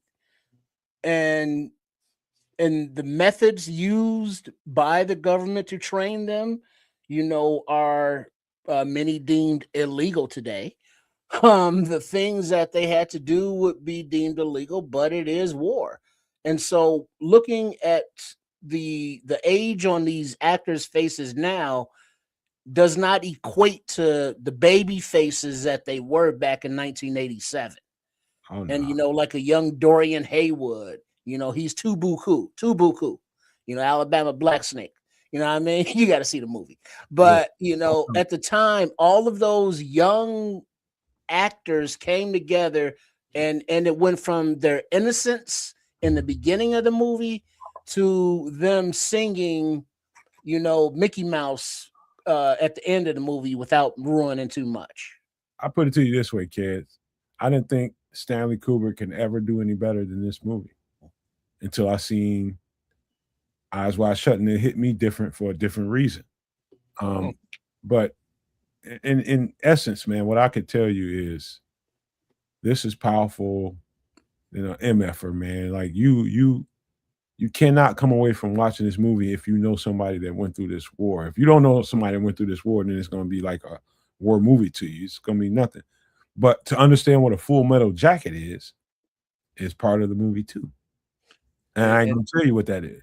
Well, but then also part of the, just in this movie poster, the dichotomy. How do you have Born to Kill on your helmet next to a peace symbol?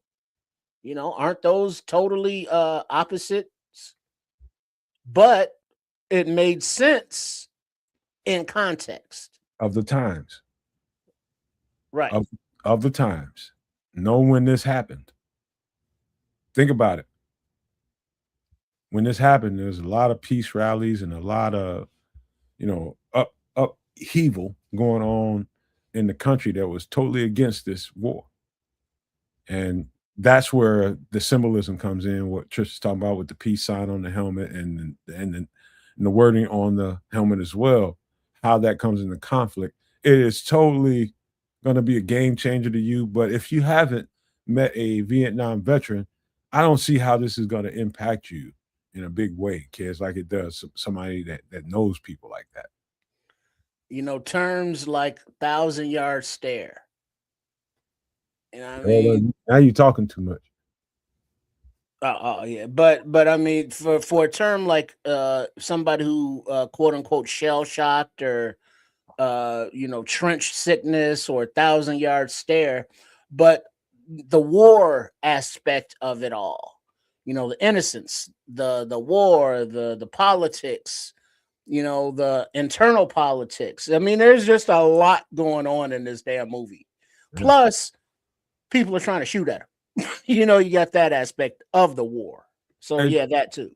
Let's frame it this way for him, Trips. Would you consider this top 25 in the movies you ever seen in your life?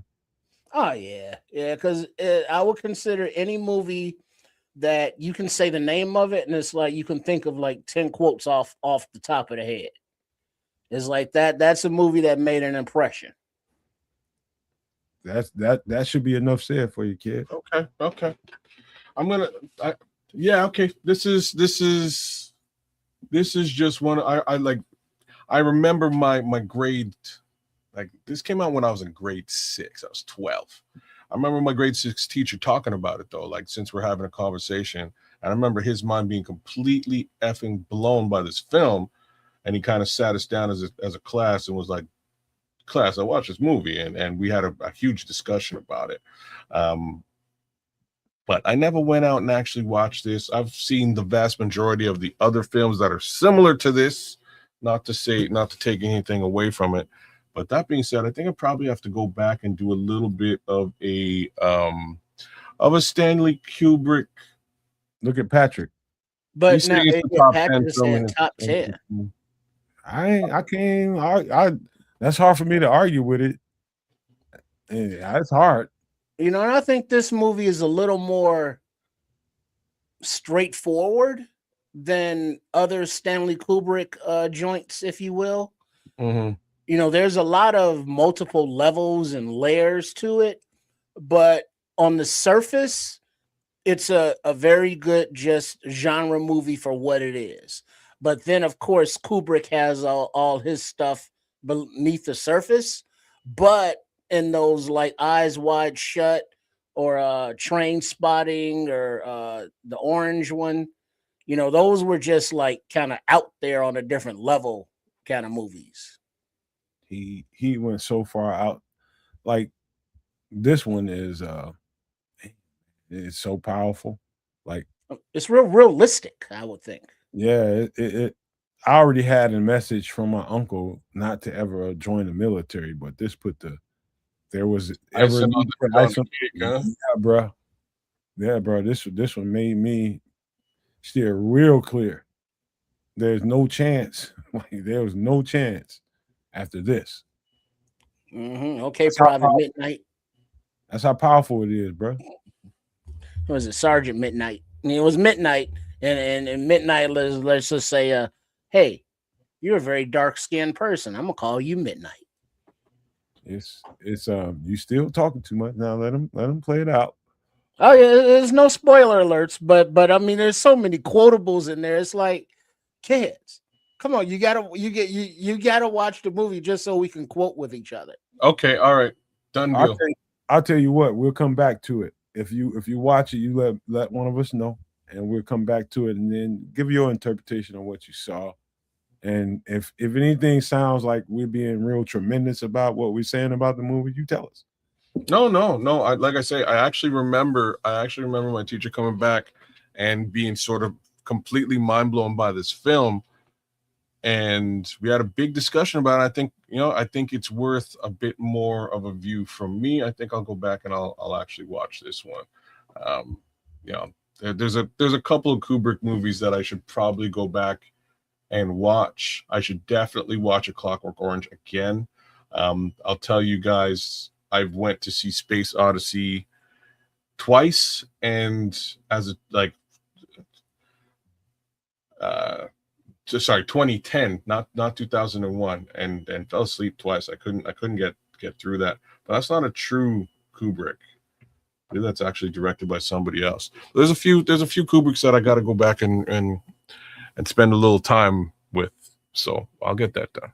I'll say this before we get into the next one.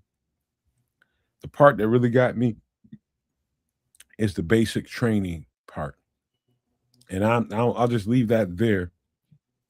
The basic training part of the movie, how they were training those Marines, and what came out of the training of those Marines. It's gonna stick to you like flies stick to shit, bro. I'm gonna tell you that right now. I'm just gonna put it to you very, very simply. Training of these soldiers is gonna really stick out to you. Where do you come from, Private Snowball? Texas. Only two things come from Texas. All right, come on. Let me go and move on, because this is the last one for the night. Kid's been waiting on this one for a while. Oh, this is my baby here. This film, I love this movie for all sorts of different reasons. The main reason, though, Alan Moore, the guy who wrote the actual comic book. Like, if I knew we were gonna do this today, I'd probably pull the comic down. I know it's up there. This is the first graphic novel that I ever read from front to back. And what a graphic novel is really like an entire comic book series or arc in one large book. This comic book was visceral. This film is a great it's a very good adaptation of what he was trying to do with the comic book. Alan Moore's written 4 or 5 properties you're probably familiar with. So this is one of them. Another one is The Watchmen. Watchmen is Alan Moore. This is Alan Moore. Can I stop you for a second, kid? Yeah. Because I'll tell you why. You'd be probably pat yourself on the back here. I've had so many dope ass conversations with these two cats right here, whether it's Trips, Kids, but especially more recently, Kids. This came up so many times in different conversations we've had before we even had machinations of doing this part of the show. I think some of the conversations we had, this part of the show was born from it. And to Kaz's point about this movie, I'll just tell you from my perspective. I'm gonna give you a real general perspective before Kaz really colors this thing in. This movie to me was so rewarding. It's one of those, hell yeah, get them. You know, I didn't even know it came from a comic book until I talked to Kaz about it. Till he started talking to me about it. I didn't know there's a goddamn comic book about this. I'm not into the shit, but he told me. I was like, what? So, long story short, as the movie plays out, and to not give away everything in the movie, how V was made and how he became that character was extremely powerful. And the revenge he exacted on the people he exacted it on was very radar like. It was like pinpoint. He knew exactly who, what, when, where, and why to get that. And it's powerful. In hindsight I'm talking about post me watching the movie. I've watched it 4 or 5 times. Post me talking to kids about it and the comic book version of it and seeing the screenplay play out, it's very, very powerful after that. I'll just say that before you go ahead and color it in, kids. I probably talk too much as it is. Remember, the 5th of November, the gunpowder treason and plot. I know of no reason the gunpowder treason should ever be forgot. Switch gunpowder with Twin Tower, and it becomes a little bit more powerful. So on the 5th of November, a guy named Guy Fawkes blew up. He blew up London Bridge, I believe, in London. The mask that V for Vendetta wears is a mask of Guy Fawkes. At November 5th is Guy Fawkes Day. Just things to understand. Really, where this comes from, this whole film comes from a guy who was experimented on, a soldier who was experimented on, and then locked away in prison for many years because those experiments went in a weird direction. He was not the lone soldier who experienced all of these machinations. There are many more. But in the end, there was an accident at this location where they were holding him, and he was able to escape as a burn victim, just burnt to a crisp. But what he came to understand was that whatever they'd done to him allows him to basically resist pain in a very special way. So he disappears. Make sure that building is completely destroyed, but he disappears and he's off into the world for many years. But he had some resources and begins to stack additional resources and finds a little spot for himself to live, which is underground. I believe it's underneath a museum. What winds up happening is he spends the rest of his life living in this little area, trying to understand who was responsible for him being who he is and the things that happened to him. And at some point, he eventually fully understands it. And what it amounts to is a false flag attack, not just on the United States of America, but also on that, that prison, also in London. There's a much larger situation. This movie touches on COVID. This movie is one of the, honest to God, one of the most underrated films of all time. I was young when I saw it, and I never got into the comic books or the novels or anything, but it always just struck me as the keywords of revolution, control, and half of the public being blind to it, half of them being apathetic to it, and the other half, the third half, obviously, being awake to it. And this the main character there, as to Nomad's point, he was targeted with his pinpoint with his targets, so it would spark revolution, biggest fuse, to boom, with the subsequent reactions to knocking over that one domino, but instead of knocking over the domino at the bottom, he knew which dominoes to target at the top.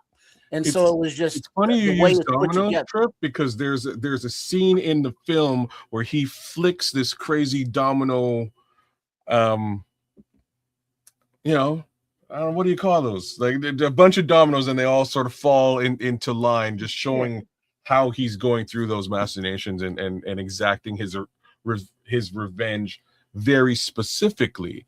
And this film sort of begins very quickly with him saving the girl here, and then going to a news studio. And he goes to the news studio. Strangely, this girl also works at the news studio, but he goes to the news studio and just beats the daylights out of a bunch of security guards and takes over the studio so he can give a message. And the message was basically, you guys are all blind to what's really gone on. Your higher ups have been lying to you forever.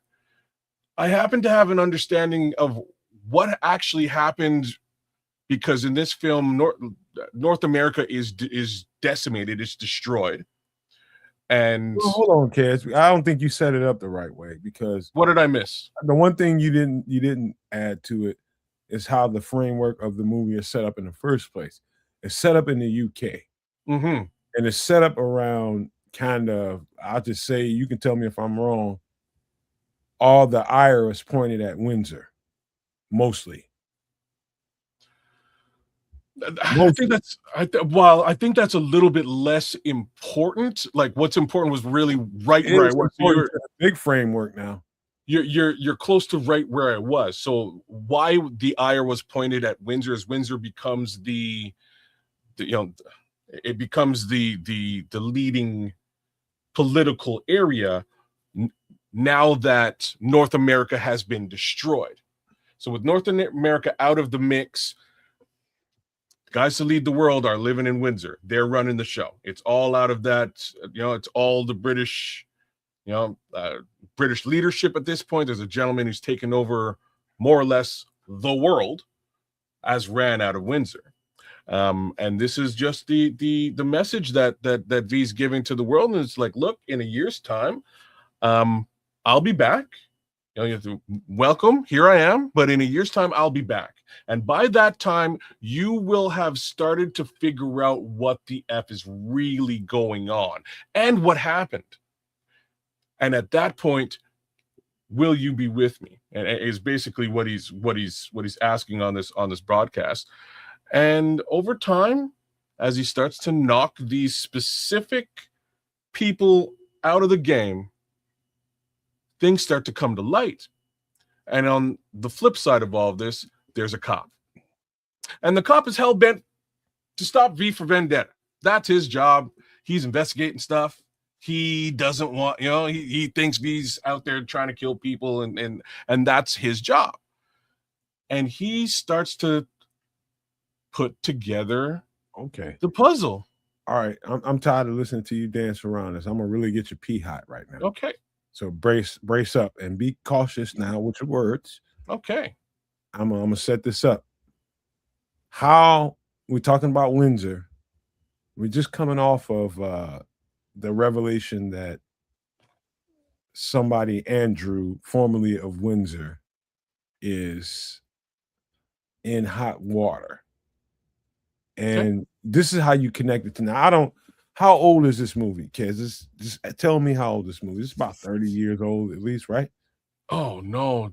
It's 20. I think this would have come out in 2000 or 2001. So about 20 years. About 25 years. Okay. Connected to now. With caution, kids.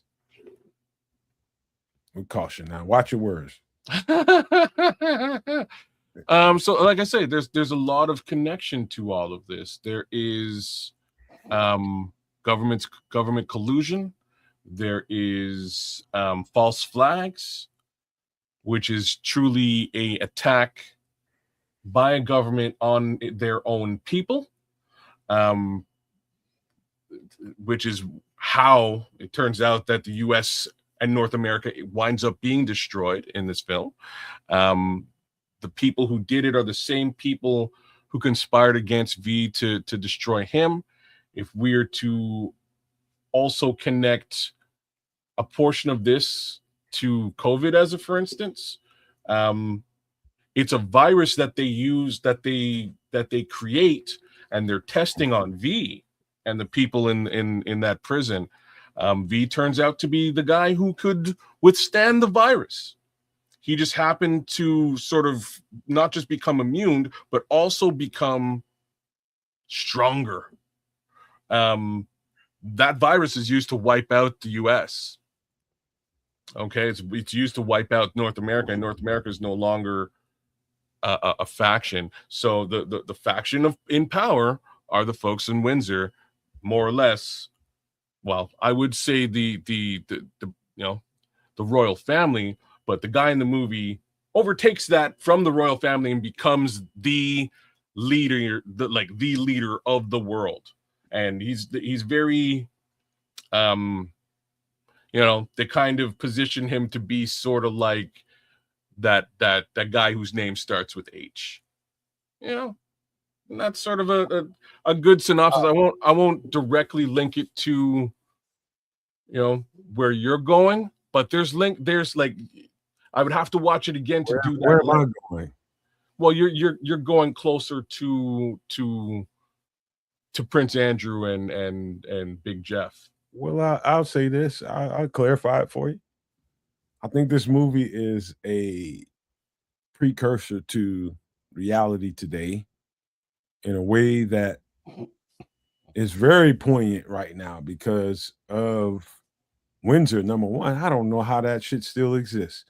I know some people that live in the UK. I know a lot of people that live in the UK. And I don't even know how I met them, but I just happen to make acquaintances with some people from there.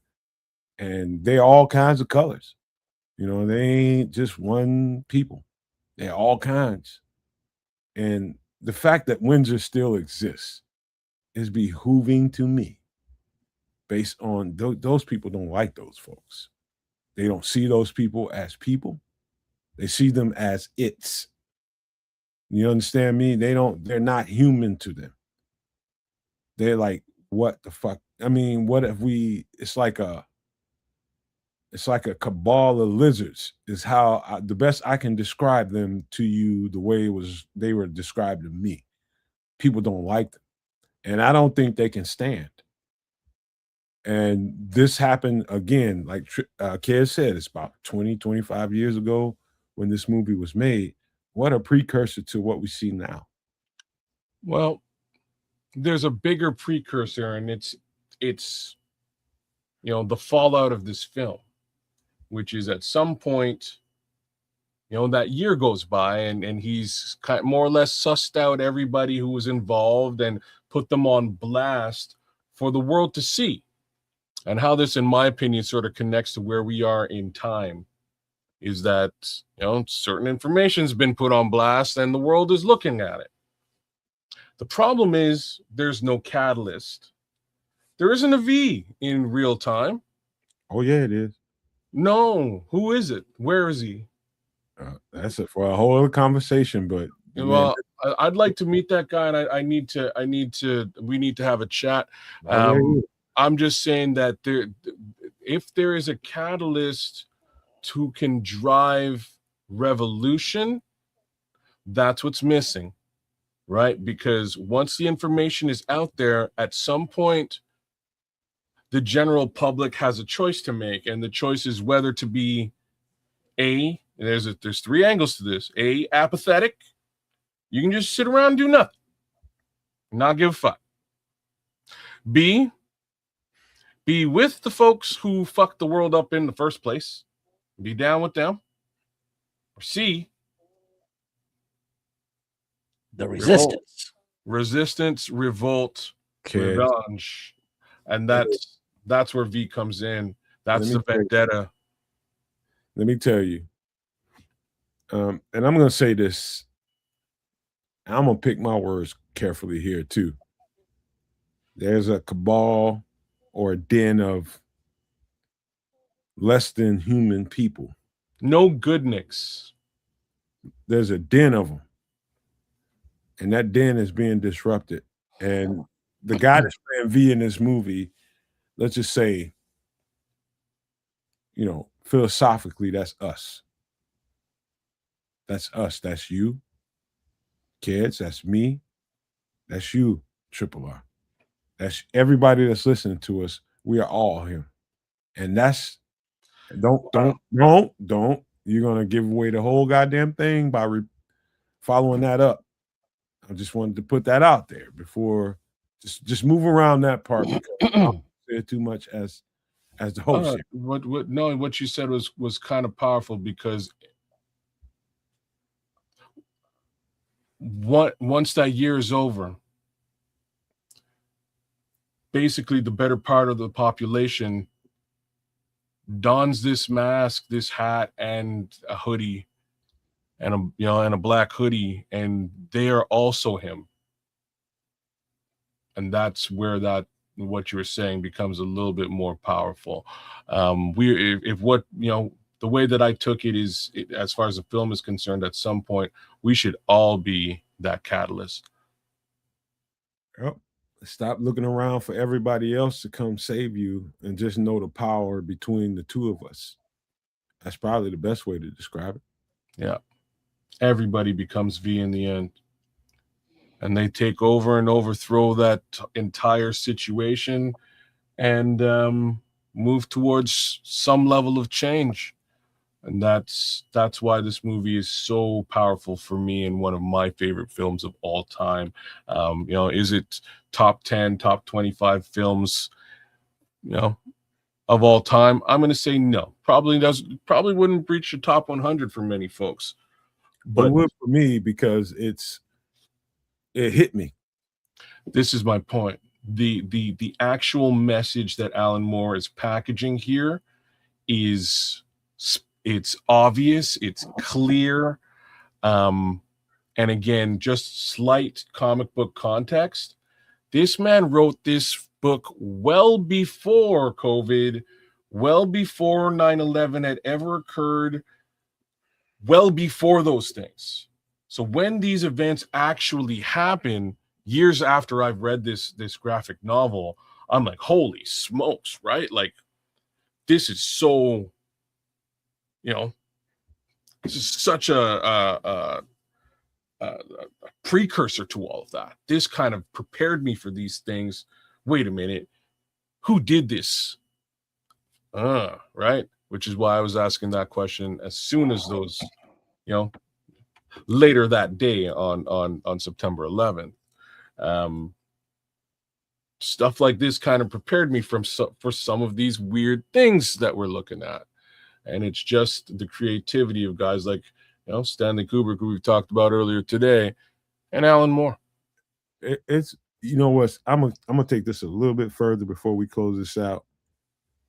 My boys, people that are around me all the time, whenever I'm moving around and when I'm doing something that, I'm just hanging out, they always trip on me because stuff like this movie, Full Metal Jacket, I didn't know about that freaking movie until I was in college, man. Like, this movie is another one that I didn't see until so many goddamn years later.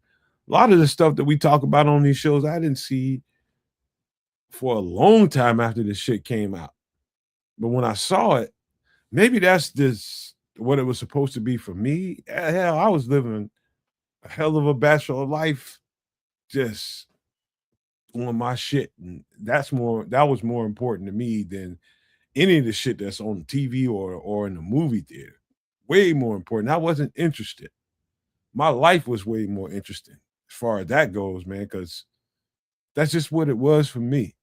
You know what I mean? And when I seen these movies at the time when I was growing, you know what I mean? And again, there's a second education that all really, really strong, intellectual, spiritual human beings need to have. You need a second education. What you learned in school, what you learned in college, I don't give a shit what kind of title you have behind your name. You can have a doctorate. I don't give a shit. And know nothing. Know absolutely nothing. You need a second education in life in order for you to understand societal issues, personal issues, spiritual issues, things that you deal with emotionally. There's a second education that's required in order for you to advance. I'll say that again. There's a second education required in order for you to advance. If not, you're going to be stuck in an effing conundrum for the rest of your existence. And I'm not saying this movie is part of that requirement. It just happened to be part of mine. And I learned some things from this movie. That's all I can say to that is I absolutely learned some things. Yeah, the parallels are pretty obvious. Like I'm saying, I read this I'll admit to it. I stole this graphic novel out of a comic book store when I was like 16. And went home, I read this book and was like, yo, this is crazy.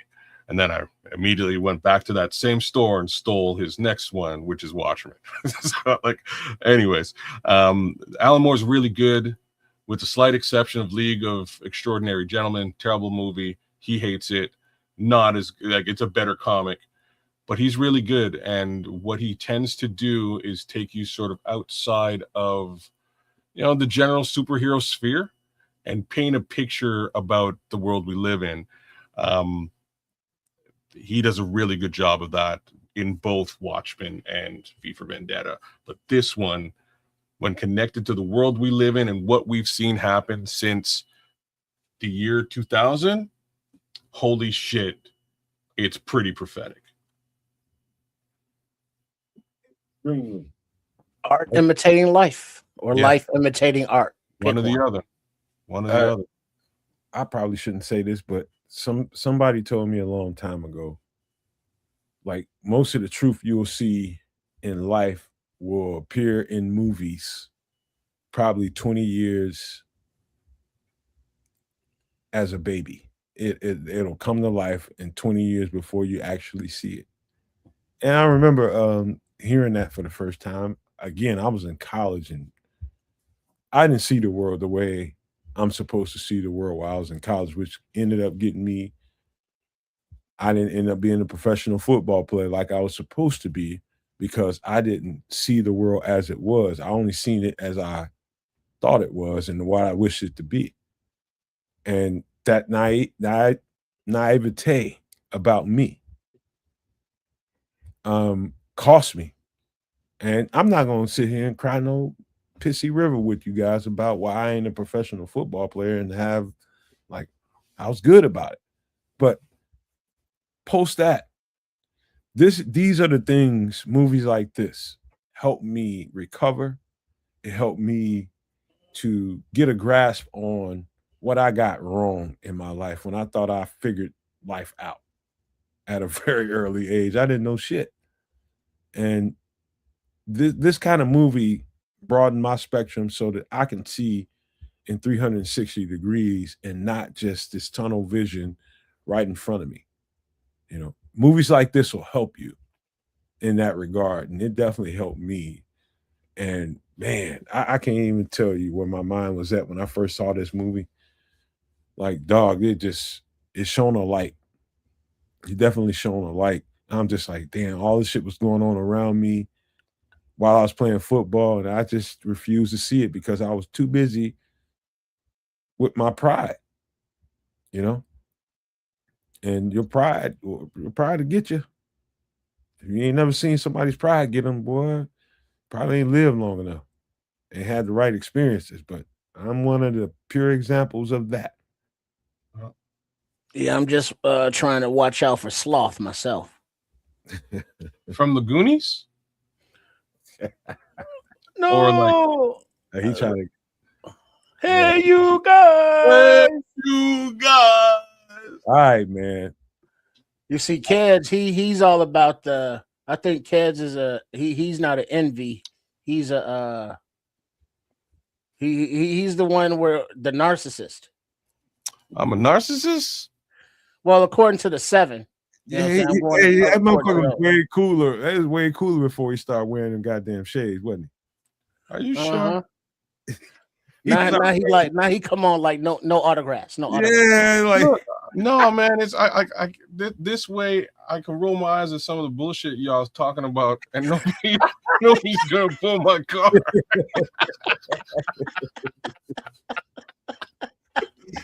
Hey, we know you're doing it anyway, so we don't need the glasses. We can hear your eyes rolling in your voice. Oh yeah, I bet you can hear them too. Yeah. Hey, look, this is a great conversation. I enjoyed it all. We went through the whole gamut of everything, but I think the Bears stuff is everything's senior, and the interesting news coming out of the Bears and what's going on, who they plan on moving, who they talking to, some of the players we were talking about. That shit was gold. Shit was gold, but we went through it all today, man. But let's close this out, man. Let's give some final thoughts and pleasantries before we get ready to get up out of here, man. Right on. Yeah, we ran it down the line. Food. Oh, we skipped drink, but we'll get to drink next week. It's all good. Doomsday prep, some good ass movies, and some conspiracy stuff. With most important topic covered being the Chicago Bears, as per normal. I think the one thing we left out, and I give about this much of a fuck about, is the entire stadium conundrum. I'm going to kind of leave it right there. They're going to figure this thing out. Maybe it's in Indiana. Maybe it's in Illinois. Huh? I just, that's the least thing. That's what I'm saying. Like, I'm not sure how much I care, but I don't care. I just want them to figure it out. They better not go to no fucking Indiana, man. I hear that they actually are getting much closer with Illinois, which is great to hear. Hopefully they can light a fire under somebody's ass. Hold on, just to before we close up, tomorrow, today, Thursday, both states, Indiana and Illinois, have votes within their state governments. The Indiana vote is to pass what's already passed their legislature through the Senate for final approval. What's happening in Illinois is to push along further the proposal, which still needs changes, which will still need more Senate approval, which comes later down the line. Okay. So if Illinois votes in a positive way tomorrow, it's still not a go for Arlington Heights.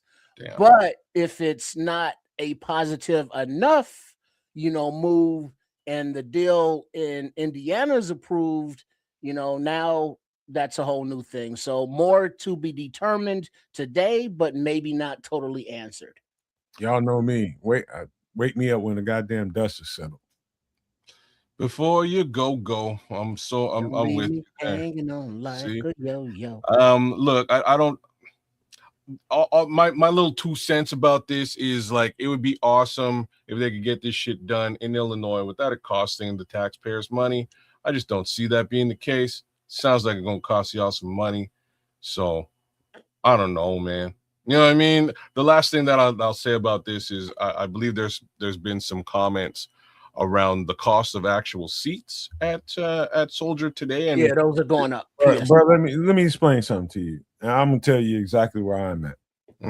That motherfucker moves to Indiana. It's a good chance I won't be a Bears fan no more. Oh man, what? I'm not fucking kidding you. I can't stand Indiana.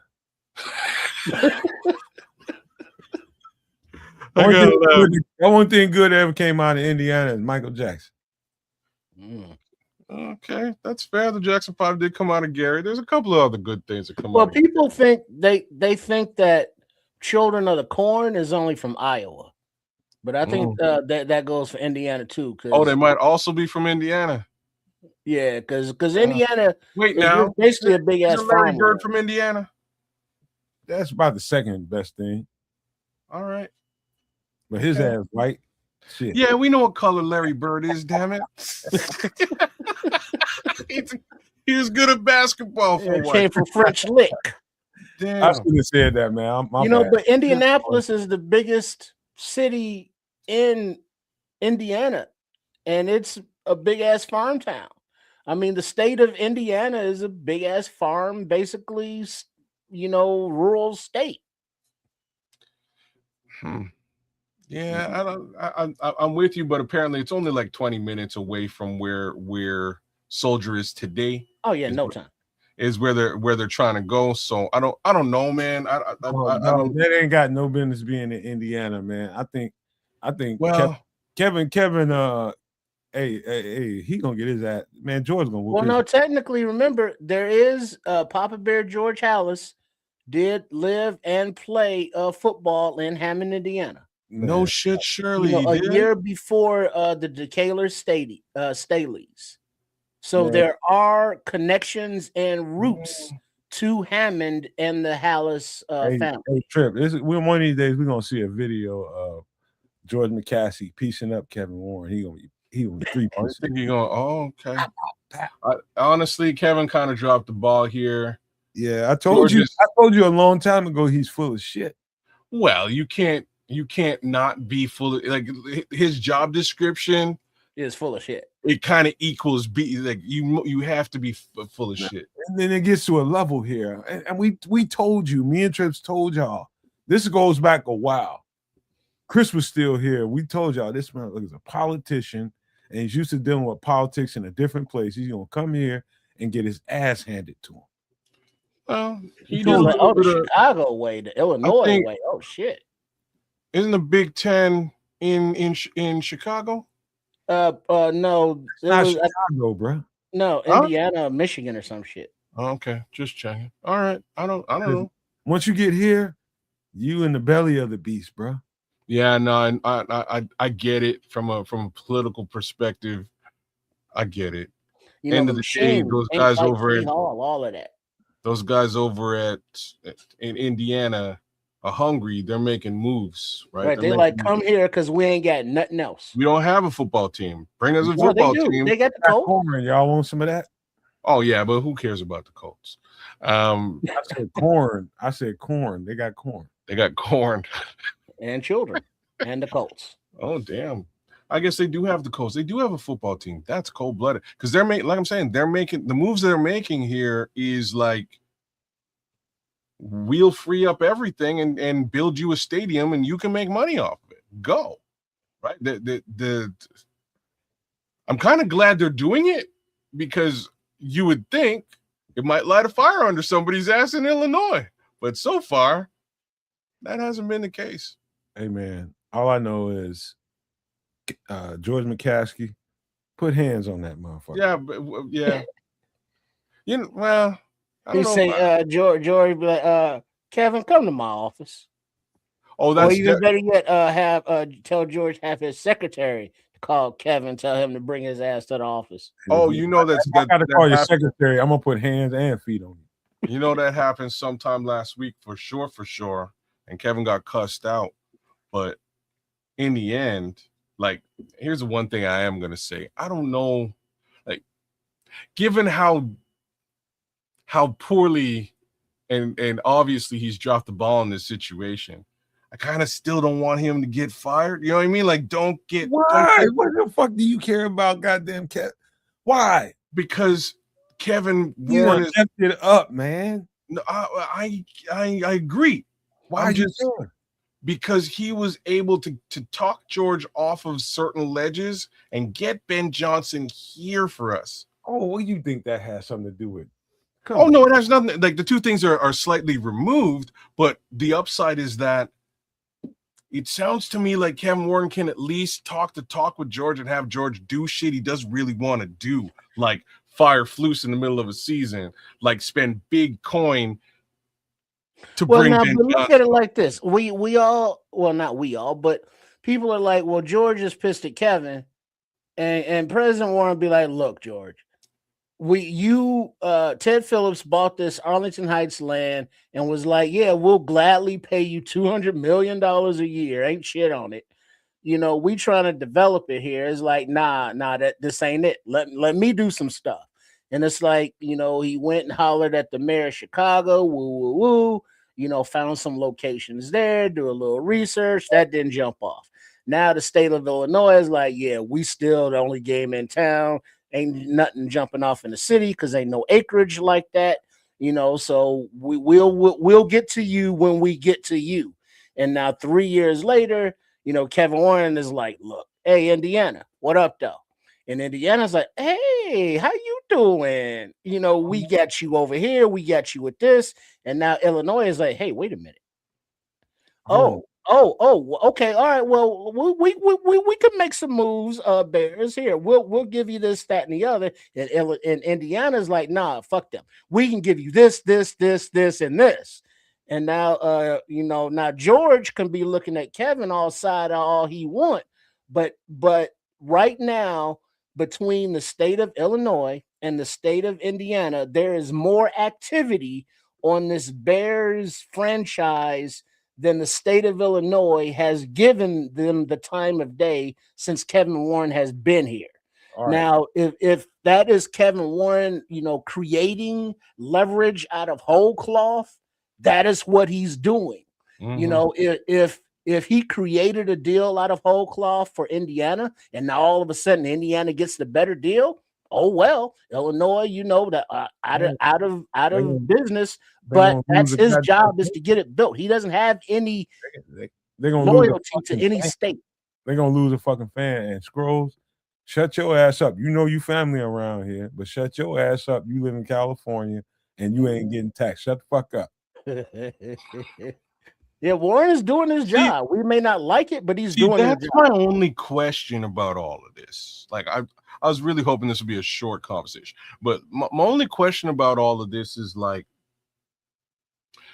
why, as opposed to taxpayer money, like, fuck, like, okay, sorry, I kind of answered my own question, but I would think that they would go get a partner instead to help them build this out. The downside is even the partner is going to get taxed out the nose too.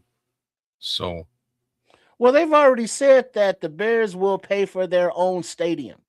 They're not asking for any taxpayer money for a stadium.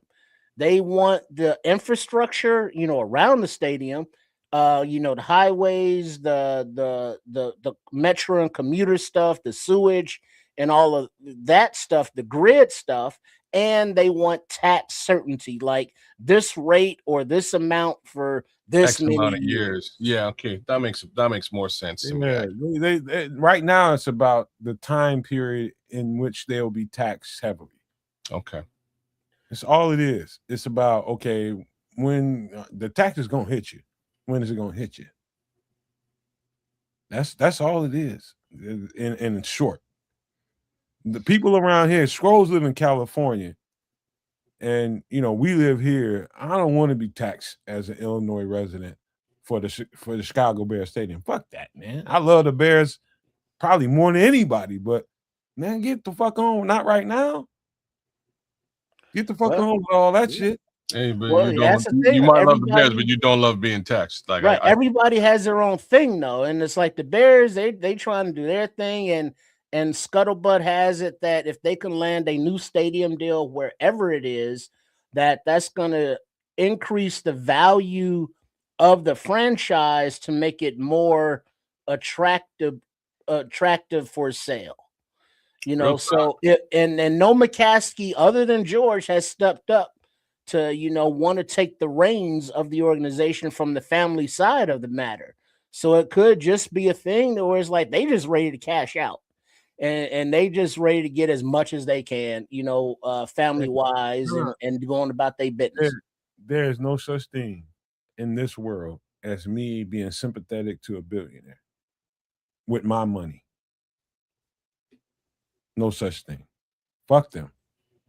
They want to move. If they want to move and jump state, I'll jump teams. Fuck them. Well, it's a little different going to Indiana than the Rams going to Los Angeles. Fuck, if they leave this area, because they'll still be the Chicago Bears. I'm not playing. I'm not bullshitting whatsoever. If they left the area, then anybody, has the right to, change your team, change your fandom. But they're still going to be the Chicago Bears, whether it be in Arlington Heights or in Indiana or downtown. Without me, shit, fuck them. But it's still people in Los Angeles talking about horns. You're a billionaire in this state, you're going to tote your fucking weight. Period. Well, or get the fuck on out of here and go to Indiana. If they're paying for their own stadium, how they not carrying their own weight? Whatever taxes they got to pay, you a billionaire, you pay them motherfuckers. You pay them. That's it. Well, no. That's it. No, because then you'd be like, no, you know what? Fuck you and your taxes. I'm going to Indiana. They'll lose me. Well, how much money are you putting in their pocket? Exactly. You got to look at it like this, right? Like if somebody Benz just said 3% of $1 billion is a lot of money, bro. You know what I mean? Like it's a lot. I'm a fan because they're here. I'm a fan because they're here, and this is my jurisdiction. Well, they'll still be here. Nah, fuck that. Because even if they move from Soldier Field to Arlington Heights, they're not going to be in Chicago. I'm not doing all that, man. These billionaires, I'm not trying to help billionaires. Fuck them. But that's that, man. Let's go ahead and close this. Well, I mean, that's kind of like V for Vendetta. You sound kind of like Attitude up in there. That's kind of that's me. Shit, he gonna burn it. He gonna blow the building up. Hey, man, fuck them, man. If you can't pony up as a billionaire, you talking about a billionaire's pocketbooks, and I'm supposed to feel some kind of empathy for you. Fuck you. Well, but now if you are the McCaskies and you looking at the Chiefs, the Rams, the Commanders, all these other franchises getting all the kind of incentives and tax deals that those states are giving, you don't want that shit too? Oh, well, they all of those guys kind of had to make moves, right? So even Kansas City, after winning two Super Bowls, had to move from Kansas to City, Kansas to you know what I'm saying. So they had to move. They had to move themselves. There's been some moves around. I believe Washington also had to move too very recently. I'm not sure if it's out of the district, but man, there's some things going on. What I will say is the craziest shit. Maybe they should move to Canada. Yeah, I'll take them. Move to Toronto. Buy the Sky Dome. I guarantee you the Canadian government would subsidize every fucking thing. All right. I'll tell you what, man. Let's go and close this out, man, before I jump off a ledge because we pissing Nomad off. The Toronto Bears, y'all. Just saying. Tell them, Smitty.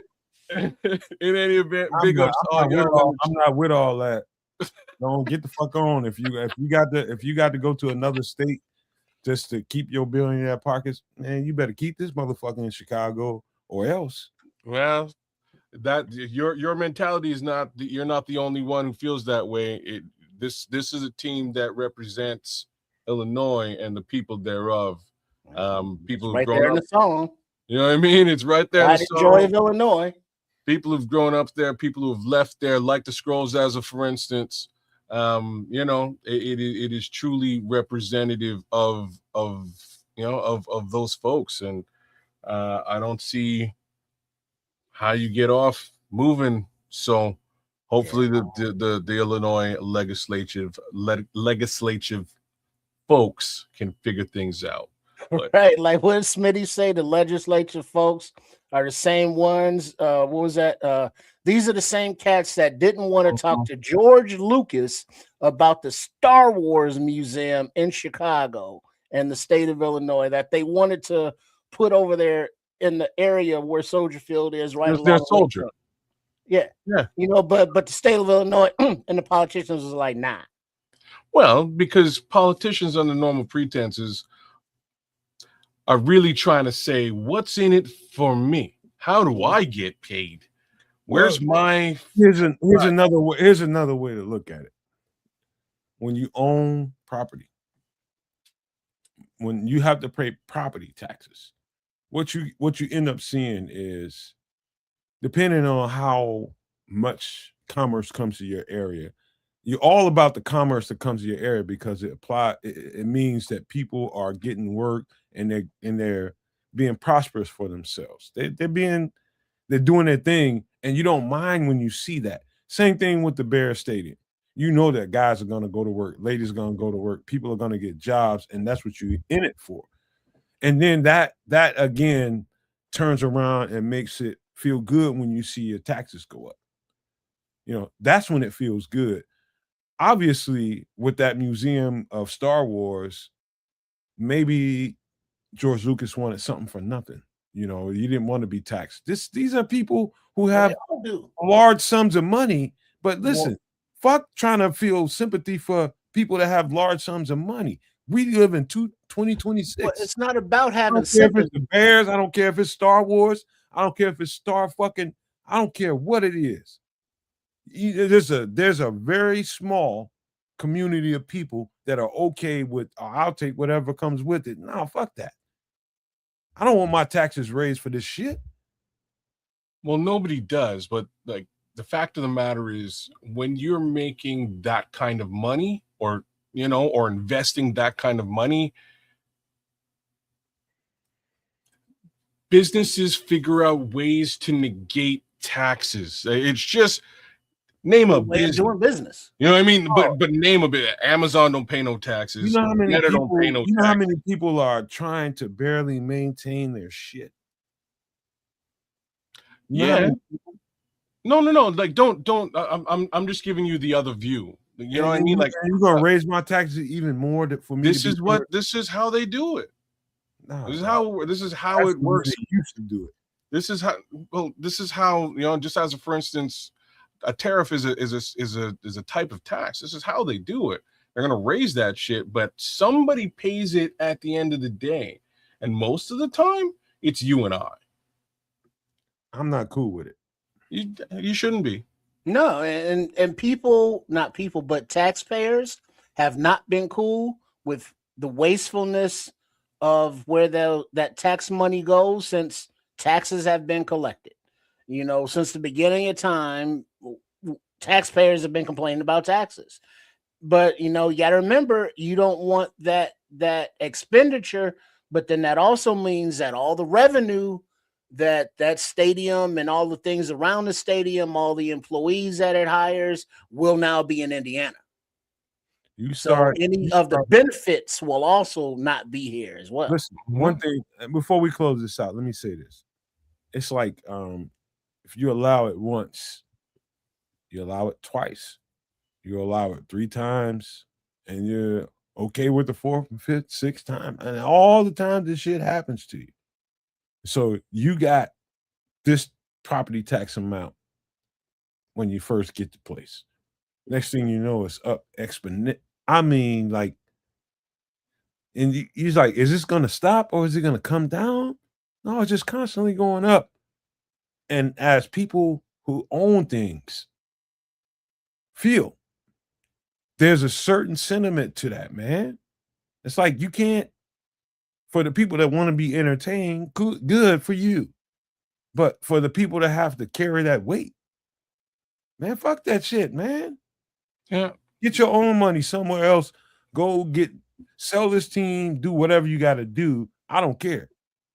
But don't make us pay for the shit because I ain't with it. Yeah. Like I say, I'm in full agreement with you. You're right. Like, nobody wants to pay that. Like, to be frank, like, George, fucking just pay it. You know what I mean? Like, really, it should probably really actually be you. You're generating this kind of money. You should pay it. The true facts here is, if Arlington Heights is a thing, they're going to generate a lot of money for the state as well as for themselves. And I mean money that's outside of just football, right? If they put up the racetrack, if they put up a casino, if they put up hotels, if they put up restaurants, these are all other areas under which they can generate fresh, new streams of revenue that they never had before. Yes, which is why I think they're trying to push the tax impact on the organization some years down the road so that they can actualize some of that you're talking about. To me, that's the reason why they're doing that. Okay, we know you're going to hit us. That's fair. That's exactly what I think they're trying to do. If that's the case, that's sort of fair, because you're right. It might take them, let's just say, 10 years to get close to not just actualization, but to being green, to profit. You're right. Well, look at the stadium there in Minnesota that Kevin Warren did successfully build. He had to play a little politics, nothing like here, but they spent $7 billion or however much it was in bonds. But that place is already in the green. It's already paid for and they're in profits. So it's doable that, a 35-year lease, I believe that's what Indiana's offering. Indiana's offering to build the whole stadium for them and give them a free lease. Whereas in Illinois, the Bears are saying, we'll build our own stadium. You just, fix up the infrastructure. So, I mean, business-wise, if you are building a house or a business, it's like I'm still in the area, but I can't pass up this deal. Man, dog, let me tell you something about people with a whole lot of money. They're not like you. Number one, they're not like us whatsoever. And because we enjoy the product they put out there and become so attached to it, we'll fight for that shit, even though it's to our chagrin. And I'm not one of them people. I'm not gonna fucking fuss and struggle and fuck all that, man. I love this team more than anybody. But I'm not finna handicap myself or get my man. Fuck that, dude. Do you know how a billionaire's mindset is? We'll just keep pushing it until they give it to us. That's their mindset. And so this is more than just the Chicago Bears to me. This is about putting your fucking foot down with people that got too much goddamn money. Fuck the Bears, man. It ain't that important in the grand scheme of things. I love them, but it ain't that important to the grand scheme of things. Come on, man. You got to live your life still, and you gotta receive the impact of what that decision costs you. The Bears being in Illinois, I love, and I will always want that to be. If it goes outside the state of Illinois, they can kiss my ass because they don't want to pay some taxes. Motherfucker, you know how bad people are struggling out here on the streets, living day-to-day lives, working. You know how much the taxes 80 hours, hold on, 80-hour weeks, trying to make ends meet, and you complaining about how much taxes. Motherfucker, you living on a mountain. I don't want to hear no shit about no Bears. How do you think they stay on that mountain, man? That's beside the point, Trips. It's not just staying on a mountain trip. Like you nailed it. It's just exponentially multiply your taxes versus the number that they're going to spend on this infrastructure and this build. Like if they're into the billions of dollars, we're talking about potentially millions of dollars in taxes. Like it's a lot of money in taxes that they're those people that you're just describing. The tax money that they're spending and sending back to Illinois would be hundreds of thousands of people's salaries in a year. Like we're talking about a lot of money. Now, don't get me wrong. I think they should pay it. I don't know how they pay it, but the reality is they have the ability to actually make so much additional money that they've never made before. Pay the money to make the investment, pay the money, get to the green. That's how I see it. But there's no appetite for it, kids, man. You ain't gonna do that to me and have me turn around and tell you you shouldn't feel like, you know what I mean? Like you're gonna do that to me, I'm gonna turn around and tell you I like it, do it some more. Fuck. Yeah, no, it's to be frank with you, it's bullshit with respect to the people of Illinois, to the people, and it's like of the state. It's not just Chicago. You know what I mean? What if you're in like, I don't know, fucking wherever. You know what I mean? You're far enough away from Arlington Heights that you're probably never gonna see a game. You still have to pay for this? Man, that's kind of messed up. It's ridiculous, man. But that's gonna end up, if I say one more thing, it's gonna end up in another 30 minutes. But let's try this one more time, man. Let's get ready to close this out. Let's give some questions before we go. Let's keep the Bears out of it. Super short, sweet. Thanks, y'all. Love y'all. Sunday night we'll be back doing the darn thing again. We'll see y'all Sunday. Big ups to Sports Chicago Style, the Nomad Network, and Kez the Canuck. Check us all out. Give us a like, share, subscribe when you can. Leave a comment. We will respond. We'll get back at you. All that being said, love you guys. Thanks a million for rocking with us tonight. Ricky, you're super late, but thanks for coming through, Ricky. And big ups to the Scrolls, my mom, Smitty Q, AC Adam. With us. A little bit of love to y'all. Everybody. Minister Everybody Charles that is with us for a joined. minute.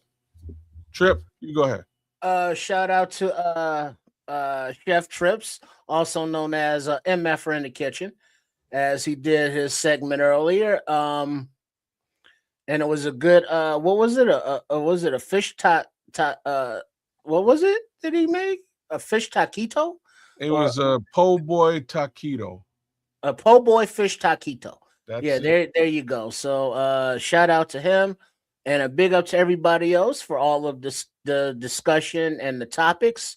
And as Nomad continues to add players to the big board, and when you do the stick to the mock drafts and you make those little stars and add to your big board, by the time the draft gets here, you'll know these names, these position groups, and who Ryan Poles should be targeting for our Bears. So make sure you are tuning in on Sunday nights, Nomad at night, on Wednesday night for some extra sauce, and keep an eye out for the video shorts about the clips of these prospects throughout the pre-draft season. All right. So until next time, check y'all later. Nomad. Amen to that, man. Y'all check all this stuff out. I think on replay, when you watch the shit, all this stuff when we're done, and you go check the show out, the people that have are going to be seeing it for the first time, really, really dial into the part when we was talking about these certain players. A couple weeks ago, we had been talking about a couple different guys, but one of the guys we was talking about last week, and he shows up in one of Ryan Poles' first interviews at the Combine. That would be the Godfather, Dante Corleone. And just wanted to point that out, man, because one thing you guys love about this network and this channel over here, you might be watching a whole bunch of different podcasts. You might be watching a whole bunch of different stuff. But you know when you come over here, this shit's going to stick to your ribs for a week because you're going to be watching and seeing if what we say adds up to what you seeing yourself. That's why we're good. That's why we're good, no maniacs. That's why we're good. It's going to stick to your ribs. And to close, I just wanted to say this to clarify things. Of course, I love the Chicago Bears. I grew up right here. Of course, I love them. And I'm doing this right now. We're doing this because we love the Chicago Bears. Love them. But reality sets in on any rational human being's life. And as a resident of the city or the metropolitan area, suburbs, whatever you want to call where I live at, it's going to affect me. Whatever the Chicago Bears do in the state of Illinois, whether it affects me now or whether it affects me later. And what I was trying to point out to you all is I'm not with being sympathetic to people with a whole lot of money. And I don't care if it is a Chicago Bears organization. George McCaskey ain't that goddamn cute. Shit. I'm talking about my pockets, and I'm talking about people that live around me. The people are stretching and using credit cards to make ends meet with their meals. And I'm talking about groceries. People are using credit cards to get groceries week to week. Where's the sympathy for those people? Where's the sympathy? None. But for those who have and can and don't live here or have all kinds of comments about what the Bears should or shouldn't be doing, you ain't here. And I ain't talking about you, Scrolls. You know I love you, bro. I'm talking about everybody else.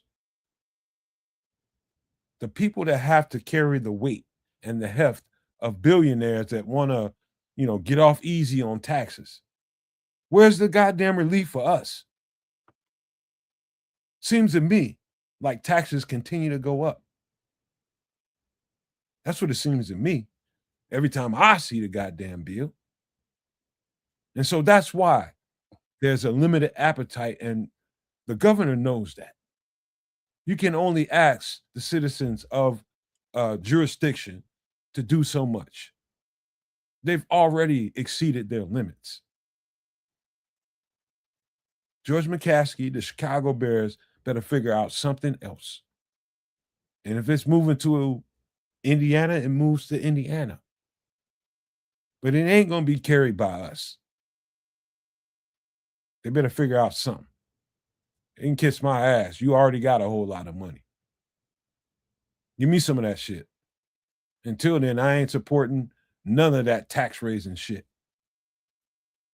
So all the people that's from the outside looking in, don't think I don't love y'all.